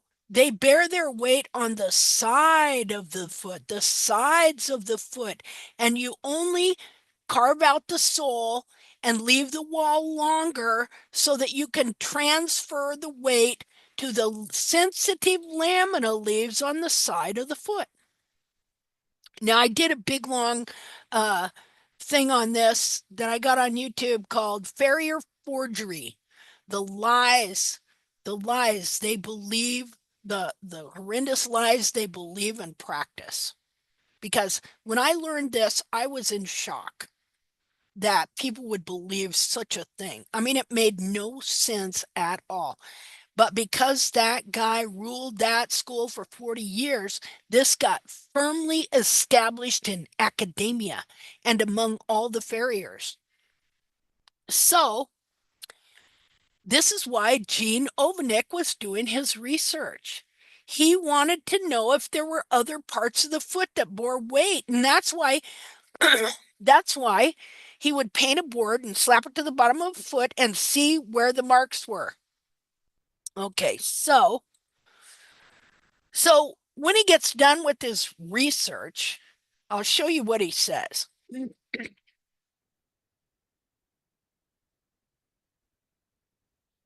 Change of thought. Ooh, better watch it. Okay, don't want to have a change of thought amongst farriers or vets or doctors or, Ooh. He says, first of all, here we go. Let's see what he says here. Wait a minute. Okay, he says,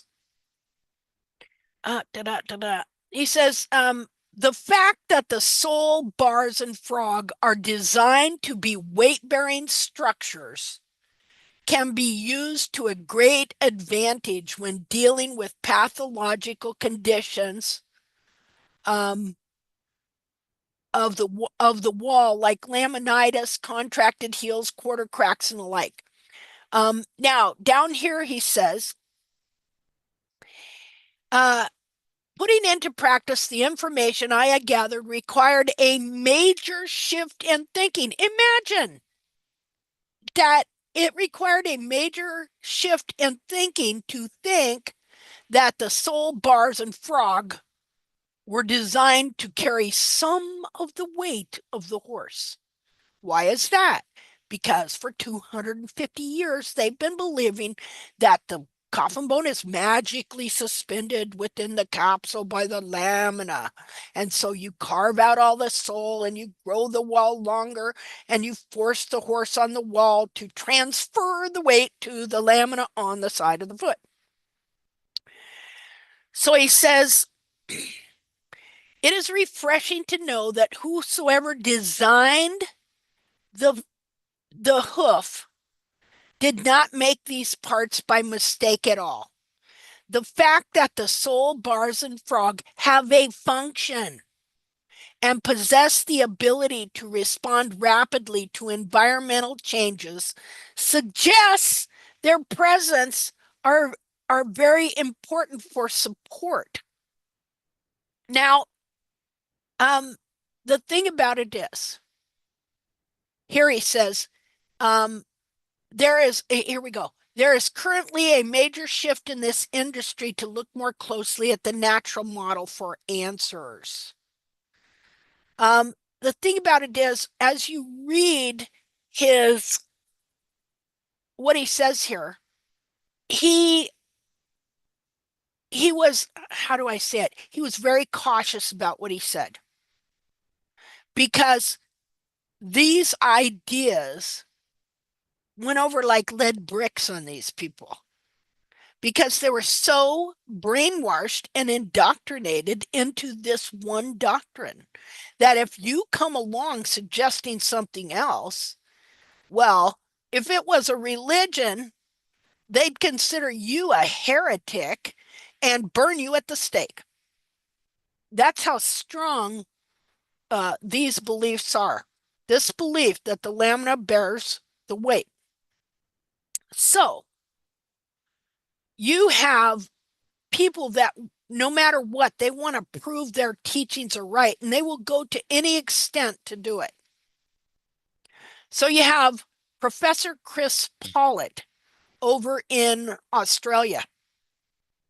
And so I started following his work because of Brumby Christine. So him and Brian Hampton, they did study on Brumbies, on wild horse feet. But the whole reason for Chris Pollitt's research was to disprove Gene Ovenick. I mean, that's it. Okay. He did not for a minute believe that they were wrong, that the hoof care industry had been wrong for 250 years, and that the horse did not bear the weight on the lamina. Okay, so this is why he started to do his wild horse research, to try and disprove what Gene Ovenick teaches here, that the sole and bars and blah blah blah are also meant to bear weight. So see, there's this big argument within hoof care about that. Now, that's only one place where I agreed with Dr. Boker for many years, that because Dr. Boker comes along as an academic teaching that the hoof because he hung out with barefooters and all that the hoof does bear weight on the well, it's horse stand in the dirt, his frog's gonna touch the ground, his sole's gonna touch the ground, his bars are gonna touch the ground. So of course there is a weight sharing thing going on the bottom of that foot. So Dr. Boker taught that peripheral, they call it peripheral loading. They got a fancy name for forcing the horse to walk on his wall, called peripheral loading. But for many years, I didn't realize that when they load the wall, they're actually transferring the law to the lamina on the side of the foot. And so Dr. Boker come along, and because he had a hoof lab and he's an academic, kind of on par with Chris Pollitt over there in Australia. Okay, so there's like these two different opinions. And so, but the thing about Dr. Boker was then he got into the same old false doctrine that you should have frog pressure and frog contact with the ground. So he overdid the non-peripheral loading, non-loading of the wall. Whereas Chris Pollitt's research went in the total opposite direction. And he wanted to prove that what the veterinarians and, the worshipful company of farriers and vets and all these different people have taught for 250 years, he wanted to prove that this was right. And so, in my opinion, all of his research on wild horses, on Brumbies, was done to discredit Gene Ovenick's research and discredit anybody that comes along saying that no, the horse does not bear its weight on the lamina of the foot. So, and then he come up with, yeah, wild horses get laminitis and wild horses this and wild horses that. And so his research was all to disprove these new theories and to firmly establish and make sure that the teachings that have been taught in the veterinary schools now for 250 years continued on. And so you can see he does experiments on YouTube where he's trying to prove that the lamina bears the weight. See? So this is what happens. People learn something and they don't want to change. They don't, especially if they're academics or they have any, what I call skin in the game. In other words, they've made their living from doing this and they don't want to be wrong. They don't want to think because, my God, if they were wrong at that, what else might they be wrong at? And especially when it comes to people where this is their profession,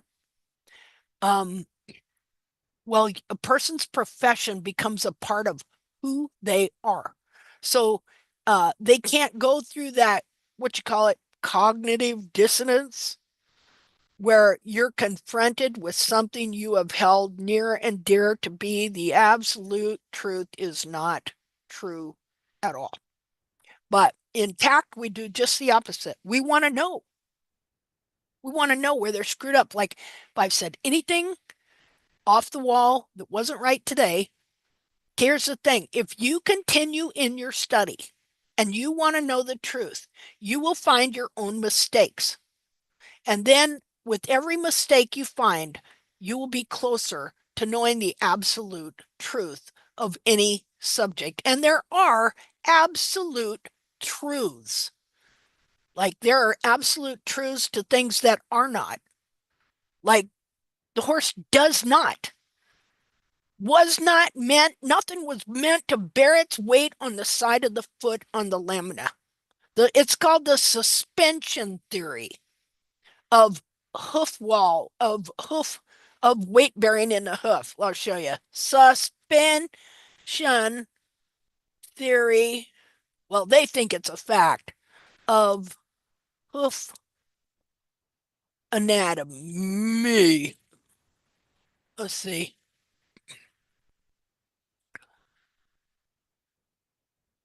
Now that's not it. Hoof. I'm looking for suspension on the lamina. So just a minute.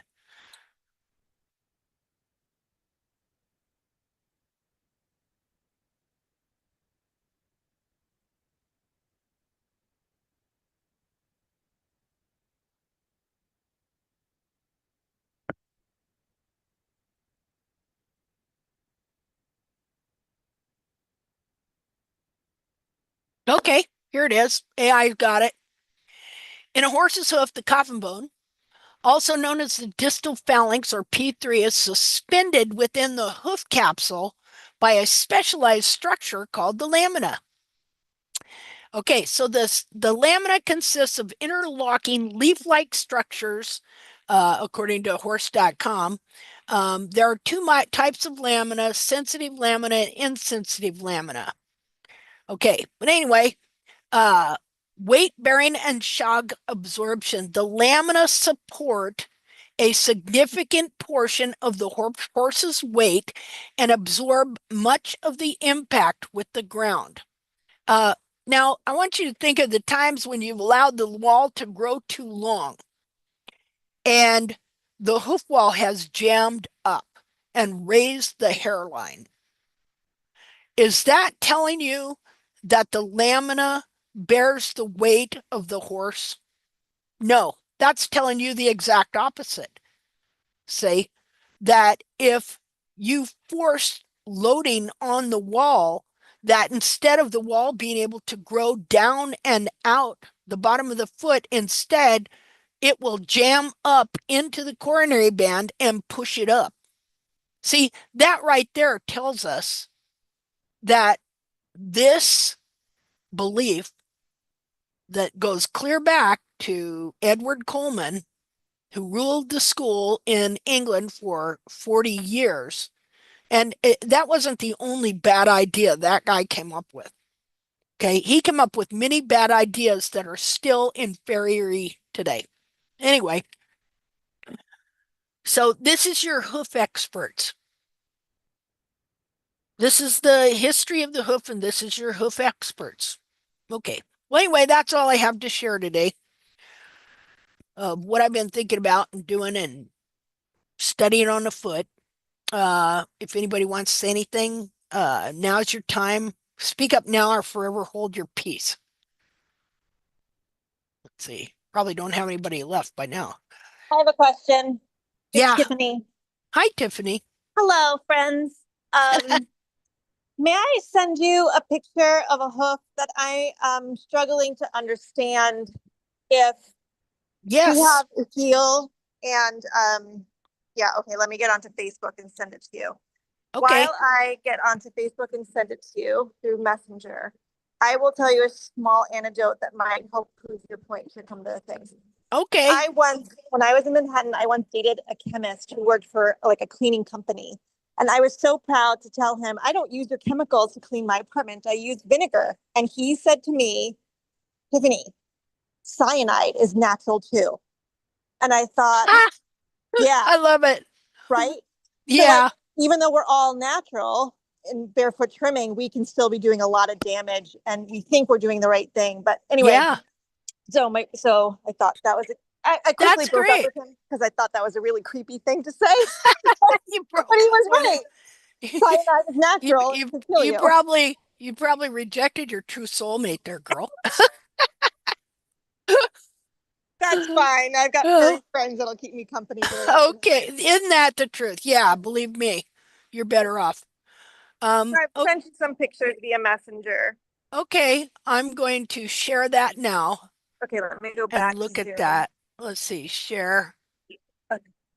Okay, is this where we're at here? Can you see that? Hello? I muted myself. I apologize. Yes, I can Oh, see that. That is a front left. What I'm struggling to understand, sorry. What I'm struggling to understand is it looks like we have a little bit of heel when the hoof is unweighted. But when Yeah. he steps down, it looks like I've got nothing. yeah. So what do I have?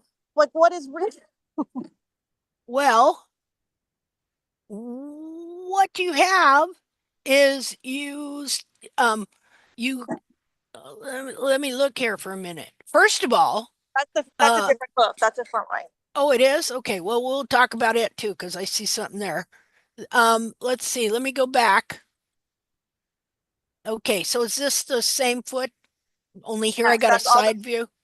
Yeah, that's the front left. So that's the medial side that your arrow is looking at. He's having a bit of a choke. That's what you hear in the background. Hold on. Okay, so what's happening is the back of your foot is being held down. Okay. And it's being held down by the horn tubules in probably it needs some heel to grow in. Okay, that probably some heel buttress that's maybe buried around there somewhere. But also you've got these, let me copy this here and enlarge it so I can draw on it. Okay. Oh, wait a minute. I wanted to save that. Save. You're going to open. Okay, let me. Okay, so let's look here. So we always have to go back to correct hoof capsule structure. Okay, now you notice how your coronary band curves around and down the back here. One of the things that is causing that is these horn tubules right here. The horn tubules, now notice that this side doesn't seem to be quite, you can have two totally different sides. Linda, yeah. I don't see a picture, hun. Oh, sorry, dear. I just see a black screen, yeah. Forgot to change. Okay, so we're going to look at this picture here. And what I see here is that these horn tubules right here are pushing this area up, which will keep this area from being able to rise and the whole thing to stand up. You know, these horn tubules have to come back so that the whole thing can stand up.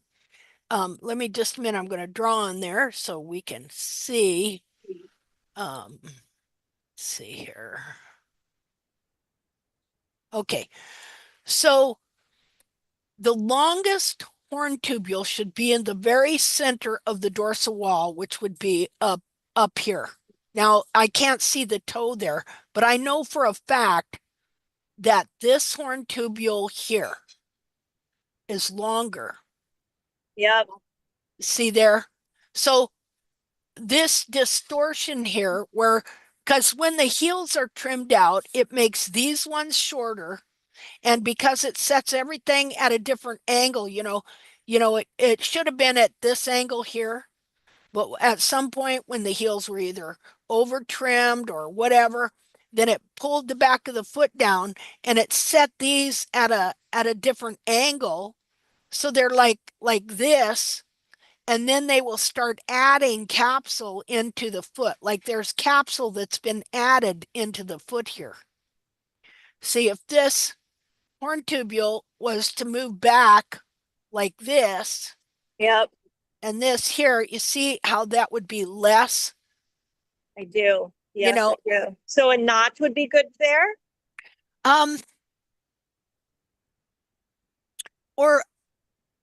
Well, you could do a notch or just a bevel. You could come in here and just bevel this, and what'll happen is, let me undo this. Let me show you a picture of mine. Okay. When I was doing this. Okay, so where are we at here? Okay, let's see. H for horn. H for horn tubule. Heel. HL hoof. NOPQR horn tubules. Okay. All right. Well, let's just look at some things here. Okay, we'll start here. Just a minute. Okay, go to there we go. Okay, so I have the same thing going on here. You see that? Yes. This piece of hoof wall here. Yeah. And so at that time, what I was doing was I would bevel the foot. Let me do an annotate here.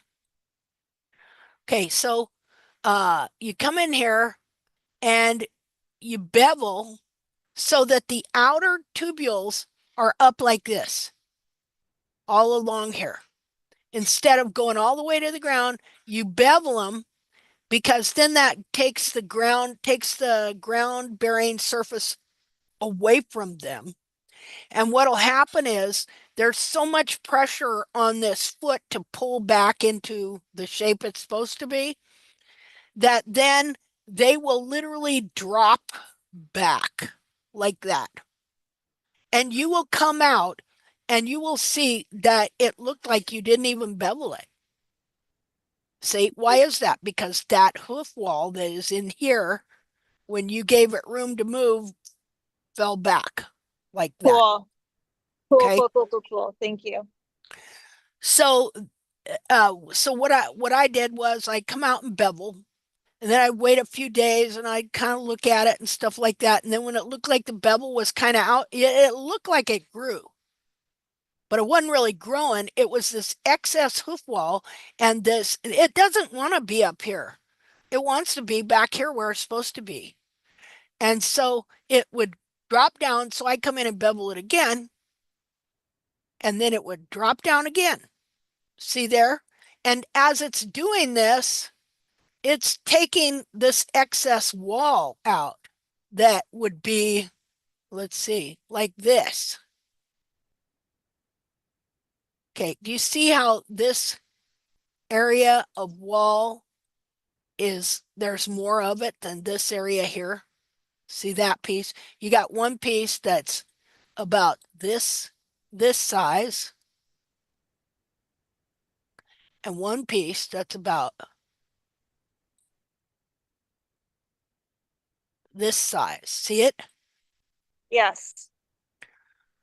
So just like you can trim down the heels and take wall out of the capsule, back here, when you do that, then the way it lowers everything, it starts adding capsule into the toe. Well, not even. And so what happens then, if you think your toe's long and you try and get it back, well, it can't move back because it's got all this in the side pushing it forward. So you're just going to gradually let all these come back and line up. And then that's going to help straighten out these heels too. See, my theory was I had underrun heels and I had to get all these horn tubules to back up to kick this back up, which it will do. It'll help all this stand up and then lift your bulbs up there. So just a minute here. Yeah, because my bulbs feel like they're being stretched. Like the inside wants to do one thing and the outside is doing another thing. And there's a contrast. Yeah. This makes sense. So this helps. Thank you. So all of these, I should just post all these. This shows you the alignment of the horn tubules. See, longest in the very center of the toe, and then they get gradually shorter as they go back. So Molly had that. This is what I did to her, and this is what I did to Valor, and it worked. Okay, so I beveled him pretty strongly here. When was that? 318.17. And this is 321.17. So see how the bevel kind of came out and moved everything back? Yeah, that's like a notch with a bevel. Like that's a fancy bevel notch. Yeah, that's more or less what it is. Okay. Okay, and did the same thing here. I don't know the dates on that.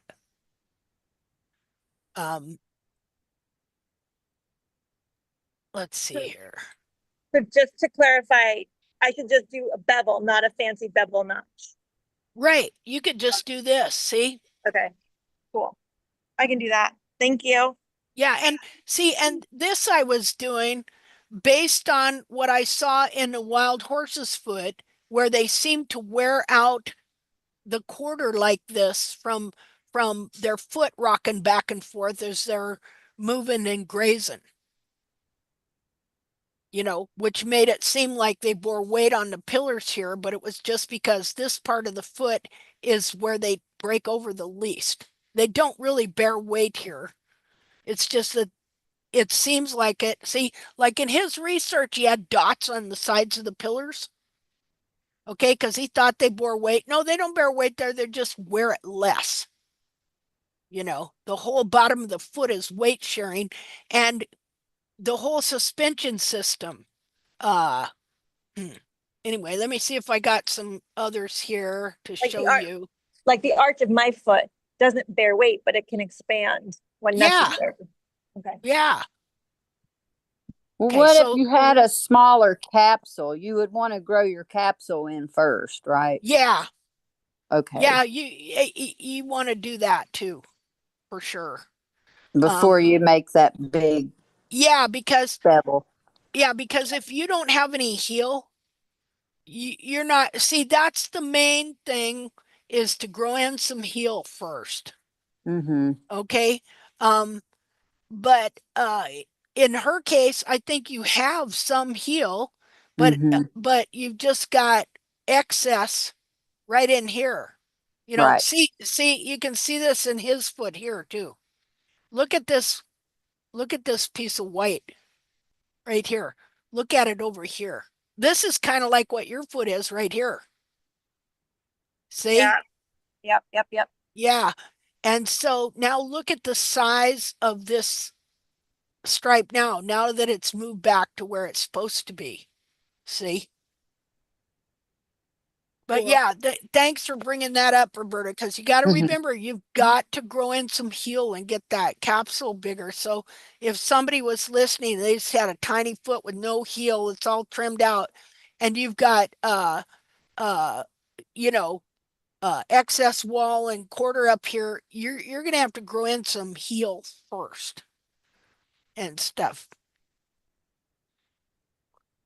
Yeah, it's always something, Yep. I don't know. Linda, hi, Yeah. this is Eleanor. Hi. I just wanted to ask you about one foot. I went to see a horse that I'm getting used to being trimmed. Okay. And because he's scared of farriers, so can we have a look at it? Sure. Let me finish up with Tiffany. Yeah.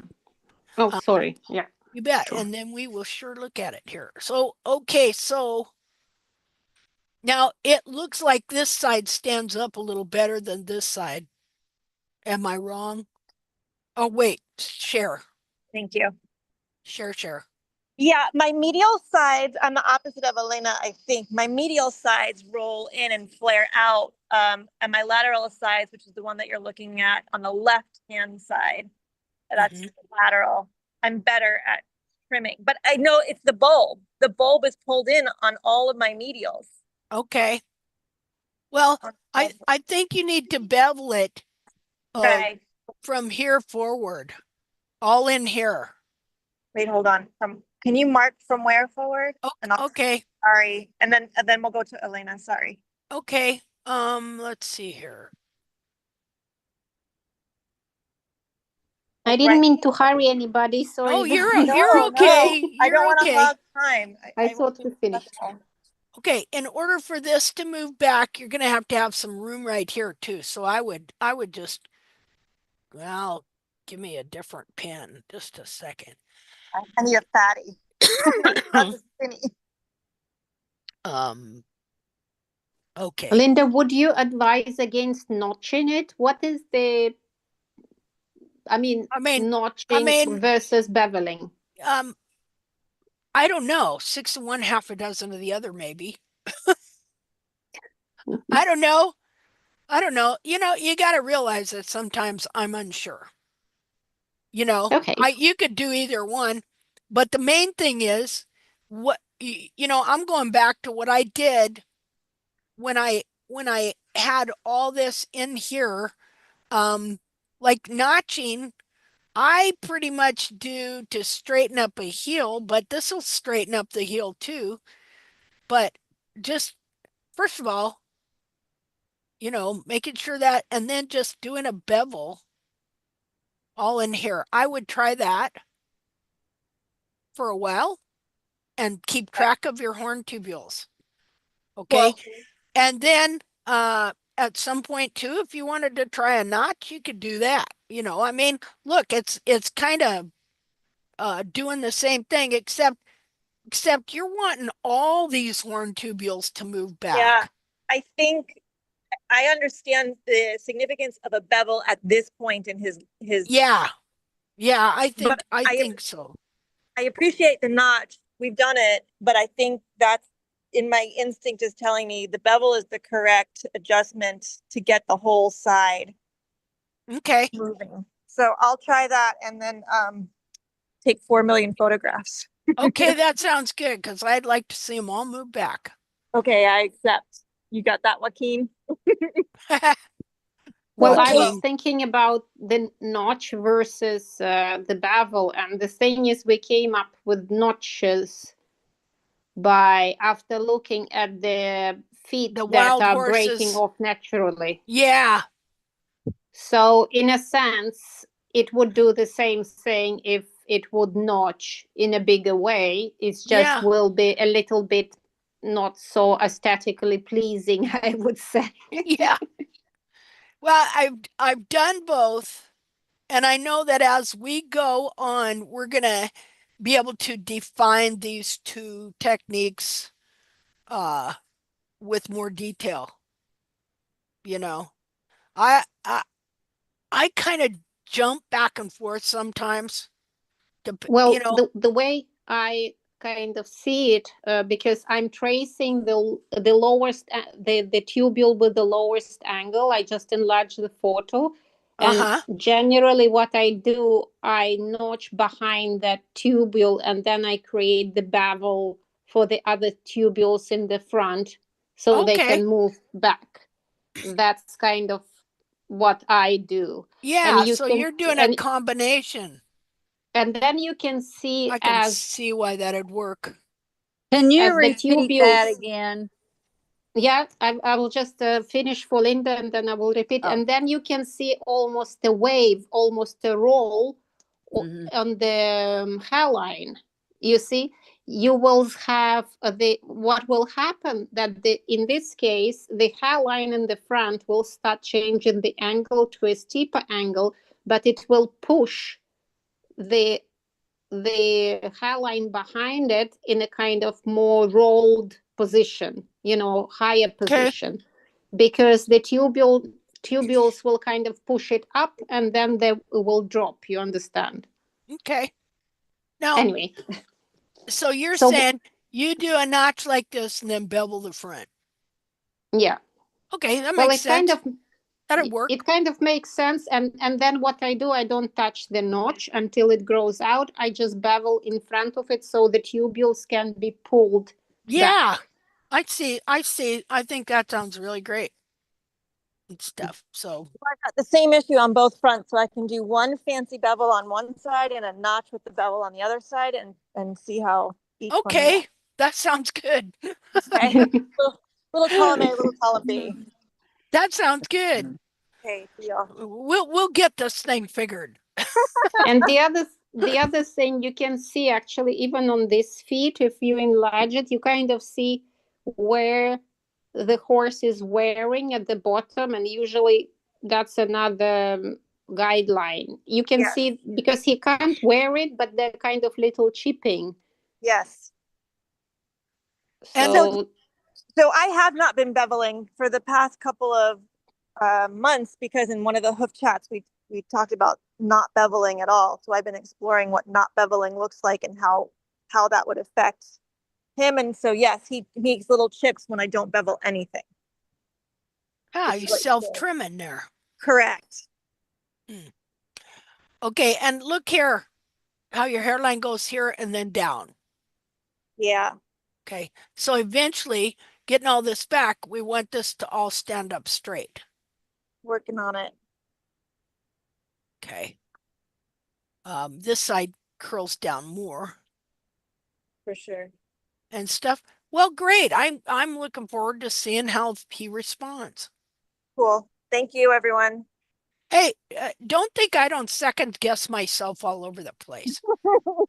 All right. Should I do this or should I do that? Or, but I like what Elena said about doing the notch. I can see that. And then the bevel forward. Yeah. Cool. Yeah, I can see that working well. Okay. Awesome. Thanks, ladies. You bet. Thank you. Okay, let me blank out of here and then we'll go somewhere else. Go back to Facebook. And my phone must have gone dead. Let's see. Okay, Facebook. Where are you? Okay, close that out and Linda, I just sent you the 1 foot that I was doing this combination. Okay. Just maybe it's a good visual. Front right. Let's see. You sent me something? Yes, I just sent you this bevel and notch thing. If it's useful, I don't know. Oh, I wonder why I'm not getting it. Or maybe I send it to you to the whole all the. Oh, that's supposed to be no more. Oh no, then it should be right. unless I hit the wrong button. No, I send it actually to you. I can see it. It should be. Okay, let me send you a message. Okay. To make sure. Okay, I'll just say hi. Okay, I sent you a message. Linda Harris. Nice. Oh. And you're something else. I have two accounts. Okay. Okay, I got a video So going. I don't know how. And I gotta just a minute. I can't. Okay, there we go. Somehow I hit something on a video and it started playing and I couldn't hear. Okay, so would you send it to that, please? Okay. All right. Now, low system resources may affect. How do I sound? You sound good. I need to close some stuff out. Now here. I send it again.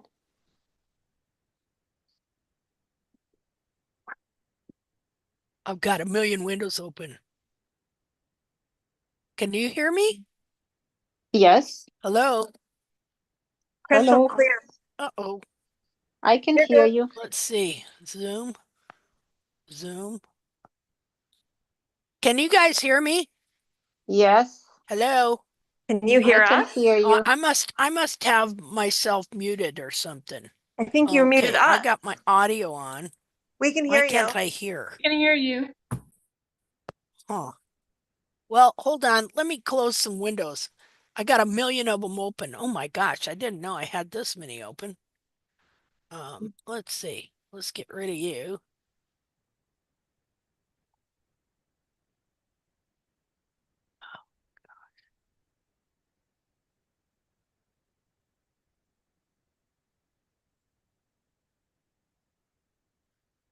Hold on.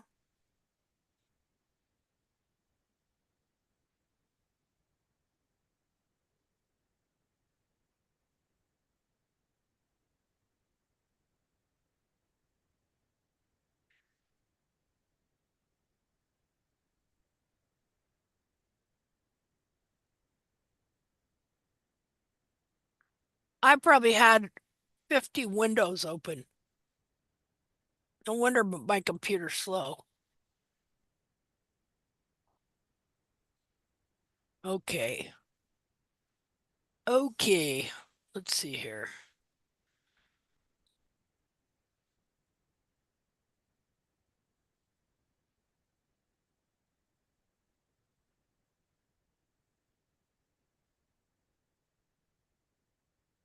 Okay, let's do a share.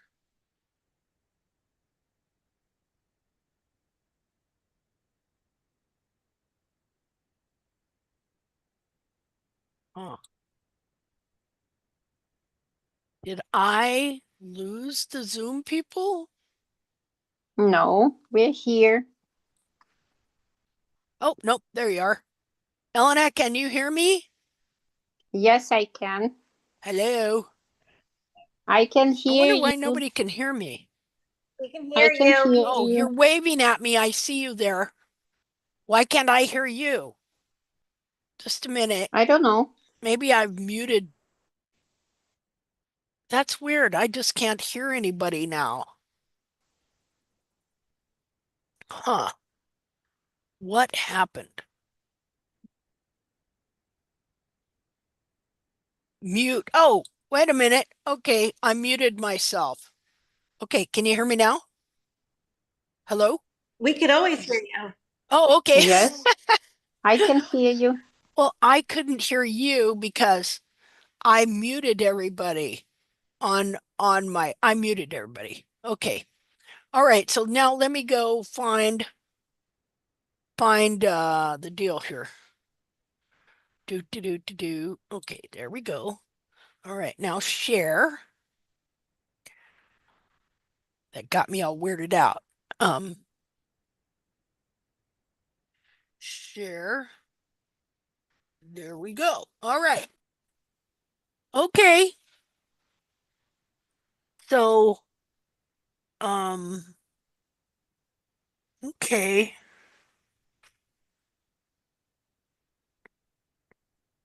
So are you there, Elena? Yes, yes, I'm here. Okay, so what do you want me to look at?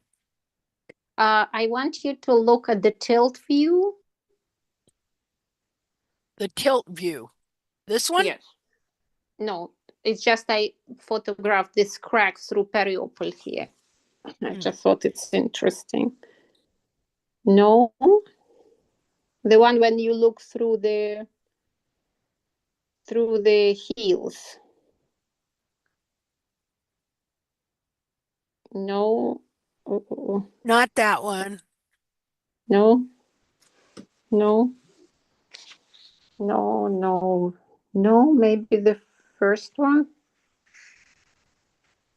Or maybe I didn't send you. No, that's already another foot. That's from the oldies. Okay. Wait, maybe. Oh, that's the notch thing. Yeah, okay, I like that. Okay. No, I just sent to you. Oh, okay. The tilt. Yeah, that one. It must be really dry there. Oh, yeah, it is. Now this looks petrified to beat and the I band. couldn't really take it off. It was like half detached, but then I had half rounded nippers and they saved me. Did you? Were you able to clip some of that off with the rounded nippers? Yeah. The pictures I sent you, the cleaned pictures already. Oh, okay. The ones that he. So my question is that the same foot? Yeah. Oh, wow. Wow, that's really interesting. Okay, go ahead. So what I'm interested in, you see, the horse is not standing and he is really like scared. So he is not an easy deal. But anyway, I'm just doing initial trim and then I'm going to photograph when he comes down and everything properly. Okay. So you see that the medial heel is kind of going into the minus towards the midline, right, of the foot. And the lateral heel is going out. So at a more, so the medial heel is at a steeper angle than the lateral. Yeah. So, and you see that the lateral heel is longer than the medial. And I'm also looking at the bulbs to see if anything's going on, like if one, but not in, like, was this his self-trim mode? Yes, I suppose so. Okay, so this is what he did to himself, right? Yes. Well, I don't know. I think he was trimmed. He was brought from Poland, and I was told that he was trimmed there, but he hasn't been trimmed in Hungary. No. And his heels here are like 6 centimeters. So I don't know. It's more than 2 inches and something.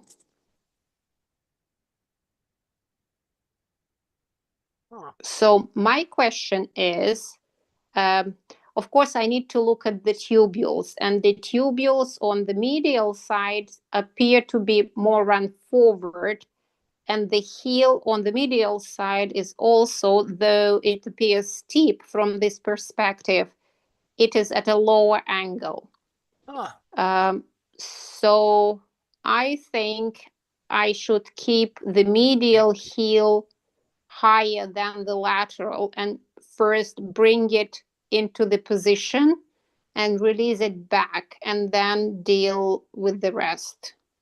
Or shall I keep it leveled? But I don't think so, because you see the direction that the medial heel is going, it's kind of curling under. Yeah. And so from the tip of the heel up to the hairline, what's the measurement there? It's around 6 centimeters around, so it's more than 2 inches. Okay. I'm looking at my handy dandy little ruler here. So I can figure that out. 6 because centimeters. It's very difficult. The tubules are really steep. And I didn't know how to deal with the toe. I took that wall that is protruding, but I'm aware that I need to grow out the toe to prevent him from binding more and tipping the bone, you know. So my kind of strategy is I would like to keep the yellow part, the medial, the yellow, which I marked with yellow, higher to open it up and bring the tubules back and bring the heel back and make it in a better angle. And at the same time, I'm going to keep the toe so the toe can pull, basically. Well, that all sounds good to me. So do you agree, or everybody agrees, that I need to keep and load the medial heel? So I would keep the medial heel slightly longer. Because the medial heel is more run forward. Well, the tubules are here. You see, it's all kind of, you see the steep heel and you would want to lower it, but you need to look at the side view, and on the side view the tubules of the medial side are actually run forward.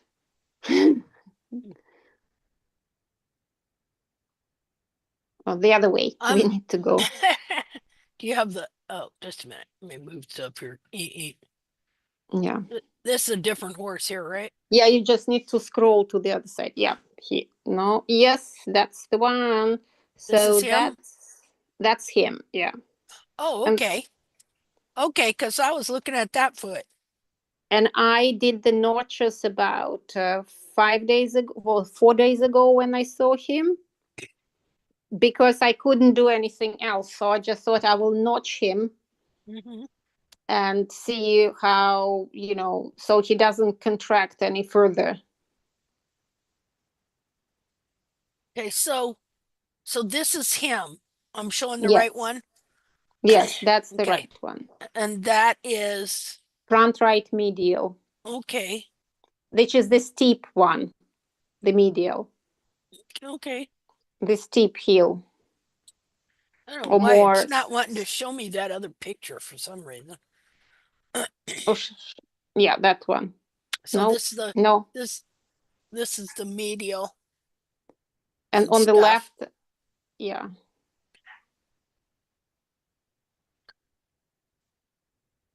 What size horse is this? He is a sport pony mixed with some gypsy one, but the small one. Huh. But he looks like a sports pony. And this is what you trimmed his foot to right here? Yeah, to 5. Oh. I trimmed him to 2 inches. The heels, maybe I should kept it longer, but the yellow heel, the medial heel, just crushed and got even shorter. So I decided, I just, do that. I couldn't do anything else. Yeah. Well, I'm going to see him on Thursday again, because I see him like 2-3 times a week. And I just was wondering to check my strategy with you, but at the same time I can just go take another photos, and then I will know am I on the right track or no, because then it will be changing already. Yeah, that too. Maybe. Yeah. But you see the green, the lateral side is more curled.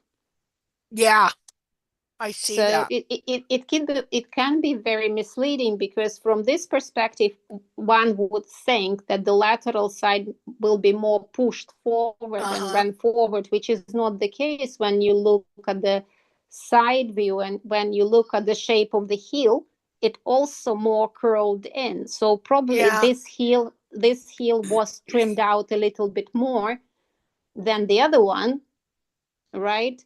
And that's why when the lateral heel curled in, creating elevation, it transferred the weight to the medial side. Yeah. And then everything started to kind of go. And when the weight was transferred to the medial side more, the tubule started to run forward. Mm-hmm. So first we... I don't know why this one picture of that other side doesn't want to show up and stuff. It doesn't show. Okay. I will try to... Try and send it again. Yeah. Wait a second. If you go to the image before the trim, there's a curvature in the frog. Yes. Oh, there sure is. Yeah. Here. So is that helping I think the medial side run forward? Is that frog pushing the heel underneath? Well, it's not the pushing, it's the medial quarter that is pulling the frog. In my bar opinion. is also okay. Oh, he's just, his feet have gotten long. He's tried to self-trim, so he's, somewhat out of balance and different things like that. But the thing about it is just consistent taking off, these parts that have curled over and things like that. Okay. Just that is already going to help him. I mean, you took this toe down, right? Yes, I did. Yeah. Okay, yeah, I just sent to you the lateral side again. So maybe you will be able to open. Okay. And then I think what I will do on Thursday, I will try, sorry, it's my measurements because this kind of helps me to track everything. Sure, no, that's good. That is good. I do think you're going to have to come back a little further with the notch. Like back to the heel here. Don't hear you. Oh, can you hear me now? Hello? Yes. Mm-hmm. Oh, okay. Yes, I do. I can hear you. Okay, I think you're going to have to take some of this kind of down. Yes, I did. That's the pre-trim. Oh, that's pre-trim. Okay. Mm-hmm. Okay. Well, I think what you've done good is so far is just good. Okay. You can't do everything at once, and so I just think you need to keep going in the direction you're going, and that the back of his foot is going to loosen up and getting these bars back where they're supposed to be, and just a little bit as you're doing it at a time. Now, he wants to have a laminar wedge in the toe. Yes, absolutely. And I think he will, because if you look especially at the color of the sole along the white line, especially on the medial side, it's bright yellow. Yeah. So and also there is a dip like a crana you see at the tip of the toe. It's like a dip. Yep, I see that. And yeah, his toe is definitely flared, and I bet there's a laminar wedge under there. So that's why I'm saying I really have to be careful with the toe. Yeah. And I think I will just try to keep it. So the foot is kind of, because it will be expanding back. So there will be lots of movement, and it will be kind of keeping it in place. Yeah, and that's going to help a lot. And the thing is, just looking at his cartilage here, he could be frog bound underneath there with all that dry frog. And so as you trim the frog, and you've gotten a lot of that out of there, and so that's going to help the back of this foot come back too, because you can see that the hairline is kind of pulling his bulbs down here. And obviously he doesn't have much frog between the bulbs. So if this is all pulled down, that's pushing that internal anatomy forward, which is it could be forcing his coffin bone to press down, which is going to make the wall pull forward, So what I would call possible mechanical laminitis. Because look at this. Look at how that's pulled under like that. Everything. Yeah. And it could just be from, as a colt, he was never able to wear off enough frog for, as his foot grew, for this I think they to be able to expand. I think they didn't trim them. That's my opinion. Yeah. So anyway, I'm just going to try to measure him and to take good pictures and then to monitor him and maybe ask the owner to moisture his feet somehow. I don't know how they will do it, but that would help a little bit. Yeah. Not a lot, maybe for over the night, because too much moisture also he will fall apart now. Yeah. So yeah. so yeah, maybe too much of a good thing. Yeah, it's not it's better to do it over a longer period of time, in my opinion, for this horse. Yeah. Yep. Yeah. Anyway, I think, Linda, thank you. well, no, thank you for sharing him. And I think once the back of his foot starts to come to life and loosen up a little bit, that's going to help him a lot. Because you can see how he's pulled down and under. And he is not comfortable like standing on 3 feet for sure. Oh, yeah, I bet. Yeah, he's not comfortable. Okay, then. Yeah, anyway, thank you. You're welcome. Thank you. Well, ladies and ladies. Oh, I have to go to sleep because it's past midnight. Oh, gee. Okay. Well, good night. Okay, and I have to good work. night. Well, thank you so much, everybody. I have to switch off Good to night. be able to function tomorrow. Thanks, everybody. Bye. Okay. Bye. So I'd just like to say goodbye to everybody. I didn't get to talk. Is Wooly, is that Maria Wooly? Or who is that? Are you there? The beautiful picture of the horses in the sea with the sun setting. She probably went to sleep. Okay, folks. Well, thank you for participating and giving me somebody to throw ideas off of, and all that kind of stuff. So we will be talking to you this week, and everybody have a happy trimming week, okay? Thanks, too. Linda. Have a Thanks, great Linda. evening. Thank you, Linda. Okay, guys. Bye-bye. Bye, Linda. Bye. That's my leg, you big goof.